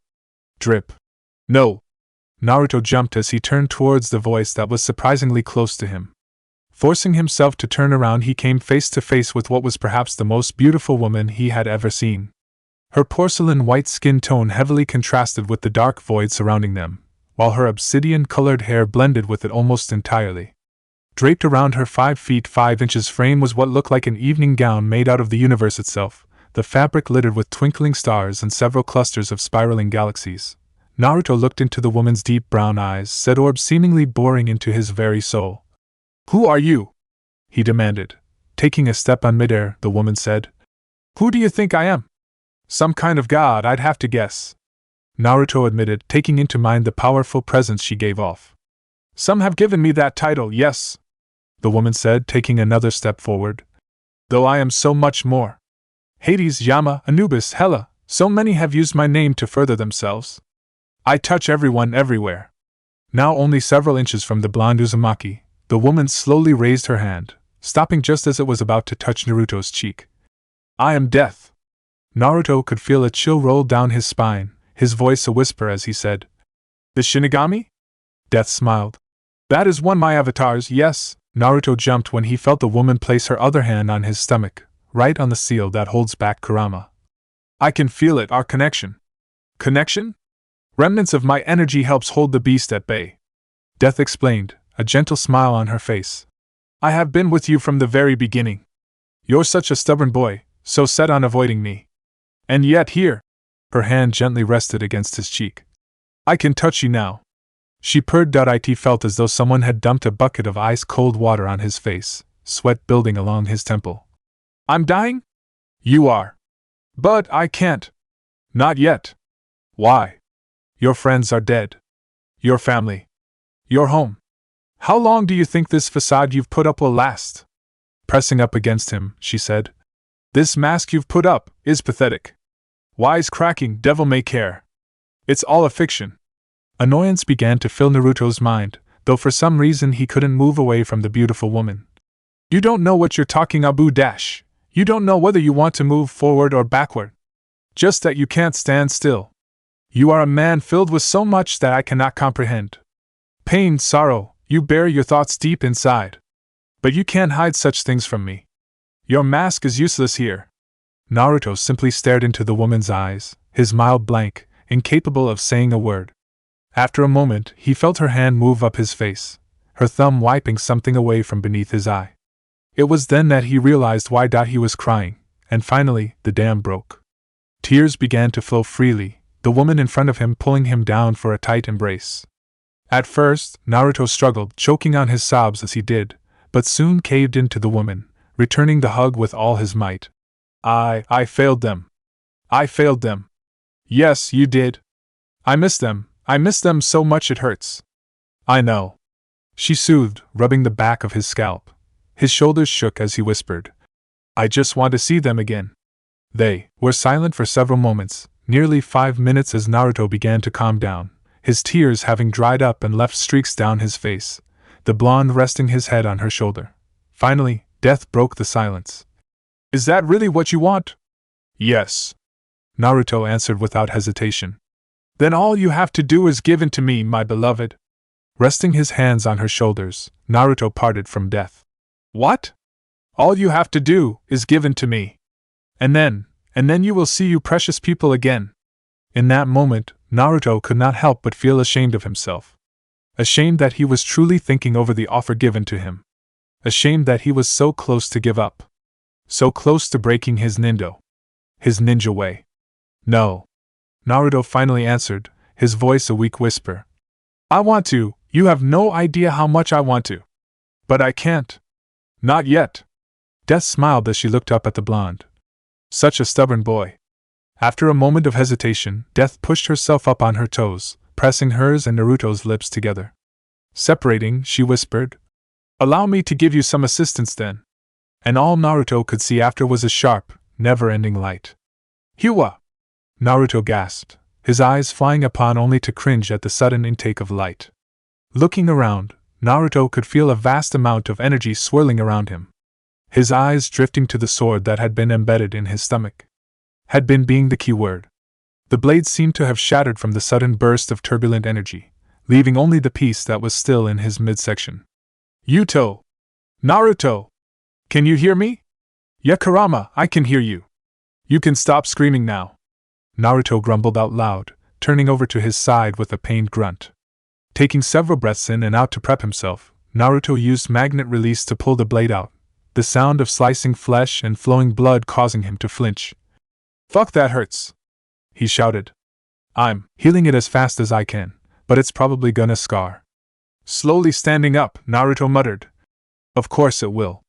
What the hell happened to you, brat? You were comatose for like 3 minutes, then all of a sudden you started releasing that weird energy. It stank of death and destruction. I don't know. You know I can tell when you're lying, brat. Kurama said, an edge to his voice. I'll drop it for now, but I expect an explanation. You got that? Deciding to change the subject, Naruto thought. I think it's time we use it, Kurama. Kurama gave a savage smirk. It's about damn time. I'm gonna need a minute though. You have any idea where Desak is? Yeah, he's taking on the Avengers a half-mile away. Fuck. Naruto cursed. Hawkeye, aim for the eyes. Tony, go for the back. I'll go for the knees. Captain America ordered, throwing his trusty shield with all his might into the behemoth of a warrior's kneecap. As he flung the shield, Clint released several arrows he had notched back and Tony fired a heavy-duty missile from his armor. The arrows were the first to hit, bouncing off the glowing alien's face worthlessly. Cap's shield was next, ricocheting of his knee back into the walking propaganda's arms. The rocket was the last to hit due to the distance between the one that fired it and the target, said target not even taking a step forward as the rocket exploded into his back. Scoffing as the smoke parted around Desak, Natasha yelled out. That energy around him is protecting him. We need something that can penetrate it. I got just the thing. Natasha jumped as she turned towards the voice that appeared next to her, her guns at the ready. Her eyes widened at who she saw. Naruto? Naruto, his vest and jacket having been taken off leaving him bare-chested, said. Natasha. You, I thought. Natasha stuttered. I thought you were Dash. Naruto gave a gentle smile. I know. But I'm fine now. Stepping past her he continued. You guys gotta get out of here. This is about to get ugly. Uglier than it already is? Natasha asked. Sadly. Naruto admitted. I've got some clones prepping my next move, but it's about done. You guys need to leave. Now. Alright, just don't die, again. Natasha finally submitted, giving the blonde one last look as she pressed into her earpiece. Steve, did you hear that? Every word. Captain said over the radio. Are you sure about this, widow? Natasha, her eyes still on Naruto, said. Yeah, if he says we should go, we need to go. Got it. Clint, Tony, we're making a tactical retreat. Head for the Quinjet. Naruto didn't bother listening in on their response, stepping toward Desak, the man still encased in his godly energy. His stump of a hand seemed to have healed over, leaving an ugly scab where his hand had once been. In his other hand was his battle axe, the weapon prepped to go as he looked at the blonde. Welcome back, Maelstrom. Naruto gave Desak a questioning look. What, no more calling me a celestial? He asked, looking around the area to make sure Natasha and the others were retreating. No, you've proven to me you aren't one. There's no point in giving you such a title. It's disappointing. Yeah, you've been picking me apart this whole fight. From your weapons that negate my abilities, to your overwhelming power, you're the most powerful person I've fought in a long time. But now, all you got is that power, Naruto said, watching from the corner of his eye as the Quinjet lifted off the ground. This power is the energy I've absorbed from centuries of combating beings who call themselves gods. Beings like the Asgardians that frequent this planet. I have more power in the hand you cut off than that pathetic form you took on. Yeah, I noticed that. If I'm being honest with myself, it's very impressive. I took on a primordial god in that form after all. So, I guess I'll have to try something new, Naruto said, his face filled with concentration. Feeling one of the clone's memories flood his brain, he closed his eyes in concentration. Feeling the energy his clone had gathered entering his body, Naruto breathed through his nose as power filled his body to the brim. Slowly, he opened his eyes, revealing they had turned into a dark purple, with the area around his eyes taking on a golden hue, with a matching dot in the center of his forehead. Raising his hands, Naruto gave them a testing flex. I call this Cosmic Sage Mode. Desak looked at Naruto in clear shock. How are you able to use that power? Are the rumors of you being a herald true? Naruto suddenly disappeared, the sand beneath him not even shifting after his sudden burst of speed. Desak didn't even have time to register he'd moved, not before he found a fist slamming into his face. A sonic boom reverberated off the blow, pushing the two back from each other. Naruto landed on his feet after a quick flip. Desak hit the ground on his face, his body burying itself in a desert dune. Said dune exploded as the Annihilator zoomed into Naruto's comfort zone, the man now enveloped in even more energy. Naruto didn't seem to care, too busy looking up at the man as he tried to drive his raised axe down on his head. Clang. Desak looked down at the blonde underneath him, his eyes scrunched up in disbelief. Standing there, a single arm raised up, was Naruto. And in his hand was Desak's axe, the blonde having caught it in his hand by the blade. What? With a twitch of his hand, Naruto snapped the axe's blade head in half, rendering the weapon useless. Jumping back, Naruto quickly applying wind chakra to the blade. Seeing that it took to the energy like any other chakra blade, the blonde said. Just like I thought. The shield absorbs energy, the sword negates energy, and the axe channels energy. A very effective trio. Tossing the blade like a frisbee, Naruto smirked in satisfaction when the wind-covered blade flew into Desak's shoulder, flying through his body like a bullet. I took you on assuming I had the advantage with all my different abilities. That almost got me killed. Even without my weapons I can still kill you. I've only tapped into half of my energy. Naruto's eyes narrowed. Of course, he said sarcastically. Bursting forward, Naruto engaged the berserker in combat, each connecting punch, kick, knee, and elbow sending small shock waves throughout the desert plain. Naruto smirked as he thought. He's landed 3 solid hits on me and I barely felt a thing. This is awesome. This form will only last for 10 more minutes, brat, don't waste it. Kurama warned. Right. Naruto thought back. Chidori! He screamed, a bundle of purple lightning surrounding his hand. Desak didn't have the speed to swat away the attack, allowing Naruto's hand to plunge into his already wounded shoulder. Desak didn't even give a grimace, grabbing a hold of Naruto's forearm in a vice grip to keep him in place. Quickly building up his energy, the God Slayer began to rain down blow after blow on Naruto, the blonde doing his best to deflect as many of the strikes as possible. But only being one-handed proved too much of a handicap for the Annihilator, the blonde dodging Desak's kicks and elbows with a surprising amount of swiftness. Slapping away one of said elbows, Naruto took advantage of the opening by bringing upon a barrage of punches of his own, each more punishing than the last. Bringing his fist back, Naruto began to gather cosmic energy into his hand. The closed fist now engulfed in a strange purple and yellow glow, Naruto gave a mighty battle cry as he plowed it into Desak's face, sending the giant man flying away from him. Gathering more energy around both fists, Naruto pointed in the still flying Desak's direction. Letting loose, the blonde fired twin energy blasts at the Annihilator. Desak, feeling the attack coming his way, fired his own energy beam into the other two, enveloping and overwhelming them both, causing a massive explosion to erupt from the standoff. But before Desak could right himself, Naruto appeared above him. Cosmic Release, Raisin Shuriken. Slamming the purple and yellow-colored Raisin Shuriken into Desak's chest, the Naruto clone smirked in satisfaction as it exploded, causing him to pop out of existence.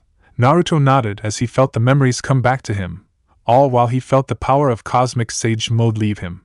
Nearly dropping to his knees in exhaustion, the ninja quickly created a shadow clone, only for it to pop and tell the other clone a mile away that he needed a hit. Still breathing heavy as the energy re-entered his body, Naruto thought, "That's the last clone, I'll have to make another one dash. No, Naruto. This form takes more out of you than we thought. Your body can only take so many hits at a time, and that's when you're at your maximum.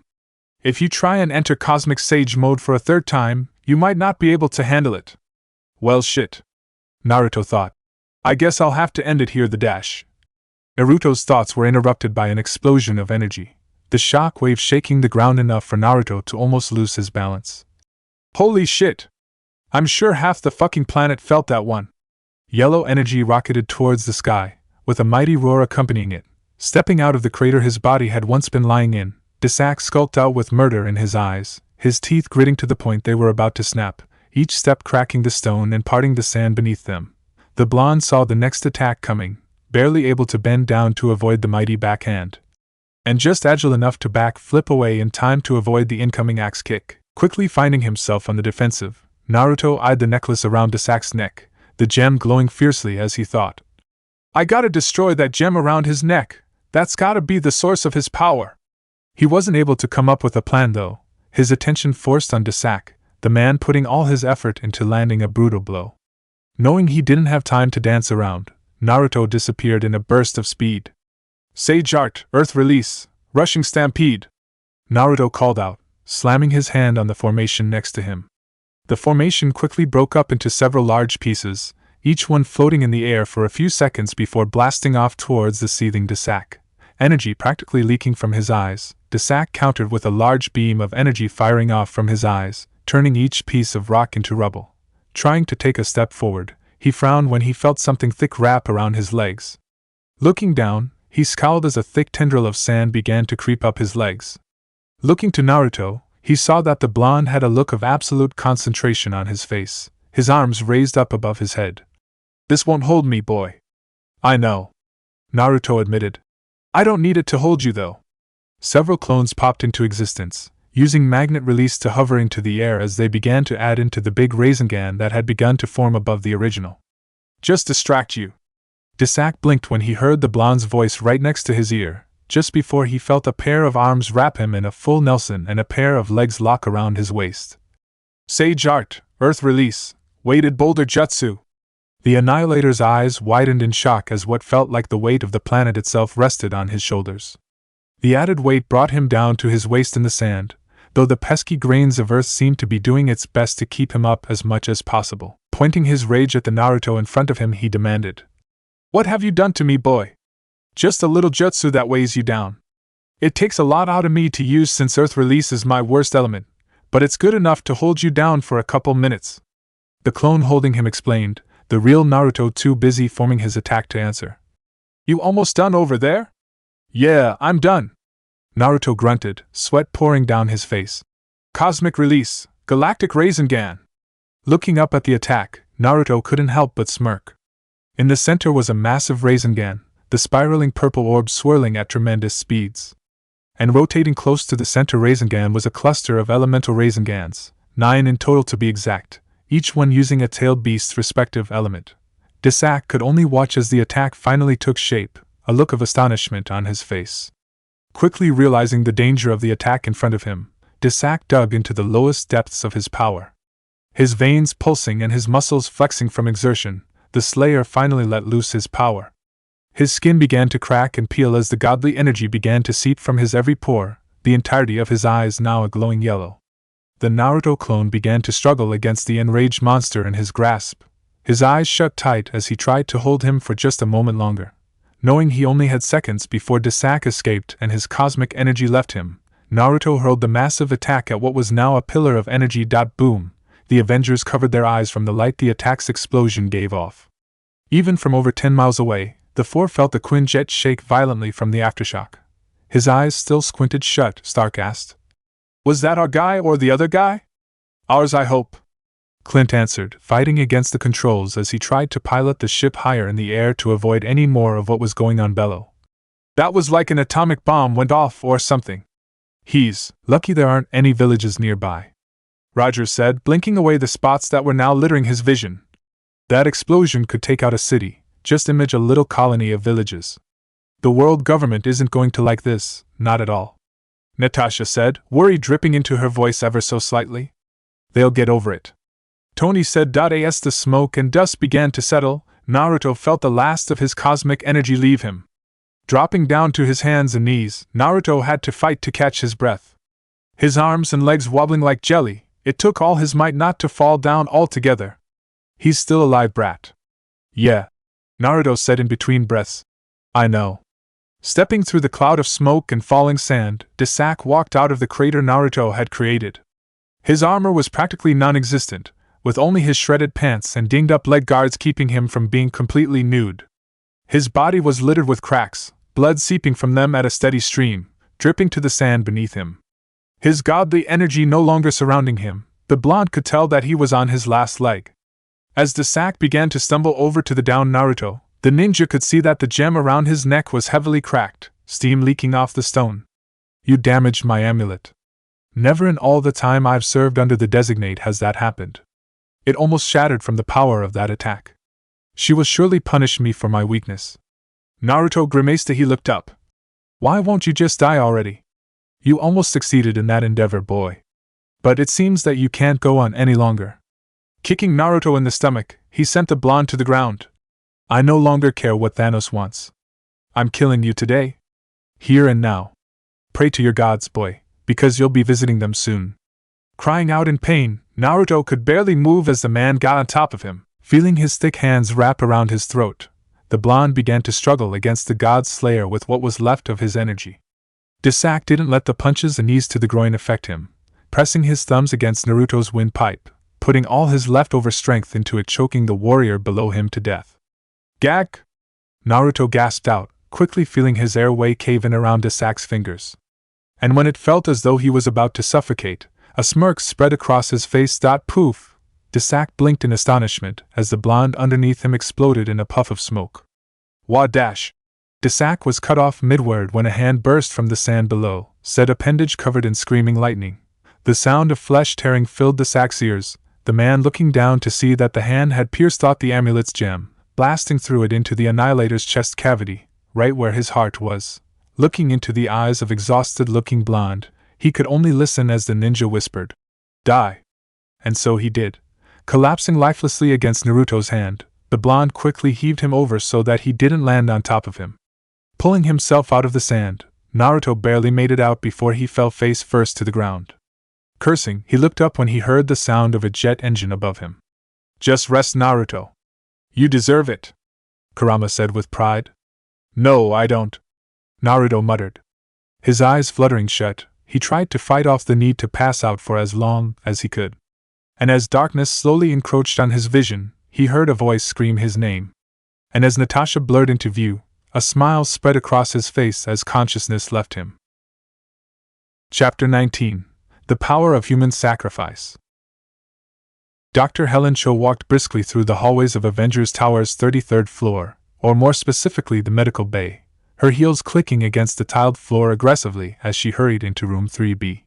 Sliding the clear door open, she walked into the room to find her patient on his feet, staring out the window into the lit-up city skyline. Helen quickly forced herself to look away from the man's nude backside, his ass hanging out from the partially open seam of his hospital gown. Ahem. Dr. Cho coughed out loudly to get the blonde's attention. Looking over his shoulder, Naruto gave the woman a once-over. At first confused as to why the doctor was averting eye contact with him, he then felt a slight draft from behind. Looking down, a blush decorated his face as he quickly closed the seam with his hand, turning his back away from her as he did. I am so sorry. Cho, relieved that the blonde had turned to face her, said, That's all right, Mr. Uzumaki. It happens a lot more often than you'd think. Forcing down his embarrassment, Naruto asked, Where am I exactly?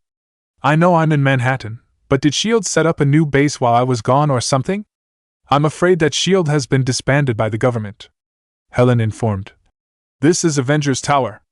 I came here when I saw that the weighted alarm to your bed went off when you got up. The doctor then gave Naruto a once-over of her own. You shouldn't be moving around right now. At all. Naruto managed to hide his shock at the fact that S.H.I.E.L.D. had been disbanded, only giving a slight widening of the eyes, before saying, Yeah well, a few scratches and scrapes can't keep me down for long. 3 broken ribs, with your left lung punctured, a fractured jaw, nose broken in 3 places, major brain damage, and 1 twisted ankle. Helen listed off. That's what you came in here with. In 3 hours, however, your ribs, jaw, nose, and ankle had all mended back into place. In 4, your lung had healed itself, and in 5, the massive amount of brain damage you'd attained was gone as though it had never been there. Like I said, you shouldn't be moving. You should be dead. Like I said, scratches and scrapes. Naruto said, though in the back of his mind he thought, Thanks, Kurama. That woman isn't over-exaggerating, brat. If it weren't for me, you'd be dead. Again. Kurama scolded. I said thanks, Kurama. What do you want, Fro Dash? What I want is for you to ignore that other voice in your head. The one that's gonna tell you to go do something stupid like train or fight someone even stronger than the guy you just fought. What I want is for you to once in your life relax. Naruto felt an argument brewing, but at the last second stopped himself. Giving a mental sigh, Naruto thought, Fine. Helen, her face twisted in confusion with a raised eyebrow, watched as the blonde in front of her seemed to have a conversation with himself, saying to herself, Maybe I was wrong about the brain damage. Hearing the woman's comment under her breath, Naruto said sheepishly, Sorry about that. Looking to her name tag, he continued, Helen. Just a little weird being back here after so long. Nodding, Helen said, Well, allow me to inform Mr. Stark that you're awake. I'm sure they'd all like to see you. Yeah. Looking down, a thought came to him. Hey, could you get me some clothes? Naruto looked down at the bundle of clothes Helen had given him, a look of slight trepidation on his face as asked, Where did you get these exactly? These belong to Captain Rogers. Mr. Stark said he wouldn't mind you borrowing them. Helen said as she handed them to him. Mr. Stark said, Huh? Naruto said as he took the clothes and shoes. Setting them to the side, Naruto looked to Dr. Cho when she didn't leave the room. Do you still need something? A quick physical examination, actually. Cho answered. Okay, well, can I get some privacy first? Quickly realizing her mistake, Helen meekly said, Oh, of course. My apologies. Turning her back to him, Cho waited patiently for the man to change into the clothes she'd given him. Aren't you going to leave the room? I was told to stay with you to make sure you don't try and run off. Cho admitted. Naruto sighed. Whoever told you that clearly forgot I can teleport. Taking off the gown, Naruto quickly put on the pair of brown dress pants, quickly noting they were a size too big. You can teleport?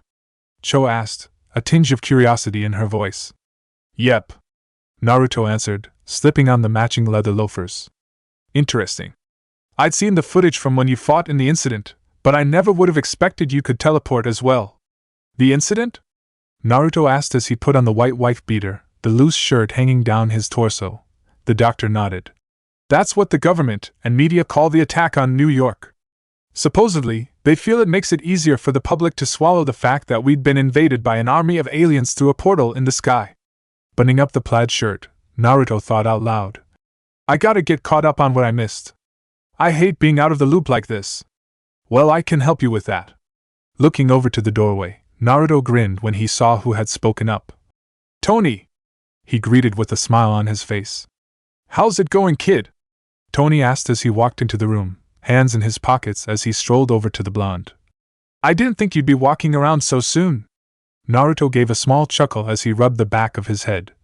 So people keep telling me. Looking to Cho, Tony asked. How's he doing, really? I was about to start my physical examination. Helen answered. But at the moment he seems to be doing well. Tony gave an excited clap. You hear that, kid? The doctor says you're fine. Wrapping an arm around the ninja's shoulder, he began to drag him out of the room. Excuse me, Cho said, following after the two in bewilderment. Excuse me, Mr. Stark, but I haven't given my exam yet, and even then, he shouldn't be walking around. He needs rest. Don't worry, doctor, I'll take it easy on him. Stark said, not bothering to look back as he dragged the blonde down the hall and into the elevator. Taking his arm off the man, Tony pressed the button with an A on it. With a hum and slight jerk, the elevator began to lift up. Walking to the other side of the small compartment, he looked to Naruto. So how long's it been, kid? 3 years? What's the date? Naruto asked. March 23rd, 2015. Stark answered. Naruto gave a quick chuckle. Hey, yeah, almost. What were you doing all this time? Tony asked, looking Naruto up and down. You look different. The ninja smiled. Thanks. Giving Tony a look of his own, his smile grew. You don't. Tony gave an offended look. I'm hurt you haven't noticed yet, kid. Noticed what? The extra set of wrinkles on your forehead? 'Cause I was trying to be polite and not bring it up. What? No. Tapping his chest, he irritably said. Look. What's missing? The wheels in Naruto's head turned for several seconds as he tried to piece it together. Finally, realization hit him. Holy shit, you got rid of that light bulb in your chest? Thank you, Stark said, motioning his hand towards Naruto in appreciation. When did that happen? Naruto asked. About 2 years ago. Tony answered. I got rid of the reactor and all of my armor when I retired. Retired? Naruto questioned. But I saw you all suited up fighting Desak. Well, after S.H.I.E.L.D. fell, I had to step back into the suit for a bit. At least until Cap and Natasha get everything under control. And how exactly did S.H.I.E.L.D. fall? Naruto asked. Tony's answer was interrupted by the sound of a ding indicating they'd reached their destination, the elevator doors swinging open to reveal Maria Coulson on the other side. Naruto. She greeted with a nod of the head. Agent Hill. Naruto said back, stepping aside to allow the two past. Maria said, I'm not an agent anymore, just Hill. Right, Naruto said slowly. Follow me, the others are waiting for us in the debriefing room, Maria said, leading the two through the hallway as she did. So, who's all here? Naruto asked. Captain Rogers, Clint, Natasha, and Banner. What about Fury? Naruto asked.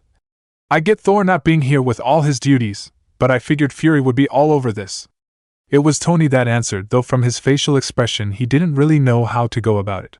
The thing is, he started, trying to form the right words together. You remember when I told you S.H.I.E.L.D. was disbanded? Yeah? Well, part of it is because Fury was, well, assassinated. Tony waited for a response from Naruto, looking at him expectantly. After several seconds of no response, the man asked worriedly. You okay there, kid? But little did Tony know that Naruto was busy trying to see if the man in front of him was lying. Finally, to his shock, he concluded that Tony was telling the truth. Eyeing Maria, he said lowly, I'm sorry for your loss. Maria kept her eyes forward as she said, Thank you? It's weird, but a lot of the time it feels like he's still with us. Like it never happened. Naruto raised an eyebrow at the woman, but nevertheless said, Still, I know how close you two were. Reaching the end of the hallway, Maria pushed the door open, holding it to allow the two men inside. Naruto was barely inside the room when he felt someone wrap their arm around him in a tight, almost painful, hug. It's good to see you, man. He heard Clint shout into his ear. Releasing his bear hug, the man stepped back. Welcome back. Naruto grinned. It's good to be back. Sitting down in one of several chairs surrounding the table in the middle of the room, Captain Steve Rogers asked, Are those my clothes? Looking down at himself and then to Rogers, Naruto was about to answer when Tony interrupted him. Oh yeah, Dr. Cho took those. I tried to stop her but she wouldn't listen. Water, you talking about Tony? I saw you take those out of Steve's room. Bruce said from Rogers' left, oblivious to Tony's warning looks. Really? Tony asked as he avoided Rogers' annoyed gaze. 7 PhDs and none of them helped you navigate this situation? Banner looked at Tony in bewilderment. What? He asked naively. Naruto ignored the banter between the three, his attention solely on one aspect of the room. Sitting there, in the corner of the room, was Natasha, uncharacteristically withdrawn into herself, avoiding his gaze all the while. Realizing that the room had become quiet, the man looked around to see that everyone in the room was looking at him warily, clearly waiting for his next move. Eyeing Natasha one last time, Naruto silently sat down, looking to Tony and Steve, who were now both in front of the projector screen. Stark, wishing to shift the subject quickly, said, Well, let's get started then. he said with a firm clap of his hands before reaching a hand into his pocket to pull out his phone. After a couple seconds of tapping on the screen, the projector turned on, starting the slideshow. And what are we getting started on exactly? Bruce asked from his seat, turning his attention to the two leaders of the group. Tony gave a wishy-washy gesture. A debriefing more or less. Steve stepped up. Naruto's been gone a while, so Tony and I felt it would be beneficial for everyone if we gave him a quick overview of the past 3 years. No, I understand that. I just don't understand why we're all here for this. At least on my part. This is only the second time the two of us have met in 3 years. Ignoring what I was told about him by all of you, I don't know the man. Bruce said, looking to Natasha for a split second before he continued. And I'm sure there are some of us who have things we need to do that are a little more important than a simple debriefing. Tony, along with everyone else in the room, realized what Bruce was trying to get at. Okay, if anyone feels they're not needed, you're free to leave. Bruce nodded a few times before awkwardly getting up, nodding to Naruto as he headed for the exit. In the doorway, the man looked to Natasha expectantly. The woman met Banner's gaze for a moment, before turning her eyes to Tony. I'm staying, she said with surprising firmness. Looking back and forth from Naruto, to Bruce, to Natasha, Steve finally spoke. Let's get started then. Dr. Banner, if you wouldn't mind closing the door? Beep beep beep beep, creaking his eyes open, Jason slapped his hand on the alarm, groaning as he did. Getting up, the man made his way to the bathroom, walking over towards the mirror to inspect his bedhead. Sighing at the sight of his disheveled blonde hair, the man turned on the sink, cupped the descending water into his hands, and then splashed the liquid onto his scalp. Running a comb through his thick hair, the man silently brushed it into a more acceptable look. Grabbing his toothbrush, he placed the small cleaning utensil underneath the still-running sink. Squirting a small dollop of toothpaste onto the head of the brush, the man stuck it into his mouth. Feeling a pair of hands run up his chest, Jason smiled as he turned to see his wife looking up at him, her appearance as unkempt as his had been. Morning, she said, her voice as smooth as crystal. Rotating so he was facing her, Jason asked. The kids awake? Nodding, she answered. Ashley's making breakfast now. Giving him a quick peck, she finished. Eggs and toast. Hitting back with a peck of his own, he said. Did I ever thank you for hiring that woman? 5 times. Well, make it 6. Walking past her husband, she reached for her own toothbrush. Go on downstairs, before the kids leave for the bus. Right. Walking out of the bathroom, Jason snagged his robe as he crossed his bedroom, his bare feet patting against the wooden floor. Exiting the room, the blonde-haired man crossed the extensive hallway before heading down the spiraling staircase that connected the first 2 floors of his estate. Calmly walking into the back of the manor, Jason found himself in the vast kitchen, his recently hired maid standing in front of the oven, a skillet in hand as she cooked a fresh batch of eggs. Ashley, Jason greeted. Ashley, a raven-haired woman in her late 20s, turned to her boss with a kind smile. Hello, Mr. Cartwright. Looking around the kitchen, Jason asked. Where's Julia and Dominic? They left for the bus. Already? Jason asked. The maid nodded. Must have come early today, sir, she said dismissively. Walking over to the cupboard, the woman took out a pair of plates, setting them down next to the stove. How many scoops? 2 will be fine, Ashley, thank you, Jason answered. Smiling gratefully as the woman set the plate full of eggs down on the table, he spoke again as she began to butter the toast. I can do that. Why don't you go make sure the kids got on the bus? Handing the toast and buttering knife to the man, Ashley nodded. Of course, sir. The sound of metal grating against toasted bread filled the kitchen for a moment before Jason set the utensil to the side. Stabbing his fork into the eggs, the blonde quickly took a bite. After a quick set of testing chews, Jason's eyes rolled up as he moaned. Good? Turning to see his wife entering the kitchen with her usual business suit on, Jason answered. 7. I'm gonna have to thank you 7 times, Gloria. Gloria smirked. So, what's the plan for today? You know, I actually don't know dash. Jason's was interrupted by the sound of the home phone going off. Though it wasn't the brash ringing that brought an unusual kind of silence into the room. It was the number displayed on the handset. Getting up from his seat, the head of the household picked up the phone as he pressed the answer button, bringing the device to his ear as he spoke, his voice nearly cracking. Yes? At first, all Jason heard was another person's breathing. Finally, a familiar voice came through. Brooklyn. 242, DeKalb Avenue. A bar called Alibi. 2 hours. All right, Jason replied. Hearing the click that signified the man on the other end had hung up, he sat the phone down on its dock. Was that dash work? Yeah. Gloria knew better than to go any further. She brushed off her husband's shift in attitude. I have to go. Kissing her husband on the crown of his head, the woman whispered. Be safe. You don't have to worry about me. Jason whispered back. Naruto, resting in the conference room chair, looked back and forth between the 4 others in the room. I honestly don't know what to say to all that. In nearly 3 years, Tony retired from the business only to come back a year later. Thor saved the planet from a guy whose name I don't remember. S.H.I.E.L.D. has been disbanded, Loki's scepter has been taken by Hydra, and Director Fury has been killed in action. Eyeing Steve, who had a look of guilt on his face, he continued. Something I have a hard time believing, due to my history with the man. No offense. The last bit he said to Maria. So you think we're lying? She asked. The blonde shook his head. No, I'm just saying that I wouldn't put it past the greatest spy on the planet to put one over us like this, that's all. Am I the only one? Tony raised his hand. I'd like to add that Bruce and I are on the same boat, as far as Fury possibly still 007 in somewhere. Maria pinched the bridge of her nose in agitation. Can we move on, please? There's still the other half of the debriefing. Other half? Naruto asked, a confused look on his face that Tony's face matched his. Well, yeah? We thought you'd tell us what you've been up to the past few years.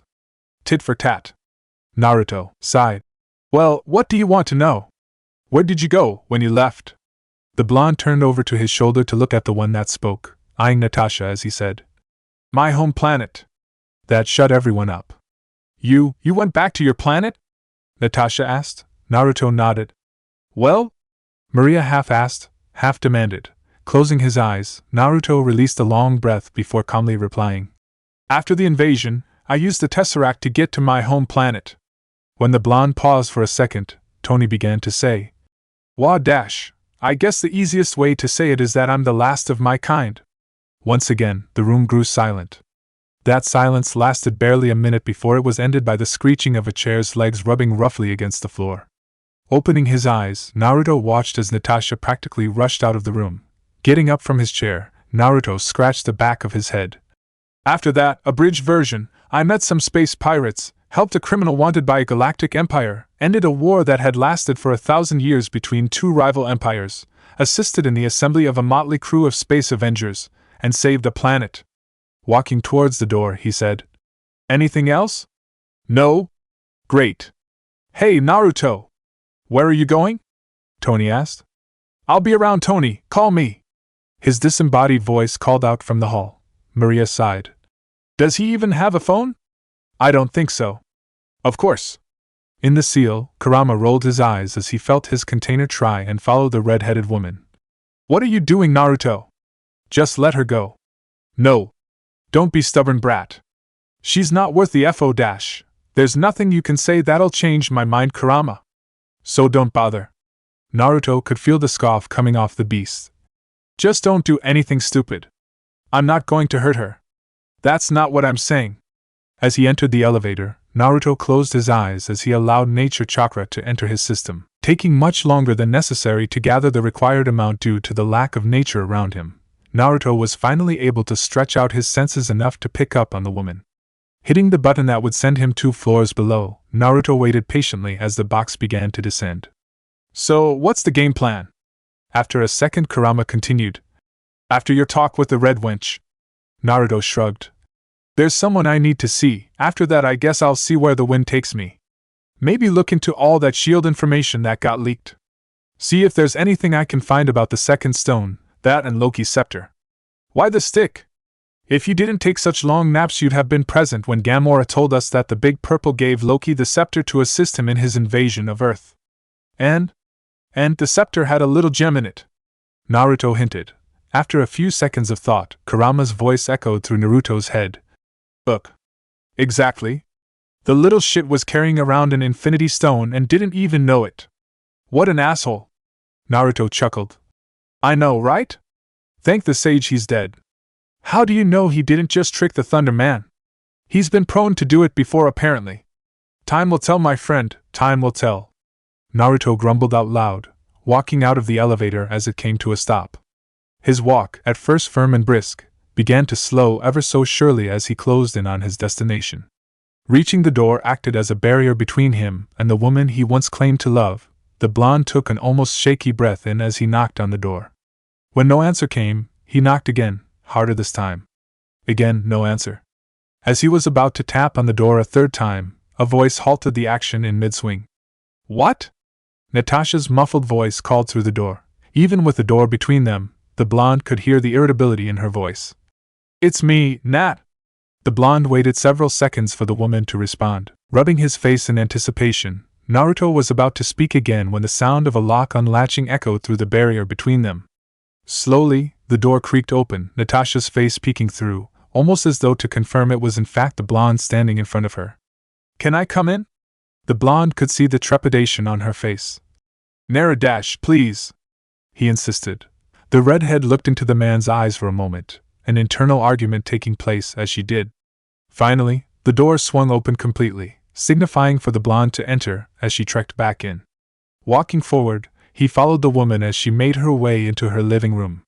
Watching her, Naruto raised an eyebrow as she neglected to take a seat, instead burrowing herself into the corner of the room, almost as though to get as far away from him as possible, grabbing the glass of wine that was on the coffee stand as she did. Feeling that sitting down would only make things even more awkward, Naruto decided to stand as well. Roaming his eyes over Natasha's form, the shinobi finally took stock of her appearance.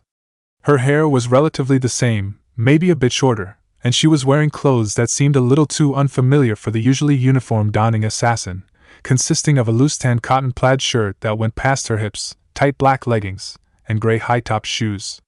But the most prominent part of her appearance, to Naruto, were her eyes. They were red. Why are you here, Naruto? She asked.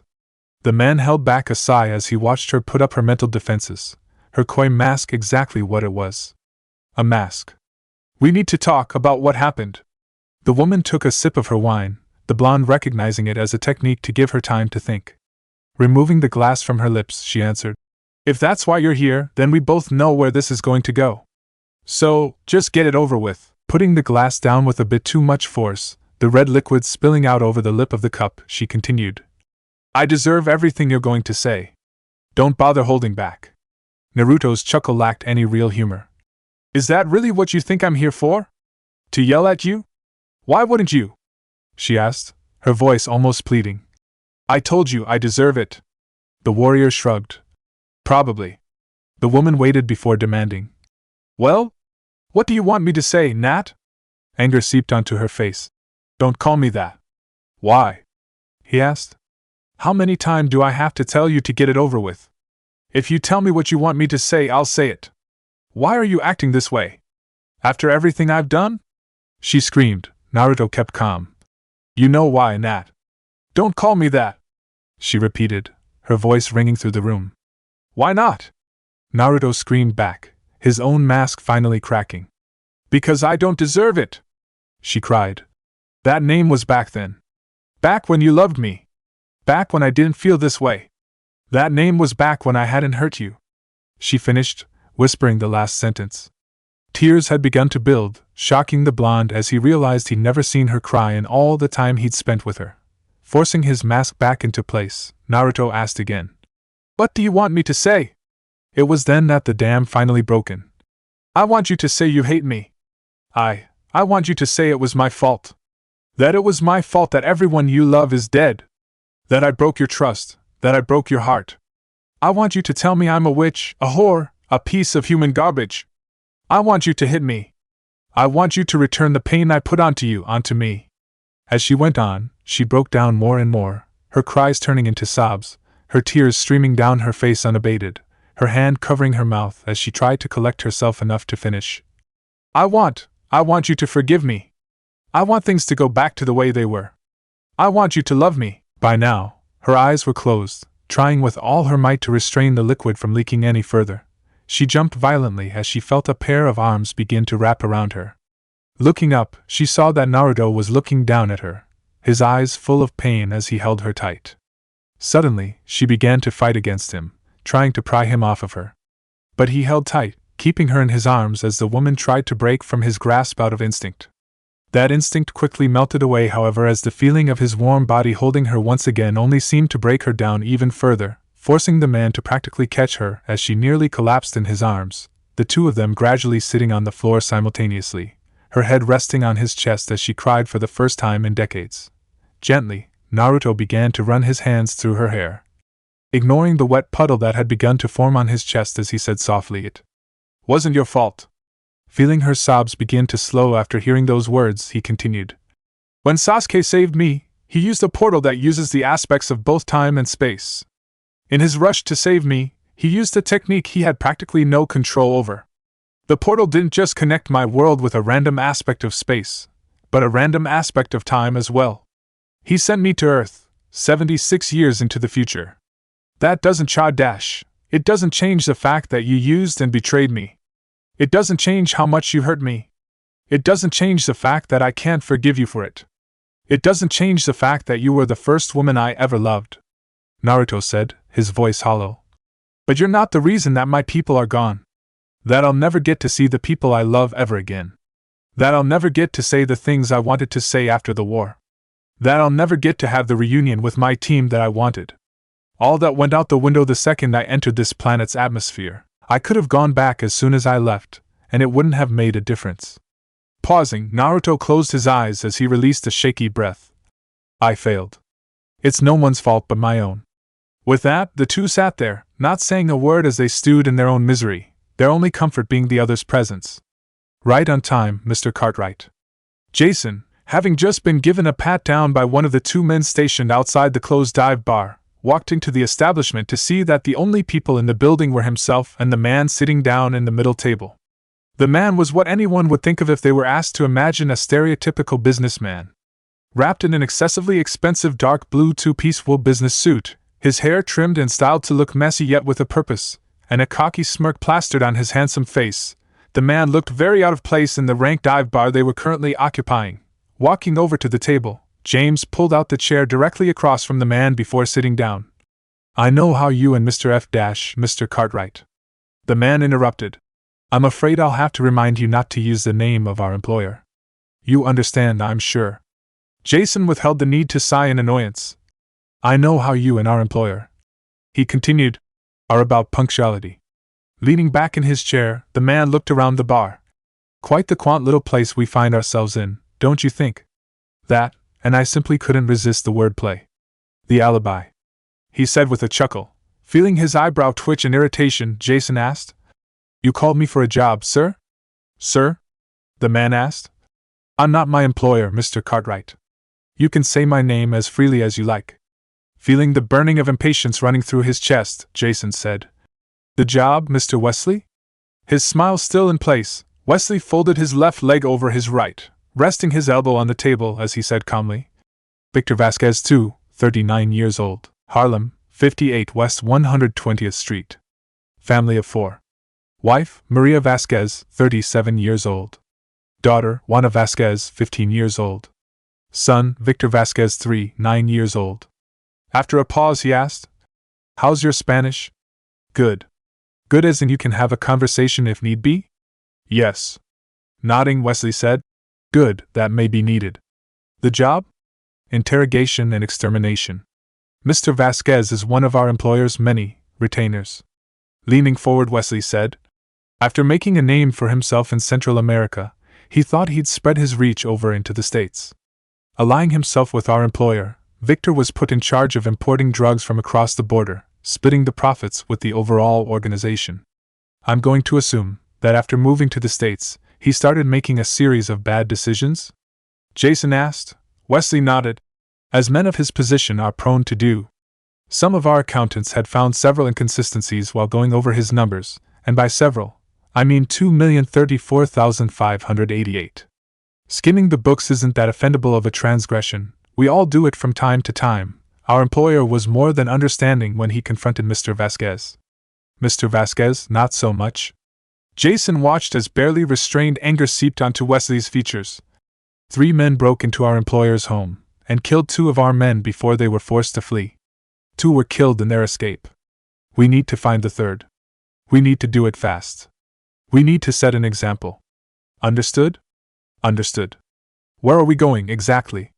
Kurama grumbled. You've been wandering around for hours now. I'm not wandering around, I know exactly where I'm going. Naruto thought. The blonde was currently walking through northern Manhattan, more specifically Washington Heights, hands in his pockets as he continued his trek. And that is? The fox asked impatiently. Do you remember what we were doing before we got pulled into the invasion? Kurama nodded, taking out a handful of dipshits selling guns. They were selling them to kids, I think. Naruto gave a mental nod to his partner. I was so wrapped up in everything that was going on that I never actually made sure they got arrested. For all I know, they're still roaming the streets. I just want to check real quick. And then after that? Kurama asked. The ninja shrugged. I'll do what you want me to do. Take a break. Get myself settled. What about the woman, brat? Natasha. Naruto sighed for what felt like the 100th time that day. We talked, and that's about all I can handle, Kurama. That's why I left after she calmed down. If I'd have stayed, I know where things would have gone. And I just couldn't do it. Seeing the building he was looking for was half a block away, Naruto said aloud. Here we go. Kurama grumbled. I know this place. Why do I know this place? Walking up the stoop, Naruto looked through the names on the buzzer before saying, This is the apartment of Camila Rosario. Her son, Mateo, was accidentally shot by one of his friends after he bought a gun from a local gang. She found me, told me the police had arrested the friend but couldn't find the people that sold him the gun. I told her I'd take care of it. That enough exposition for you? You're such an asshole. Pressing the buzzer, Naruto waited as he thought. I've told you like 10 times now, if you didn't take so many naps this wouldn't be a problem. And I've told you just as many times, watching your daily routine really isn't as interesting as you think it is. Naps preserve my sanity, brat. The Biju argued. Whatever's left of it anyway. Hello? The two's argument was cut off by a woman's thick Dominican voice blasting through the speaker. Pressing the button, Naruto said, Mrs. Rosario, it's Naruto. The box was silent for a moment, the blonde left wondering if he got through before her curt voice said, Go away. Look, Mrs. Rosario, I just wanted to check up on you. Maybe asked you a few questions. Naruto said. It's 3 years too late to check up on me, cabron. It's obvious you don't give a mierda about me or what happened to my son. Now leave before I call the cops, I mean it, cabron. Naruto shook his head. I can't do that, Mrs. Rosario. I know I let you down. I just want to make it up to you. If those guys are still out there, tell me where they are, and I swear to God you'll never hear from them again. Are you going to kill them? Is that what you want? There was a pause again, this one much longer than before. No. No, it's not. If you know where they're at, Mrs. Rosario, tell me. I'll call the police, make sure they get arrested, whatever you want. There was a pause. I don't know where they are, she said, causing Naruto to huff in disappointment. But I know who might be able to help you. What's his name, Mrs. Rosario? Not he. Her name is Jessica Jones. She's a private detective. My sister hired her a month ago, said she's really good. Suddenly, the sound of thunder rolled across the area, causing the blonde to sigh as he thought. Of course. Sighing, he pressed the buzzer once again to ask, What's her address? After a moment of thought he finished, And the nearest ATM? So, how's the apartment? The word shithole comes to mind. Oh come on, Jessica, it's not that bad. Jessica rolled her eyes at the blonde standing across from her, the beautiful woman wearing a dark blue business suit over a turquoise blouse. Pulling out the flask she had stored in her recently bought office desk, she said, The smell of festering meth head says otherwise. Really? The woman asked. It's barely 2 in the afternoon. Starting late today. The blonde decided to change the conversation. How's business then? Jessica shrugged as she took a swig of her flask. Fine. Any clients? Not currently. She drawled. Jessica dash. The blonde began to scold. Said woman leaned back in her seat. Will you get off my ass for just 1 second? You're acting like my parole officer or something. Taking a sip of her drink, she finished. And I'll have you know I closed 2 cases this week. Rent for the next 2 months, bitch. Trish huffed. Please don't call me that, dash, sorry.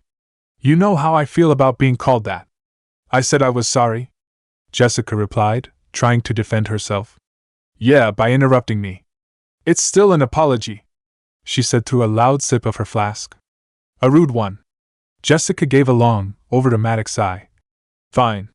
Trish, I'm very, very sorry for calling you a bitch. Better? Trish rolled her eyes. So much. Their conversation was cut off by the sound of someone's knuckles rapping on the door. The two stood there, both momentarily surprised by the impersonal intrusion. Their hesitation to respond forced the one on the other side of the door to knock again, a male's voice coming through. Are you guys open? After what was probably a moment of thought, he asked. This is Alias Investigations, right? Trish sighed as she looked to Jessica. You really need to get a sign or something. It's open! Jessica shouted, ignoring her friend's comment as she stashed away her booze. For the moment, the door creaked open, revealing a tall man that looked to be in his mid-20s, his short, messy hair sticking to his scalp from the weight of the water dripping down his person. Hanging from his body was a plaid shirt that was a little too big on him, a fact that wasn't helped by the rainwater that now soaked it. His wetness wasn't what caused Jessica to raise an eyebrow, however. So, where'd you go, Amsterdam? Naruto blinked at the pretty raven-haired woman. I'm sorry? Are you deaf? No. Then you know what I asked? Naruto found himself speechless for a second, blinking before he answered. No, I've never been. So, what's your excuse then? What? Jessica scoffed as she leaned forward into her seat. I thought you said you weren't deaf, she observed. I'm not, I just don't understand what you're asking, Naruto argued, eyes narrowing at the woman. Is this alias in dash? I'm just trying to figure out how you could get tattoos like that without some kind of excuse. Something like, I got super high while visiting Amsterdam, or maybe, I was the first to fall asleep at a slumber party and my girlfriends decided to ink my face. Otherwise I don't know what to think, she said, a small amused smile on her face as she looked at the man's whisker marks. Jessica! Trish Whisper shouted, her eyes wide as she looked at her friend in shock. Naruto turned his attention away from Jessica, pointing it over to Trish as he asked again. Is this Alias Investigations? No dash. Yes, Trish interrupted Jessica's answer, stepping in between the two as she extended her hand out for a handshake. Yes, it is. Hi, I'm Trish. Naruto. The man greeted with a smile. Pointing over to the still-seated woman, he asked. Jessica Jones? Trish nodded. Yeah, I'm sorry about earlier. She didn't mean it. Naruto smiled. Yes, she did. Looking over Trish's shoulder to Jessica, he said. And their birthmarks. The woman raised an indignant eyebrow. Pretty strange birthmarks. Anyone ever tell you that you have shitty bedside manner? Anyone ever tell you that you have a shitty face? Naruto kept his smile as he looked at the woman across from him. Stepping around Trish, he said, I'd like to hire you. To find the guy that did that to your face? No, I wa dash, because I'll do that free of charge just so I can shake his hand. Taking a deep breath, he calmed himself before saying, No. I'm here because someone recommended you to help me find someone. Breathing a thoughtful breath through her nose, Jessica looked him up and down for a second before saying, Fine. Opening the drawer above her liquor stash, she pulled out a notepad and pen as she asked, What's their name? All I've got is a nickname, he answered. That's fine. People call him T. Description. Jessica demanded. Average, height, overweight. Always wears a t-shirt that's too big. Race? Black dude. Age, occupation? I don't know how old he is, probably in his 20s or early 30s. And he's a drug dealer. The sound of Jessica's pen scratching against her notepad came to a sudden halt, the woman looking up in slight astonishment. What? Are you deaf? Naruto drawled. I'm not kidding. Jessica practically growled. The man smiled. Neither am I. Why are you looking for a drug dealer? He's an arms dealer too. Jessica's eyebrow began to twitch in agitation as she growled out. That doesn't answer my question. Naruto shrugged. The person wanting me to find them recommended you. Can you do it? It's not a matter of can. It's a matter of if. Jessica shot back. Trish stepped forward, both literally and figuratively stepping into the conversation. Why don't you just go to the police? Naruto raised a brow. Do you really think they'd tell me if they knew? Probably not. Jessica answered for him. For all they would know you're looking to kill this guy. Her eyes darting to Naruto, she asked. Are you? No. He placated. The person that I'm doing this for told me not to kill him. They want him to rot in some shithole cell somewhere. I'm just the insurance. And who is this person? Camila Rosario. Why do I know that name? Trish asked. Naruto shrugged. Ms. Jones helped her sister apparently. Said you do good work. No, I know that name. She said in thought. Suddenly a light bulb went off as she said, Oh my God, the Rodriguez case. I covered that story almost 3 years ago. Looking to the confused Jessica, she explained. Camila Rosario is the mother of Mateo Rosario. He and his friend, Hector Rodriguez, bought a gun from a local arms dealer for protection, only for Hector to accidentally kill Mateo. Hector was arrested for manslaughter and illegal possession of a firearm, but none of the dealers got charged. That case opened some serious talks about gun control here in New York. Looking to Naruto, she looked him up and down as she asked, Are you looking for the dealers that sold them that gun? Naruto nodded. I found them 3 years ago, but I was interrupted by the incident.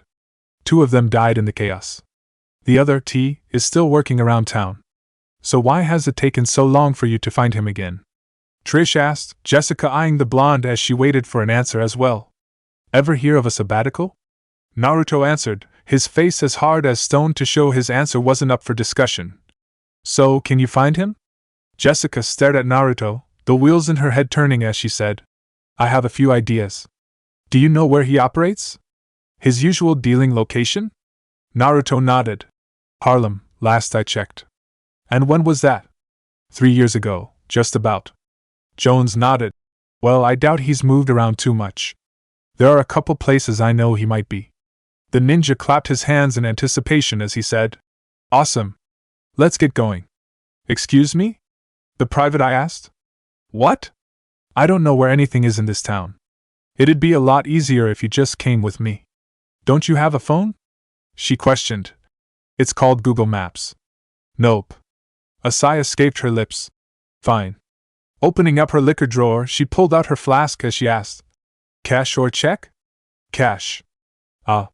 Pain.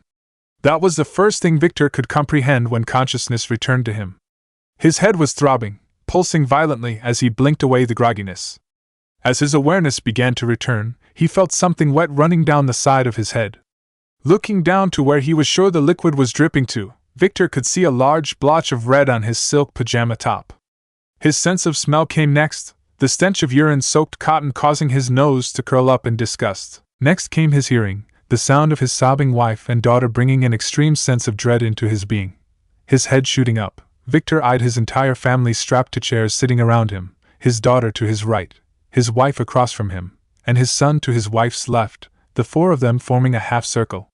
His eyes landing on his son last, he could see from the puddle sitting under his chair that he was the source of the smell. Looking around them, he realized they were being held in their basement, the furniture taken out with the hardwood floor covered in a thick plastic sheet. After seeing each of his family had their mouths covered in duct tape, Victor whispered to his frantic wife. SSH, Maria, por favor come mi amor. Esto terminará pronto, lo prometo. Solo déjame manejarlo. He said in his native tongue. After giving a few more sobs, Maria nodded slowly. Looking to his children, he said to them, Eso vie para ti también, entendido? As the 2 nodded, the sound of a door opening cut off any sound the 4 of them were going to make. Hearing multiple pairs of feet begin to descend down the stairs into the basement the 4 found themselves in, Victor looked back to his family, giving each of them as brave of a smile as he could muster. The set of feet came down the stairs far too quickly for the man's liking, with 2 of the 3 men coming up to stand behind him and his family, their hands at their backs as they waited with a strange patience. The 3rd man, unlike the other 2, didn't bother to wear a ski mask over his face, allowing Victor to see he was a handsome man in his late 30s with blonde hair and blue eyes. He was wearing all black, leaving no bare skin past his chin. Over his hands and feet were plastic gloves and booties, keeping the man from leaving any hand or shoe prints while doing his business. And resting, firmly in his hand, was a Beretta handgun. Hola, Mr. Vasquez. Pulling the clip out of the gun, the man continued. Cuantas venetas hay en el clip? Swallowing the lump after doing what the man asked, Victor spoke in English. What's your name? The man's answer came surprisingly quick. Jason. Victor tried to blink away the sweat that had begun to accumulate around his eyes. Jason can... Pausing, he fought for the right words to say. Please. Can we please speak in English? His eyes leaving Jason for a second to lay on his children, Victor finished. I don't want them to hear this. Please. Jason nodded. I can. Now answer the question. 4.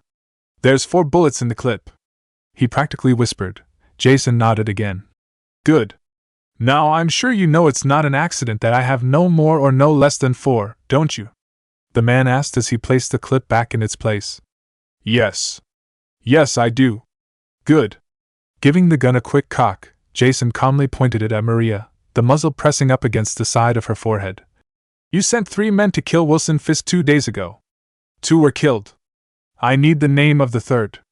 Pulling back the hammer, he slipped his finger over the trigger. No, now wait just a second dash. Bang! Victor blinked for 2 reasons. First, the sound of the gun going off so close to his person. Second, the blood, bone, and brain that pelted his face with surprising velocity, staining him with his wife's gore. Blinking rapidly, the world around Victor began to slow down as he watched his wife's head jerk back from the force of the bullet shooting through her skull before falling forward limply. Lifelessly. The sound of Juana's screaming broke Victor from his trance. His eyes on Juana, the girl thrashed against her bindings as she screamed through her taped mouth, tears streaking down her eyes like twin waterfalls. Junior was no better. Even through the tape he could hear his son screaming for his mother to wake up. His attention eventually went to Jason, his gun no longer pointed at Maria. No, no, por favor no mi hijo, no a mis hijos. Te lo ruego. He screamed. Jason kept his eyes on Victor III. I thought we were speaking English, Mr. Vasquez? He asked, his mocking tone unmistakable, fueling Victor's growing hatred for the man even further. I don't want to bargain. I don't want to ask again. I don't want to have to kill your son, Victor. Understand? You're a dead man. You understand me? Huh? You understand me, cabron? Bang! Ay! Juana screamed as her brother slumped forward in his chair, blood pouring out of the newly made hole in his forehead. No! Victor screamed as he watched the life escape his son in an instant. No! No, no! I'll tell you, I'll tell you! He pleaded as he saw the gun shift to his daughter's direction. Michael Raines. That's his name. I swear, just please don't hurt her. Contact info. Knowing any hesitation would get his daughter killed, he quickly answered. It's on my phone. On my nightstand. His name on my contacts is Pantera. What's the password? For the phone. 022301. Jason looked to the 2 men standing at the other side of the room, watching as one pulled out Victor's phone from his pocket. Turning it on, the man put in the password, unlocking the phone in one try. Scrolling through his contacts, he clicked on Pantera to make sure the number was legitimate. Getting a nod in return, Jason looked to Victor with a twistedly pleasant smile.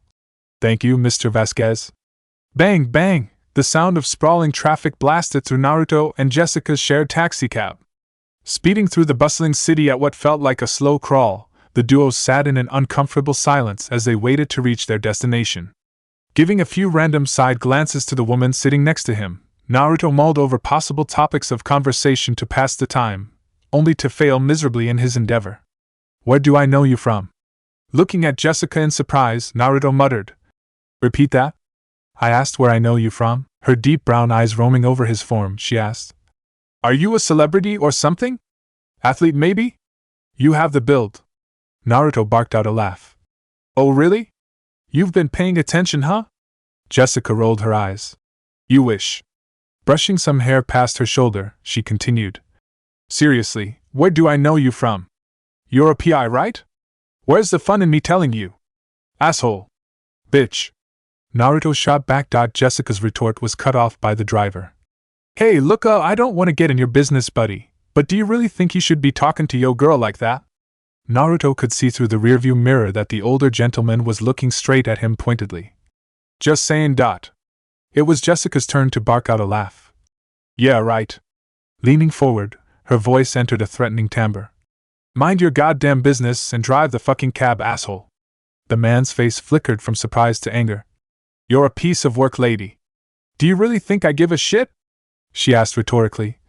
Just do your job, and shut the fuck up before I show how much of a piece of work I really am. Understand? The driver scoffed, but didn't bother with a retort, instead bringing his attention back to the road as the traffic light went green. Naruto raised a brow. You really don't take any bullshit, do you? Why would I? Jessica asked with slight aggression. Not what I'm saying, dash. Well, what exactly are you saying? It was just an observation, I guess. Naruto said with a placating gesture. Jessica eyed him up and down, her eyebrows knitted together in thought. Giving a quick shake of her head, she turned away, looking out the window. The car remained silent for the rest of the drive. Pulling up on the curb, Naruto leaned forward to look up at the building in front of them. This the place? Jessica nodded. Yup. This stash house belongs to Harlem's Paradise. I'll pretend to know what that is long enough to ask why that's relevant. Let's just say they run Harlem, and that T worked for anyone, it'd be them. If he's anywhere, it's here or across town. Naruto nodded. All right. Looking over, he spotted a pay phone on the corner of the block. That phone work? He asked, looking over to the taxi driver. That phone? Yeah man, I guess. You guess? Naruto sighed. Yeah, that'll work. Leaning over to the driver, he pulled out a wad of cash from his back pocket. $600 to stay on the curb, cool? The man was too busy counting the bills to look at Naruto as he answered. Yeah man, yeah? He stopped counting, looking over his shoulder with a wry smirk on his face. 400 more to keep quiet? Naruto snorted. You're lucky to get 6. Fair, I guess. Hey, wait. Jessica yelled. Where you going? You're not seriously going in there, are you? Yup. The woman's face was full of bewildered frustration before finally landing on acceptance. Fine. Do whatever you want. Leaning back, she watched as the man practically strolled up the stoop of apartment complex. The fuck is he doing? She asked to herself, shocked as the man had the gall to knock on the front door. That was where his decorum ended. As the door opened barely an inch off the frame, the blonde kicked it in with so much force the door split open into a cluster of splinters. Losing sight of him, she had to rely on her sense of hearing to follow him. Which proved too easy considering the trail of screaming, shattering glass, and broken furniture that could be heard. The driver and Jessica jumped at the crack of gunfire. Shots began to ring out from the building, flashes of light through the various windows showing that they were on the 3rd floor. The fuck? The driver demanded. Reaching for the ignition, he said. Nah man. Fuck this. Hey! Jessica yelled. You took his money, you stay here. I'm not dying tonight over 600 — you're not gonna die. Jumping again at the sound of gunfire, she sighed in aggravation. Look, what's your name? Name? Yes, your name. Roman. Roman Kuznetsov. Kuznetsov, is that Russian?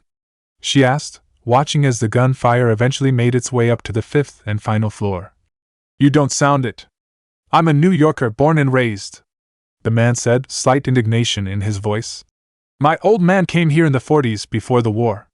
Well, Roman, you're not gonna die. Seeing his disbelief, she gave a sigh of consternation. I promise. She barely finished her sentence when the sound of breaking glass and a pained scream was heard.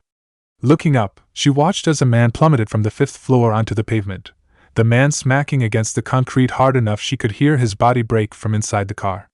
She could only look on as Naruto walked back out of the front door, not a scratch on him as he strolled up to the prone man on the pavement.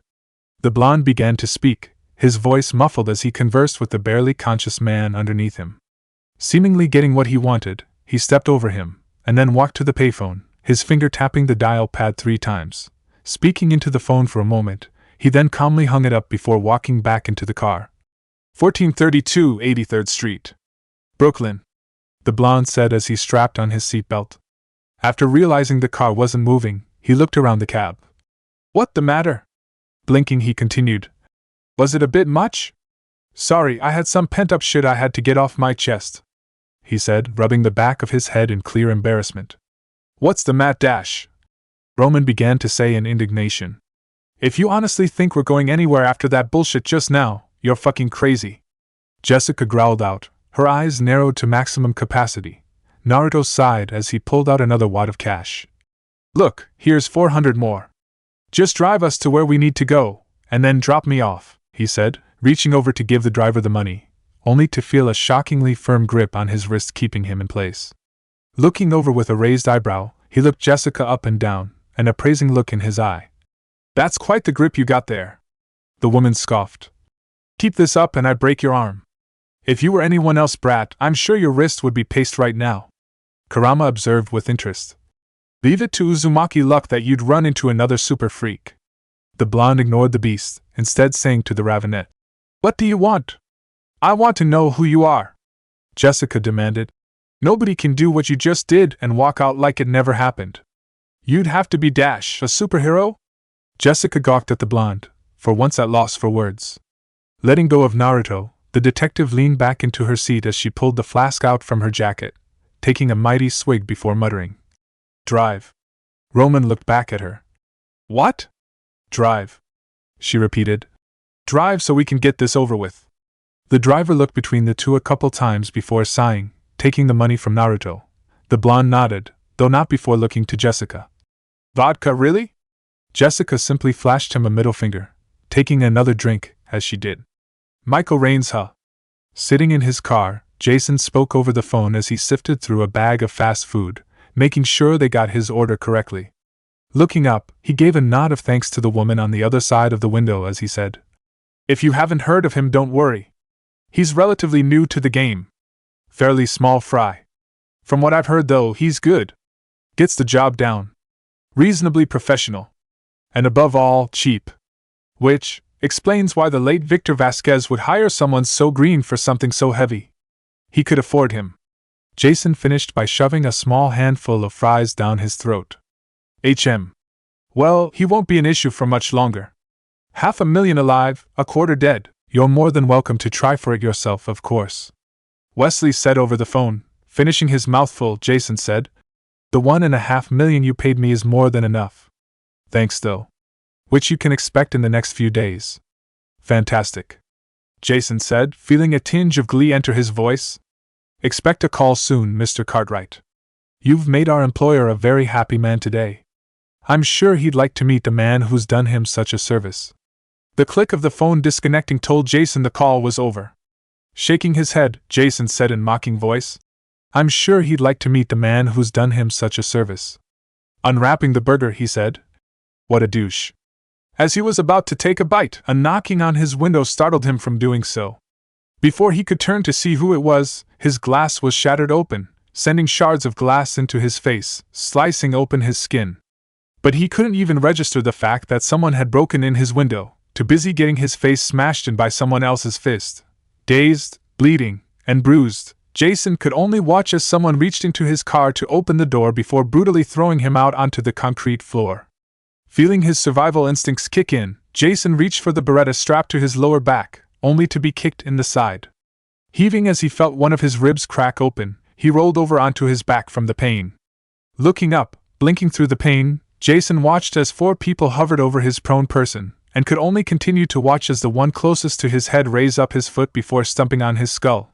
Getting out of the cab, Naruto leaned into the window, looking to Jessica as he asked, You coming? And why would I? The ninja shrugged. Because you're curious. Jessica raised an annoyed brow. About what? Me. Naruto answered, a cocky smirk on his face. The woman rolled her eyes, looking away in defiance. Shrugging again, Naruto straightened up and began to walk away. Jessica followed him as he walked down the street, barely paying attention as Roman asked, Where to, miss? After a clear mental struggle, Jessica sighed in clear aggravation. Thanks for the ride, Roman. She didn't bother listening to his reply, getting out of the cab before following after the blonde. Spotting her in the corner of his eye, the blonde smiled. Told ya, Naruto said, acknowledging her as she walked up to his side. Jessica, for what felt like the 100th time that day, rolled her eyes. I'm sure you've come to the same conclusion I have. And what's that? We're the same. Jessica answered a bit of hesitation, clearly not comfortable with the topic of conversation. I'm pretty sure I'm not a drun dash. Do you ever take anything seriously? She practically yelled in frustration. After a calming breath, she harshly whispered, Don't act like you didn't notice. I should have broke your wrist earlier. But you acted like it was nothing. You're cursed, just like me. Naruto's face went from relaxed to surprisingly serious.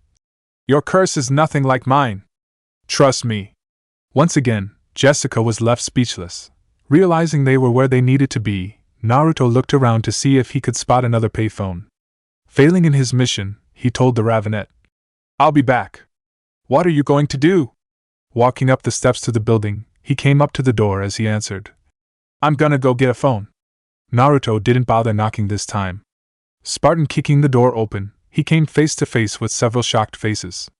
Not wanting to give them a chance to gather themselves, he threw a quick jab into the closest man's face, dropping him with one punch. Seeing that guns were being drawn from the corner of his eye, he raced forward to his next target, shoving his fist into the dealer's stomach hard enough to lift him up off the ground. Drawing his hand back, Naruto performed a tornado kick into his neck, sending him into the gentleman position behind him. Summoning two kunai from the seal on his wrist, he palmed them long enough to take aim at the two men in the back of the room. Applying wind chakra to the blades, he flung them harshly into their direction. Because their untrained eyes were unable to keep up with the multipurpose weapons, they were surprised to find them embedded in their shoulders, the force of the blow driving the two into the walls behind them, the tips of the blades sticking out of their backs into the drywall, pinning them in place. The warrior ignored their screams of pain, his focus on the last man in the room. Too busy ducking down to avoid the bullet from splitting open his skull. Pointing his hand out in the shape of a gun, he locked onto the shooter's abdomen. Wind quickly accumulated at the tip of his finger, building up before being released in the shape of a bullet. Phew! Oh! The shooter screamed, dropping the gun as he reached to grab his wound out of instinct. That instinct was all the distraction Naruto needed, the blonde flying in the air to deliver a dynamic entry into his temple. The room now clear, Naruto slowly began to tread up the stairs, kunai in hand as he tiptoed up each and every step, doing his best to not make a sound. It wasn't until he reached the second to last one that his foot hit a loose floorboard, the resounding creak bringing him to a stern stop. Thack thack thack. Performing the substitution technique, Naruto disappeared in a puff of smoke, a nearby vase taking his place as the wall and plastic container were quickly obliterated by the barrage of gunfire. In the room adjacent. He cursed as he began to reload the AR-15 in his hands. The man crouched behind a bed that looked to have been preemptively tossed on its side to act as a barricade. Looking up as he slammed the clip into place, he shouted out, "Do you fuckers have any clue who the fuck you're dealing with? Huh? You know who owns this house." Hitting the bolt release, he continued, "You gonna fucking die tonight, ya hear?" Raising the gun up to his shoulder, he took aim for the door. Boil release, erupting propulsion fist. Boom! T's surprised shout was eclipsed by the sound of the wall to his left being blown out, pieces of wood and drywall sharply pelting his body as he was thrown off his feet. Slowly, the man got over the ringing in his ear long enough to shake off the dust that now covered him like sheet, coughing as most of it still hung in the air.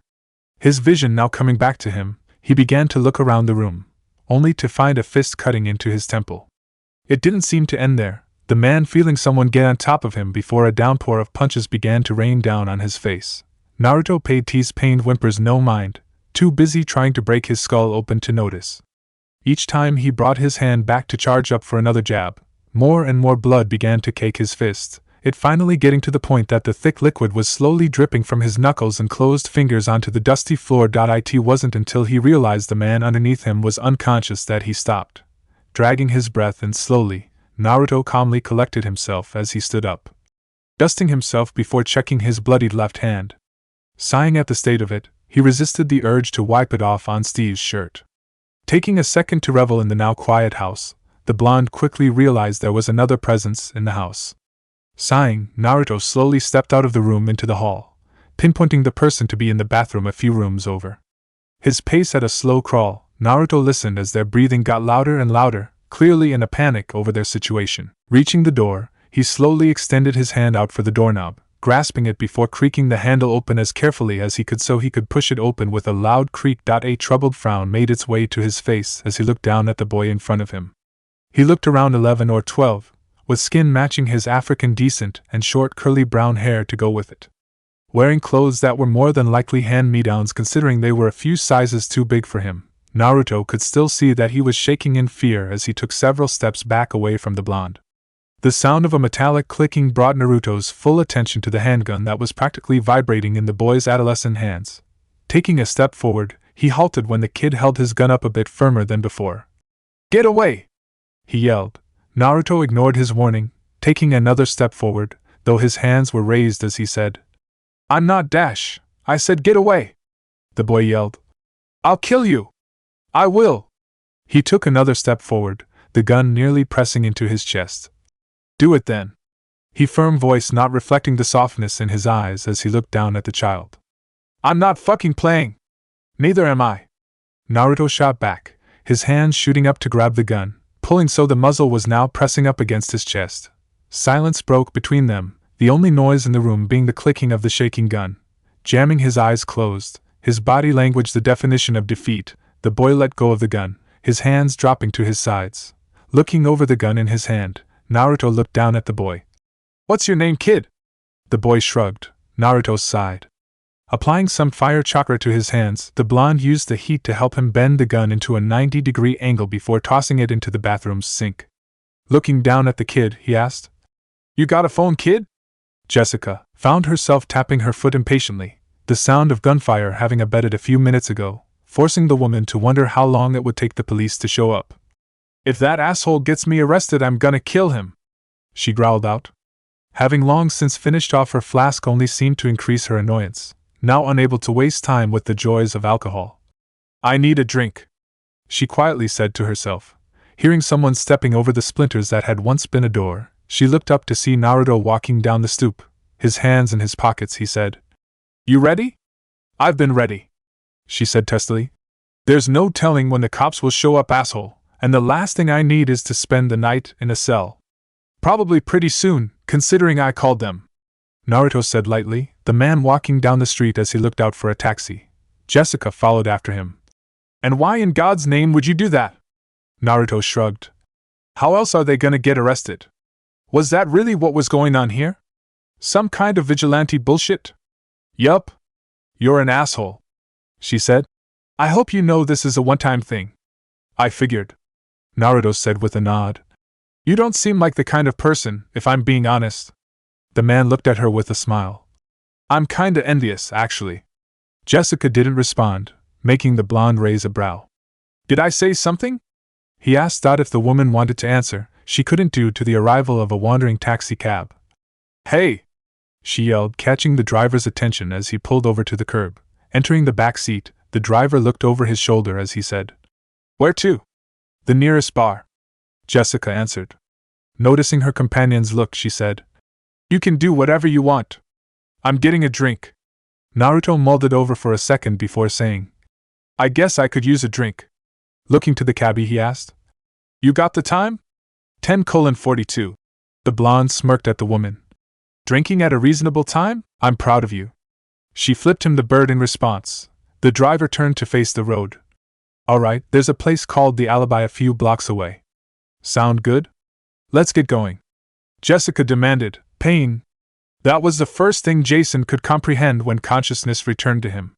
His head was throbbing, pulsing violently as he blinked away the grogginess. As his awareness began to return, he felt something wet running down the side of his head. Looking down at where he was sure the liquid was dripping to, Jason could see a large blotch of red on his white cotton dress shirt. His sense of smell came next, the stench of gasoline causing his nose to curl up in disgust. Next came his hearing, the sound of several murmuring men all around causing him look around the dimly lit room. The room was something he could only describe as a medieval dungeon, the stone-tiled walls and floors colored in an orange hue from the flicking embers created by decorative torches scattered throughout the chamber. The men loitering around him, from what he could see, wore matching turtleneck sweaters and dress pants that were all the same color of black. And over their faces, each of them, was a porcelain mask that looked to be of Japanese origin. Though he could barely make out what the mask resembled, he had to guess some kind of dog, a fox maybe. Taking in his own person, Jason could feel that he was on his knees, his wrists strapped in chains to the ground behind his back, his hands in between his calves. Giving a few testing tugs, he came to the inevitable conclusion that he couldn't move. His attention was moved to the sound squeaking hinges screeching across the room, the iron door in front of him slowly blowing open. Walking from the darkness within the doorway was a man wearing the same porcelain mask as everyone else. His clothes, however, were strikingly different, wearing a black two-piece suit with a white button-up shirt underneath the blazer. As he walked forward, he began to loosen the blood-red necktie around his neck. Silently, he took the tie off his neck before stuffing it into his jacket pocket. Next came the jacket, sliding it off before folding it neatly and handing it to one of the men to his side. After that was the shirt, calmly unclasping the buttons as he kept eye contact with the restrained Jason. As he took off the shirt, Jason could see that the man's torso was decorated with several elaborate tattoos. The piece of clothing now off completely, folded, and handed over to another man next to him, Jason couldn't help but eye the ink. Running along his collarbone were 6 dots that looked like commas. On each shoulder was a spiral, with a half-circle-like bar over it. Connected to the bar was another that ran through his upper abdomen, with 8 smaller bars running along with a 9th one in the middle running down to his midsection. Just under that was another spiral, with a fawn-like triangle just under that. Around these were 2 additional bars that connected back to the area above the spiral. "Where am I?" Jason demanded. The man didn't say anything at first, only continuing his walk towards Jason before stopping just a foot in front of him. Kneeling down, the man extended his hand out expectantly. One of the several men surrounding them quickly grabbed one of the torches closest to him. Torch now in hand, the man finally spoke. "You're going to feel pain. That is inevitable. But that pain is necessary. Like it was for so many before you. He has returned to us, because of our great work. Now, it is only a matter of time before he bestows upon us his great power. The power of godly fire." "I don't know what you're talking about." Jason spat. "You're messing with a man that works for the most powerful person in New York. Do you understand? I'm the wrong man to dash. Oh, but you're the perfect man." The man interrupted. "The resemblance between you and our God is almost uncanny." The man didn't know how to respond for that, instead trying to get out of the situation. "I have a family," Jason pleaded. "So did Victor Vasquez." Jason didn't have an argument for that. Standing straight, the man said, "Just know that your sacrifice is a catalyst for the new age. An age where we rule with our gifted power. An age with no religion. No war. No borders. Only peace." He gave no warning. He simply threw the torch in front of Jason as he stepped back, watching as the flames were fed by the puddle of gasoline surrounding the bound man. "AF!" Jason began to scream as the fire began to eat away at his legs and hands. "Help! Please, for the love of God! Help me!" Struggling with all his might, it did nothing but help the fire crawl up his arms and torso. "AHGH! Praise the God of fire!" the man said. "Praise the maelstrom!" The others chorused, watching as their human sacrifice was swallowed in fire. The sound of keys sliding into its keyhole could be heard through the door, the keys rattling on their chain as the door was jimmied open. Pushing on the door with his shoulder, Naruto grunted in annoyance as the weight on his shoulders tried to shift. Fixing it quickly, he slowly dragged himself into the room, doing his best not to wake the inebriated woman draped around him. Looking down, he sighed when he realized she had passed out. Dragging her through the apartment, he carefully made his way to her bedroom. Taking her in his arms, he gently laid her down on her bed. Taking one of the pillows, he positioned her on her side before wedging the pillow behind her to keep her from rolling on her back. Straightening up, Naruto rubbed his temples as he tried to soothe his headache. "I told you not to drink so much, idiot," Kurama said. "I should slow down your healing factor just to teach you a lesson." The blonde grunted, his headache slowly going away as he thought. "I'm on vacation, Kurama. Vacation means getting drunk at some point in time, I think. I've never really had one now that I'm thinking about it." "What would you call the last 3 years then?"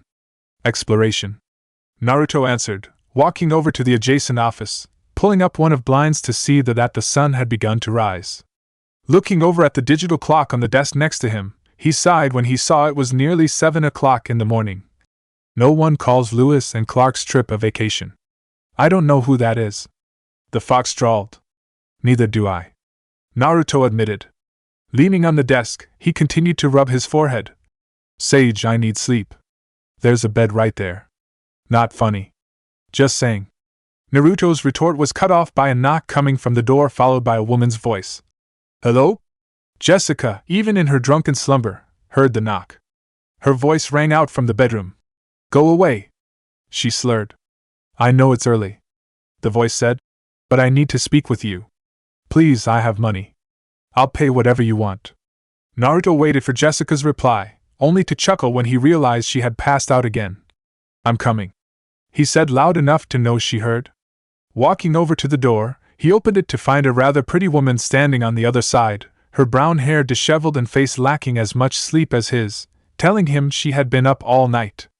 "His once over complete," Naruto said. "Ms. Jones is a little busy at the moment." he said politely. Maybe come back later, Tony Dash. I'm sorry, but I can't wait that long. She interrupted, her voice desperate as she said, Please. His rejection died in his throat when he saw the woman was on the cusp of crying. Ah, yeah? Yeah, all right. He relented, stepping aside to let her in. Thank you, she said, walking into the apartment, looking around as she said, I was recommended to come here last night by a colleague.